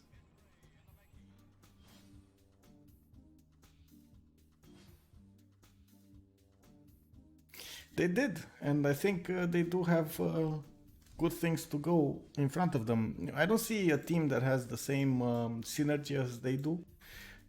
Not sure exactly why, but it looks like there's a lot of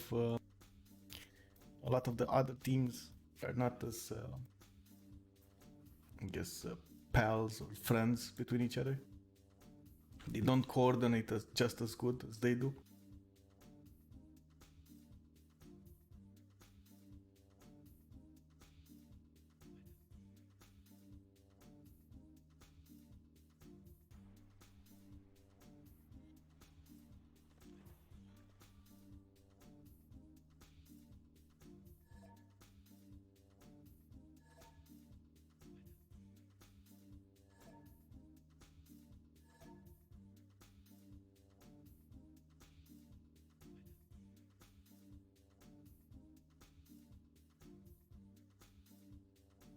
Yeah, exactly. I mean,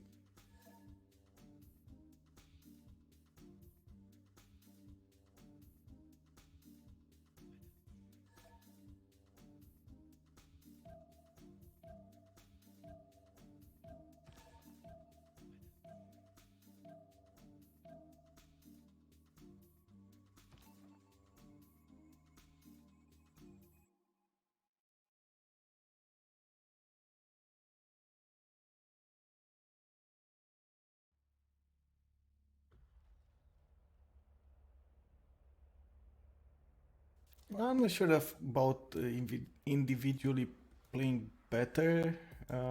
We have experienced players on the other teams. Tordred just by himself is experienced. Corny, like Carrier and Muel are all experienced.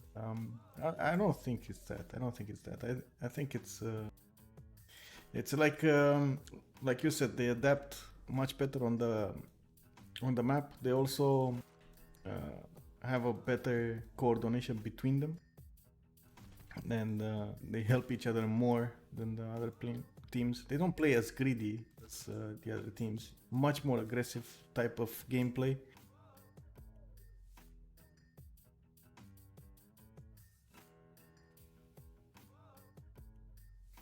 Yeah, Sam. Yeah, that's. I mean, yeah, I guess I don't know. I see the same thing happening with CWFR, right? You would think that CWFR, with how much they're promoting the 4v4s in the squadrons and stuff like that, you would think they would play much more for the team, and they did do well with Ulysses, but I don't know. It still wasn't enough.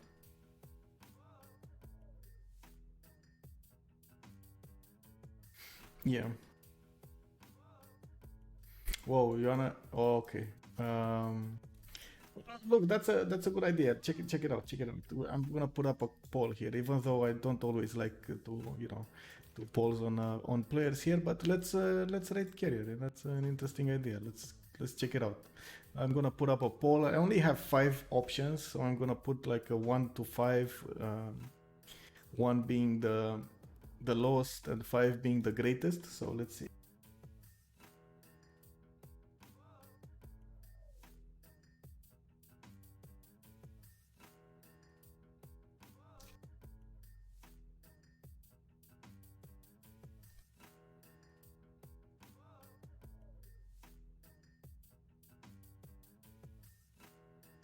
This is about his performance in this game, right? So no, not about his personality, not about his uh,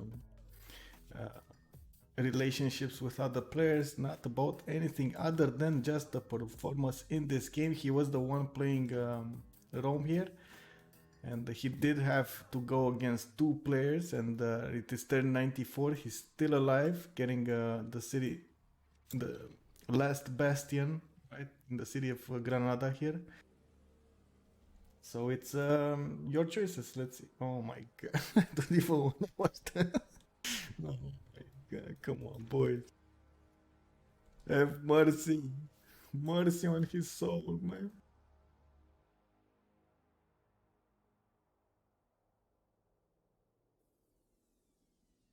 Look, look, look. Oh my god, look at this. There's a clear difference. 1 and 5. Now it's a close race.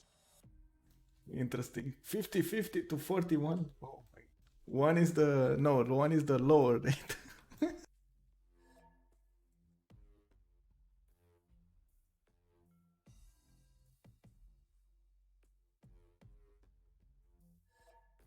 Yes, one is the low. So one is the lowest and 5 is the highest, right?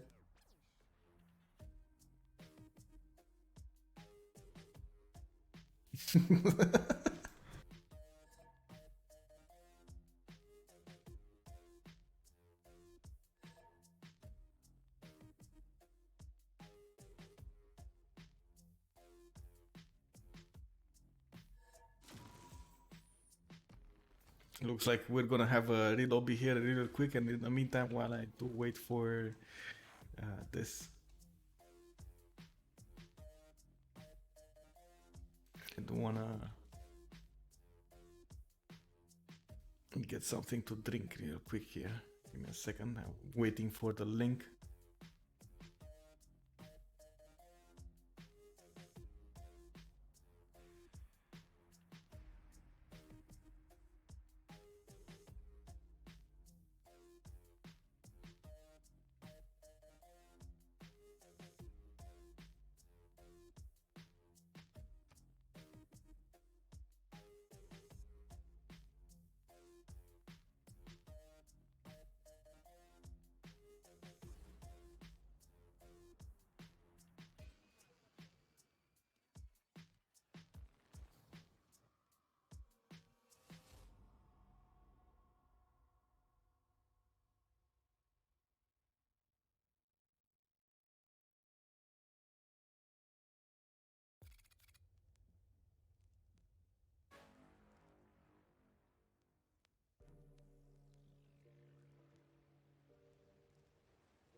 So it looks like 69% of you think, with 84 votes, he had a really worst, like the worst performance of all, while 27% think he had done great here, going against two players.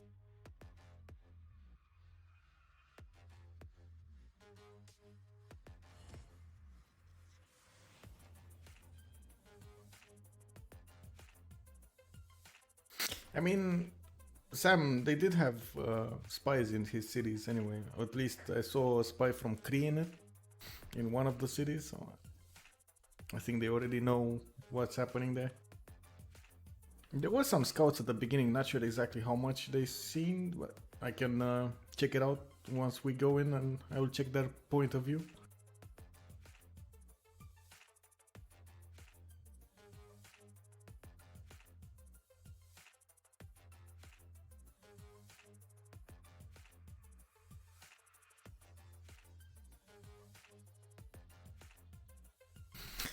Yeah, he did. But I mean, this is just like, at this point, I think it's more like a meme than anything else. I think they're getting mad, they're getting beaten by Nekst Vigraem every game almost. So.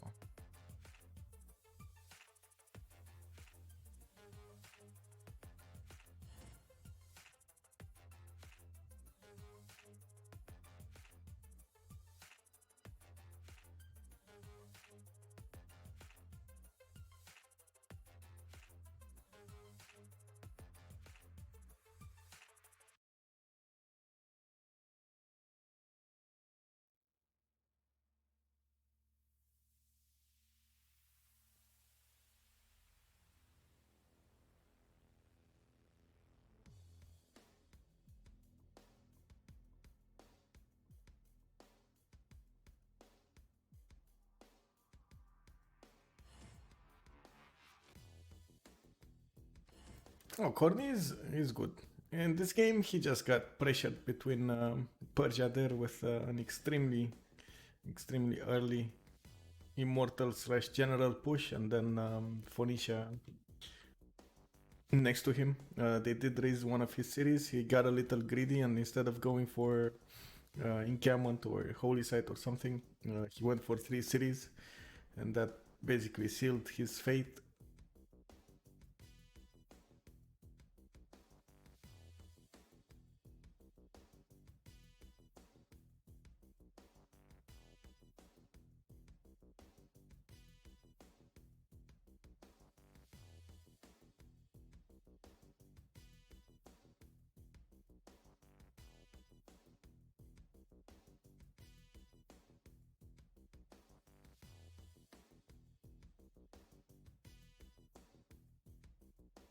I mean, I'm not sure if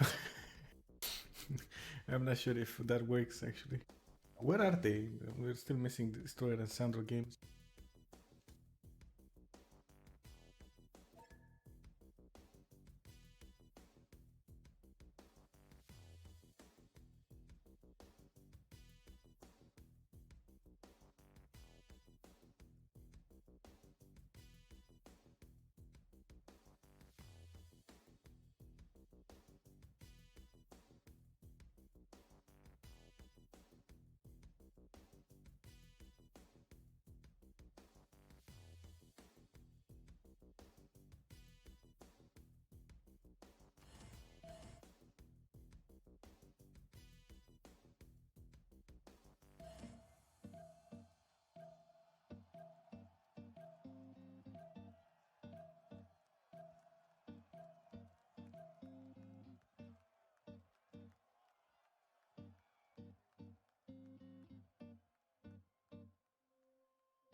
New powers call forth, from the barrel of muskets to flowers of fire in the sky.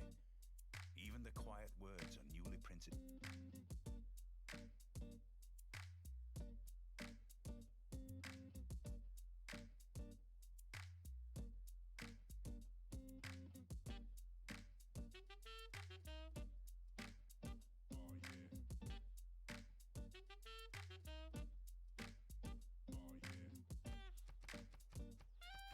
Okay, so you were wondering about how much they've seen of Muriel's land. Let's check it out after everybody gets in. Let's see what happened there. How much did they scout? I do see a Persian scout, sorry, not scout, spy in the city of Mongolia. I think there was one in his capital as well, but I'm not sure where he is now. Don't see it anymore.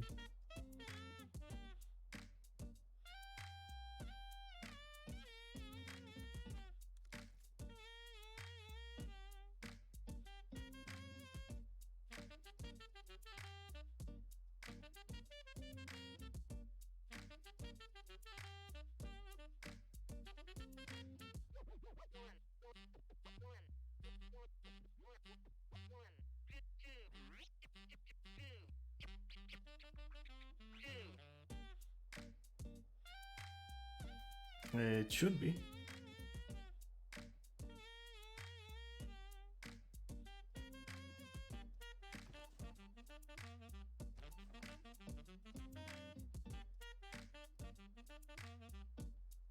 Yeah, so it's 2 sight range.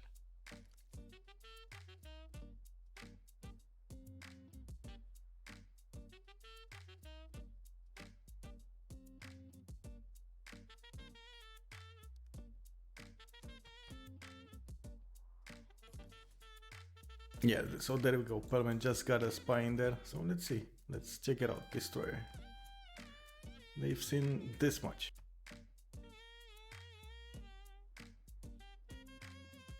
There was a skirmisher here, by the way, as you can see.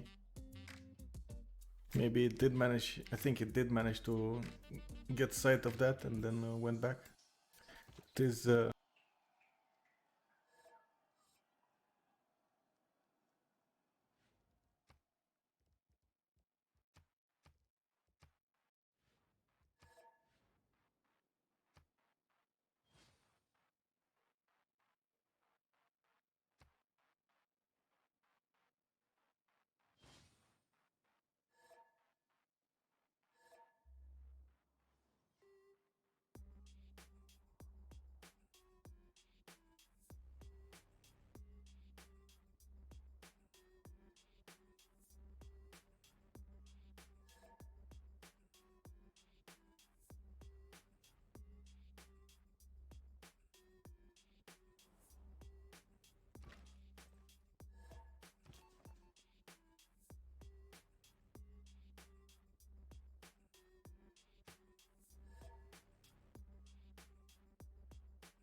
It kind of looks like that's what happened.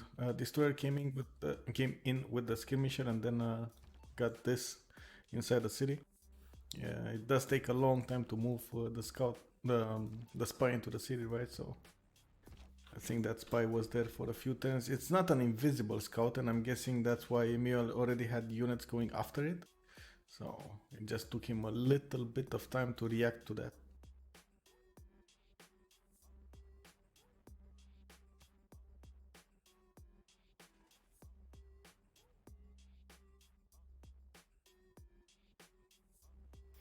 Well, Tordred, no, I don't think he's getting worse with time. He's just not putting up that much time into playing because he's also working with, I think he's at a company, a developer of some kind. So he's maybe playing a few days a week or something, or a few games a week. Comparing him to like when he was playing daily, it's a big difference.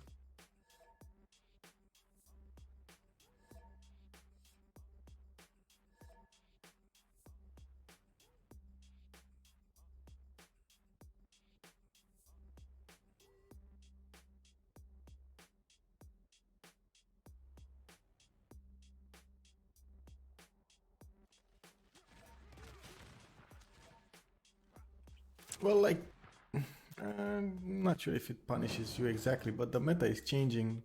You get, you know, different BBG versions from a month to the other. Then you got Frontier Pass coming in and adding more content and changing a little bit of this and a little bit of that. new wonders, new city states, new stuff to use.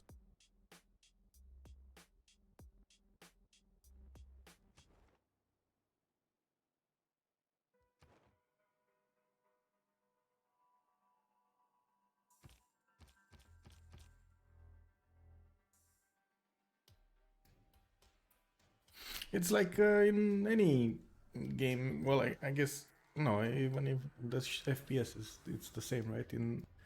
In Dota, you're gonna have the meta. In FPSs, you're gonna have the reflexes that you're gonna need to, take care of every time and get a lot of training done for it. You're gonna need to know exactly the angles that you're gonna, need to keep or shoot or preemptively shoot or whatever. The same goes for Dota. They do change a lot. I think they're like what 2 changes a week or something like that, or at least 1 a week.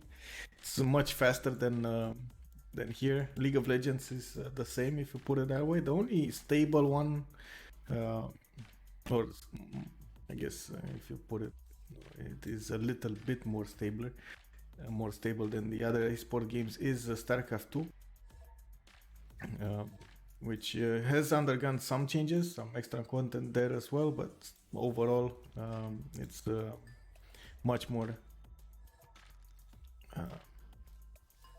standard than other games.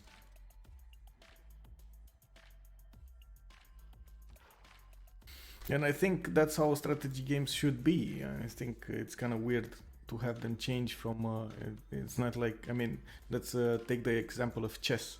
I mean, the rules haven't changed for so long and it's still a wonderful game, right? So why would you need to constantly change stuff if it works? Just to, I don't know, doesn't feel like it needs changing just for the sake of change.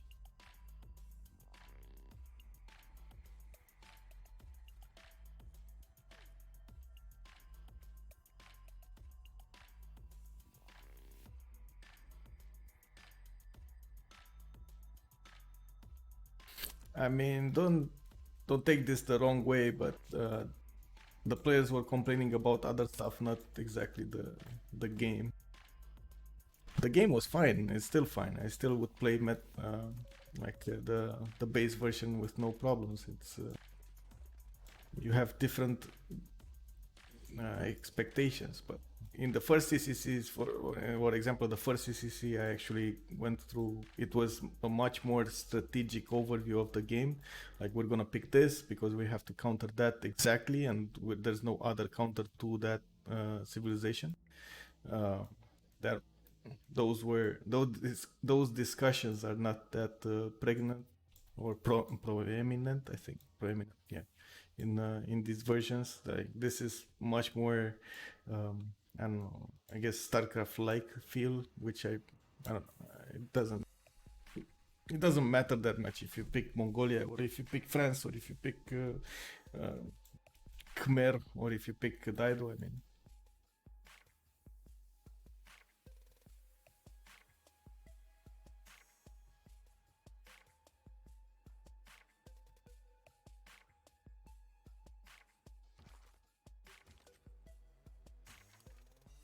one more city left for Rome, as I was saying. The city of Granada is a bastion here.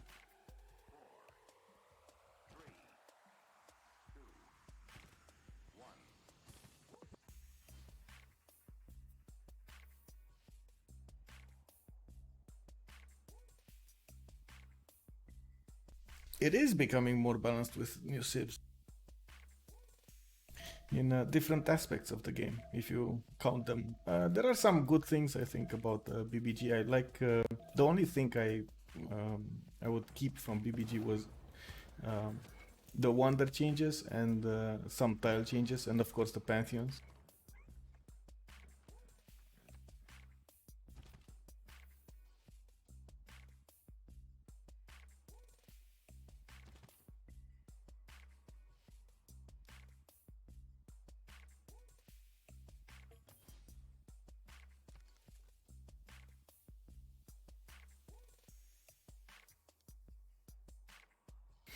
Yep.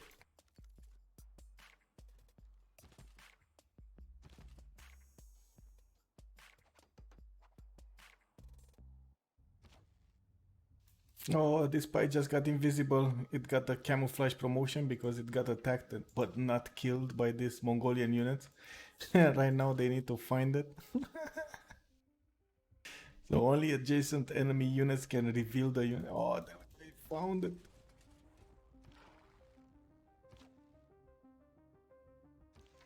And it died. Rip.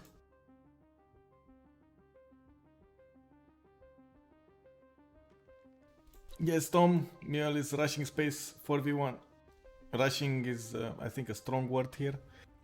He's only 76 production in his capital with 8 turning spaceport. Actually, it was like 13 turns when it first started, so I don't know, man. I have my doubts, I have to say.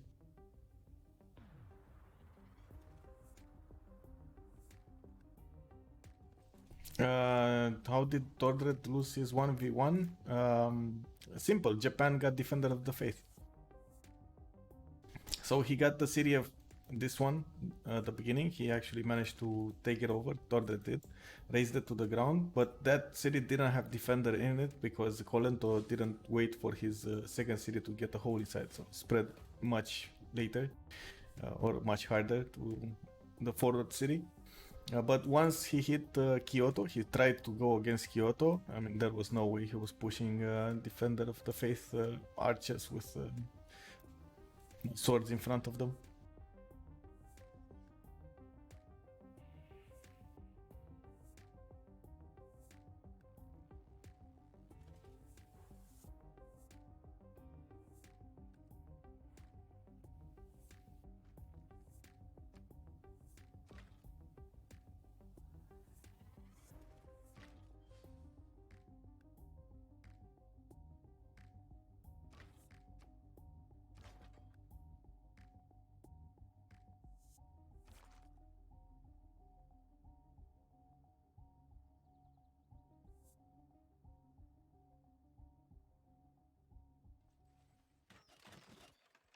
Rocas, we did try to fix, well, you can't actually fix first moves. The only thing that you can do is make all the players start at the same time in the turn and end at the same point, but that would just make all the, like everyone else's turns much longer, and of course the waiting time between, the loading time between turns much longer. It's not a viable option at this point.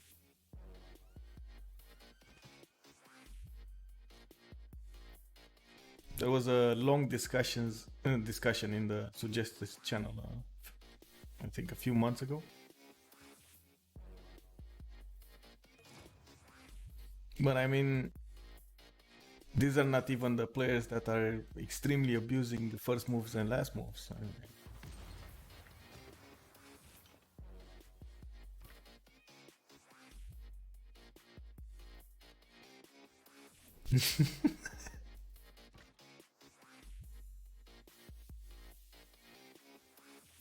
ah, come on, he's not, man.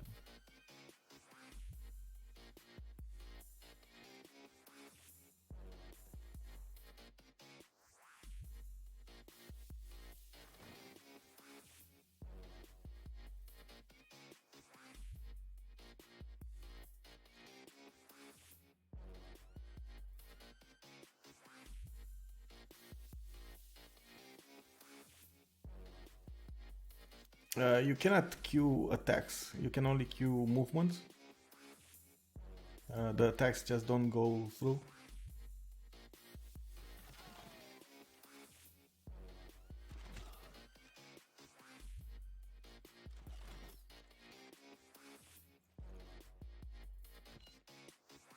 Wow, this samurai, man, 5 HP.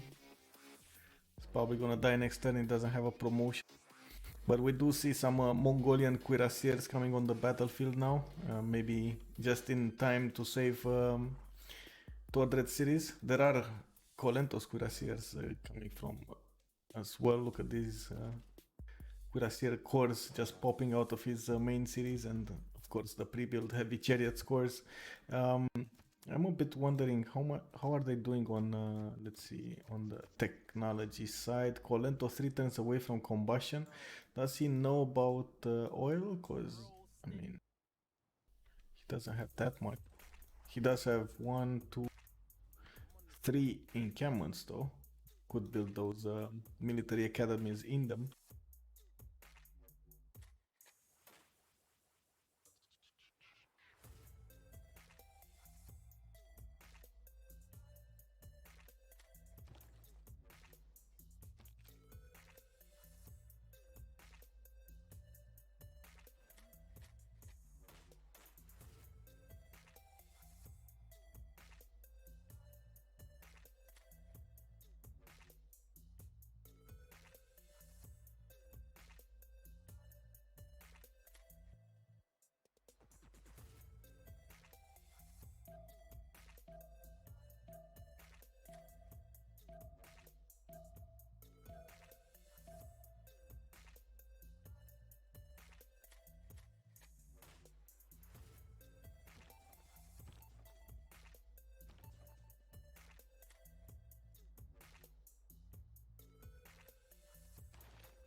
So it looks like there are 3 spies in Mongolia's capital city, and he's gonna have fun.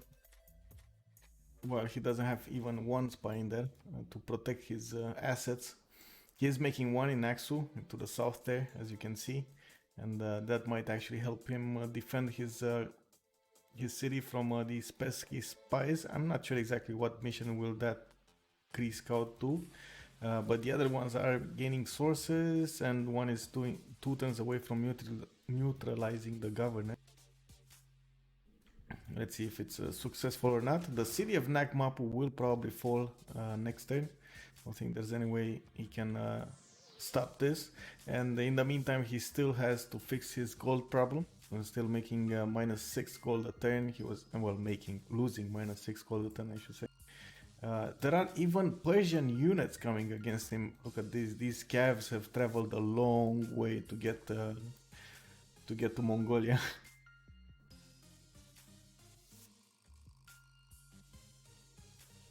Sandro Games going over 300 science soon enough. We got him on 297, going for a radio in 2 turns and Scorch Earth, I believe it's called.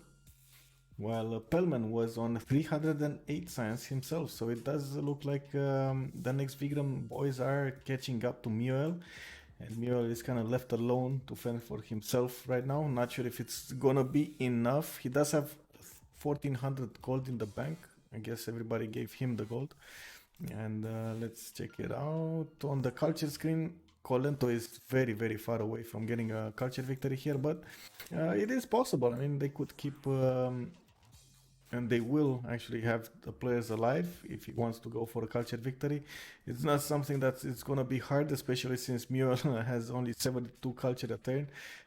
He does make some faith a turn, not much, but it's 15. He would just need to spam out those theater squares. In the meantime, he's more interested in just like outright fighting Muel here, getting a lot of cuirassier cores. Those will probably, as much as possible, be tanks. Those are a lot of tanks, by the way, like a lot of them. We are 2 turns away from finishing this era, and let's check out the era's screen here. We got 69 out of 79 for Corny. Not that it matters, he's on 1 city, this lonely top right city. We got Tordred on 93 out of 102 and only 3 cities remaining. Mioel 135 out of 145. He might actually go into normal age, or is it? I'm not sure exactly how to read this, if it's the next normal or the next golden. Not sure what's the second number. So let me check it like this. Let's see, it's 135. Yeah, it was the normal age, so he needs 156 points to get to the golden age. That's not gonna happen. We got Thanos Chungus with Rome on 1 city, the city of Granada, with Let me see, 57 out of 74 points, not getting there. Destroyer, he was in a heroic age, and right now he's 20 points away from getting his golden. Not gonna happen. 116 points out of 134 for Japan here. Definitely gonna go into a dark age here. Central Games, 119 out of 116. He will get his next one, and he's gonna be able to get the Heartbeat of Steam as his choice there, getting extra production from his theater adjacencies. Pellman, he was in a heroic as well, with 119 out of 119. He's gonna make his next one. He did make sure he's building a few wonders here and there and good adjacency as much as possible, I guess, districts, so he can get the golden ages.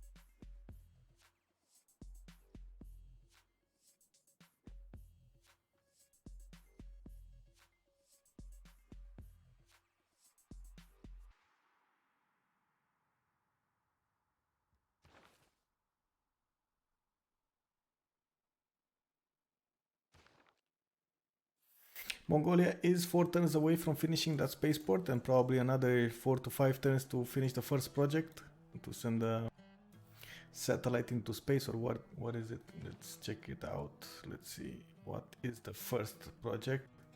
Launch Earth satellite. Then he's gonna get a lot of stuff. Let's see how much he will do here. 85 production, so slowly but surely he's getting ahead in production, but still no shipyard. I'm still amazed he has no shipyard. What is this?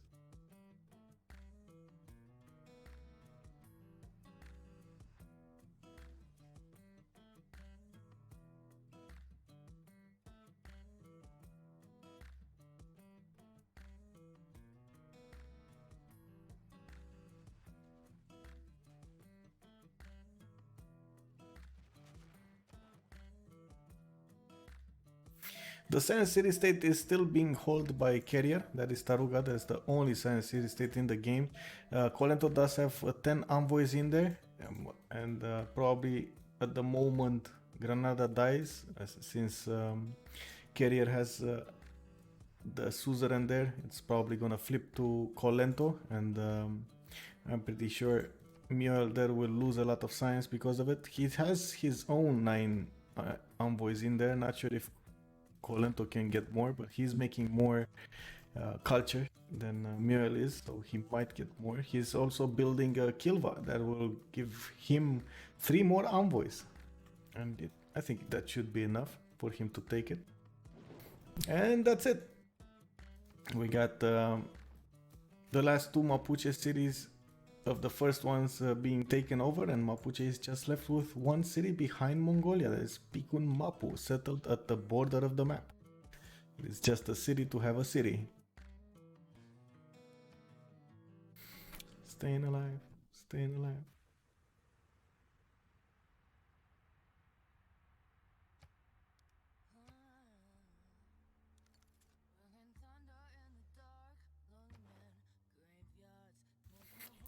Ooh, that was okay. Colento just put 23 envoys into Taruga, and I don't think there's any way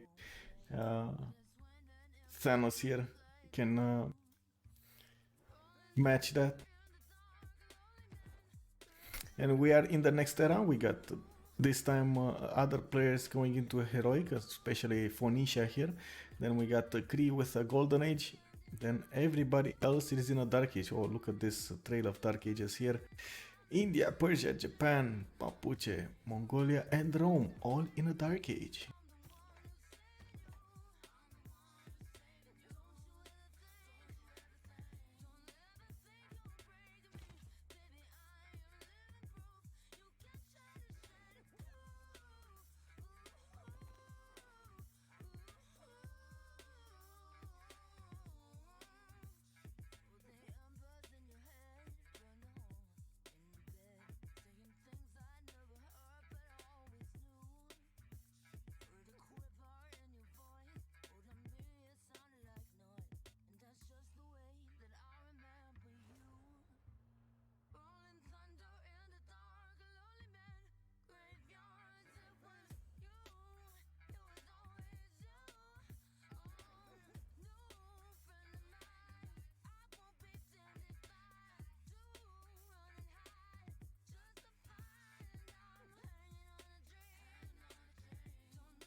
I don't think so.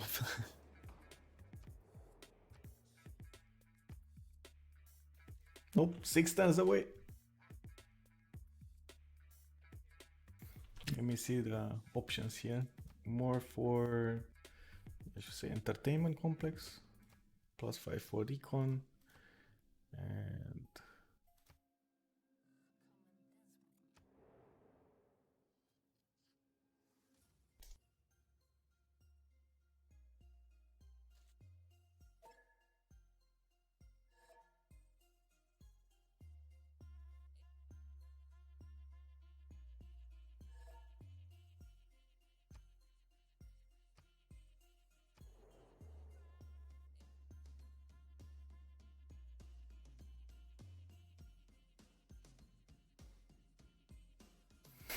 I think Mel is getting the gold from spies or something. Let's check it out. Can I see that? Can I see the spies? I can't. Wait, he only has 1 out of 2. Then how is he making like this much gold? He was like on 1400, now he's on 1900. Everybody's giving him gold or something. Oh no, he's making commercial hub investment. Okay, got it. But still.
One more turn, and we're gonna see the spaceport finish in the city of Karakorum in Mongolia.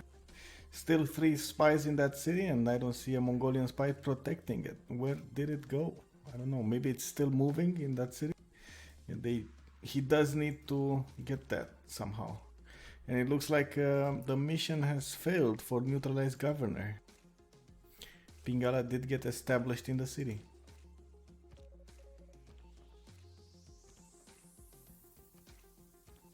Wow, a Padana is just... Nobody got a Padana. What? Wow.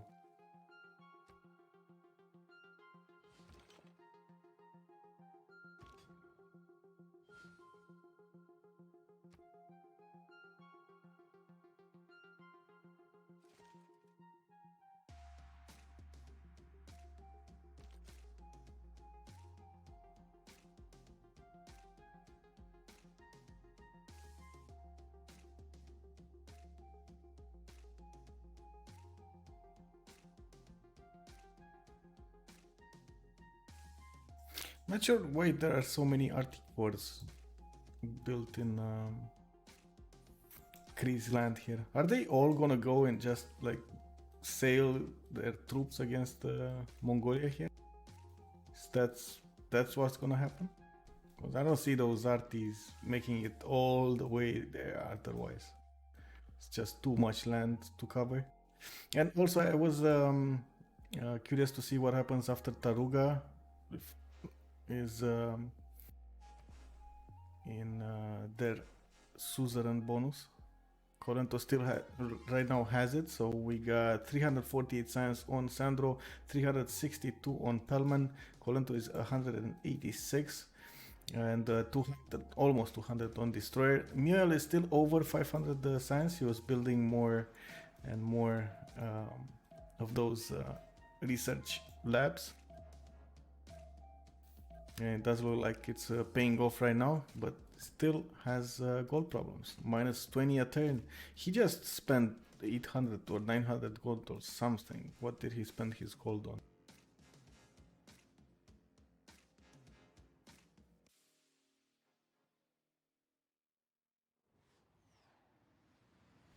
Oh, free unit. Nice.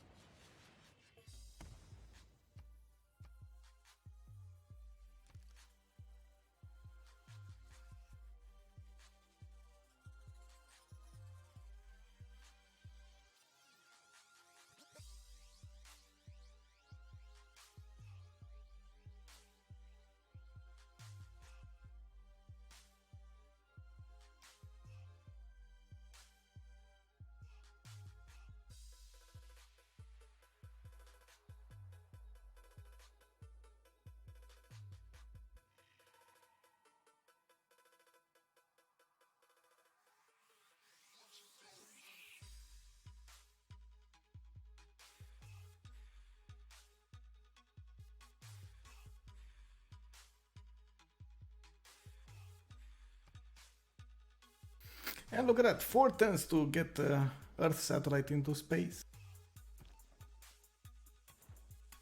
He has the first project. Or he's going for the first project.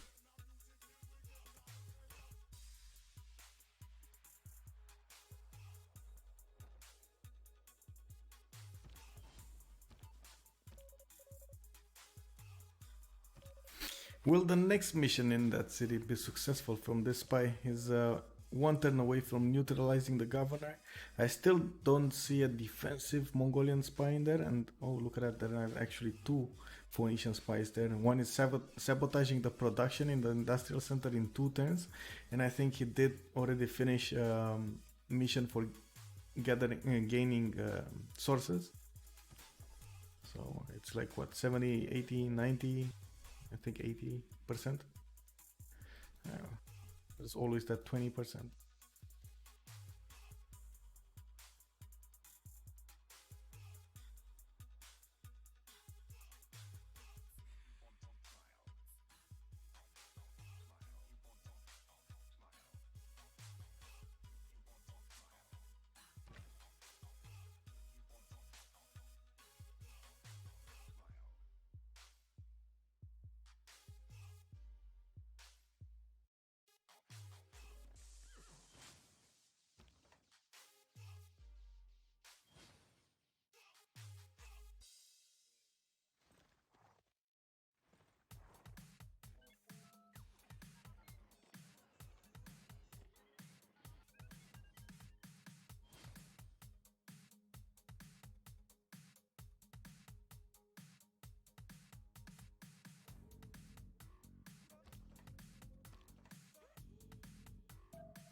Minus 6 insufficient oil.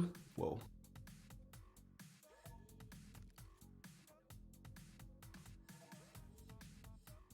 Okay, so it looks like Thanos here wanted to just get out of this game, waiting for the inevitable anyway.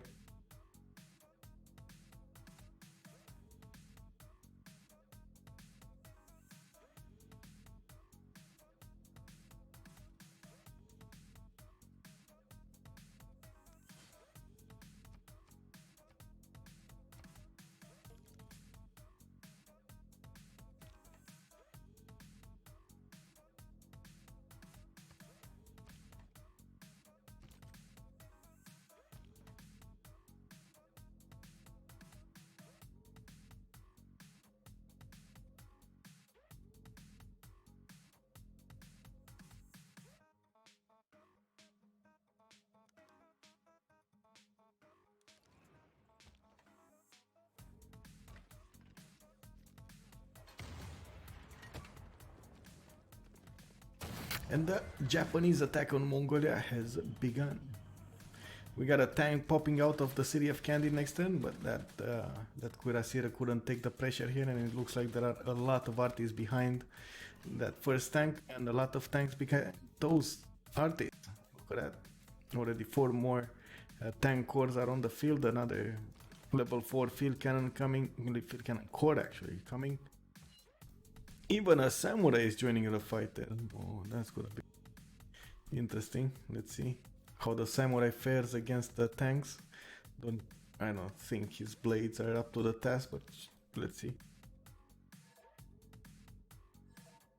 Oh, and there we go. The victory is for Nekst Vigraem. We have the clear leader of the Group B with 4 wins against the TBD that only has 2 wins. There is another week to go, and that is week 4. We're gonna see the final matches, and then I think we're gonna go directly into the CCC. So I hope you guys enjoyed this game as much as I did, and you got to see a lot of early aggression here on the inland sea map. It was quite, I should say, eventful, an eventful game, and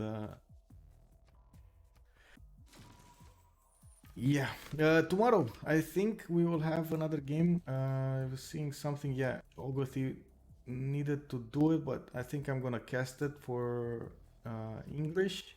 Let me see, we got Ulysses playing against Zone of Control, 4 p.m. GMT, and I'm gonna cast with Malm. So if you guys like these kind of games, if you guys like Civilization 6 and of course the Civilization World Cup, keep close, and we're surely gonna have more games. We're gonna see a lot more of these players. As you can see, these are quite experienced players. They do a lot of great stuff. So in the meantime, this has been Michael. I hope you enjoyed this cast. Let's see each other tomorrow, 4 p.m. GMT. I will start probably streaming at 10 a.m. GMT, just my normal daily stream, and then I'm gonna go into the games at some point. Not sure if I'm gonna stop or just keep on doing it. But anyway, in the meantime, thank you very much for the support, for the follows and everything. Let's see each other tomorrow. Please enjoy this last bit of the Sunday that we have remaining of the weekend, and hopefully we'll see each other as much as we can. Have a nice week, guys.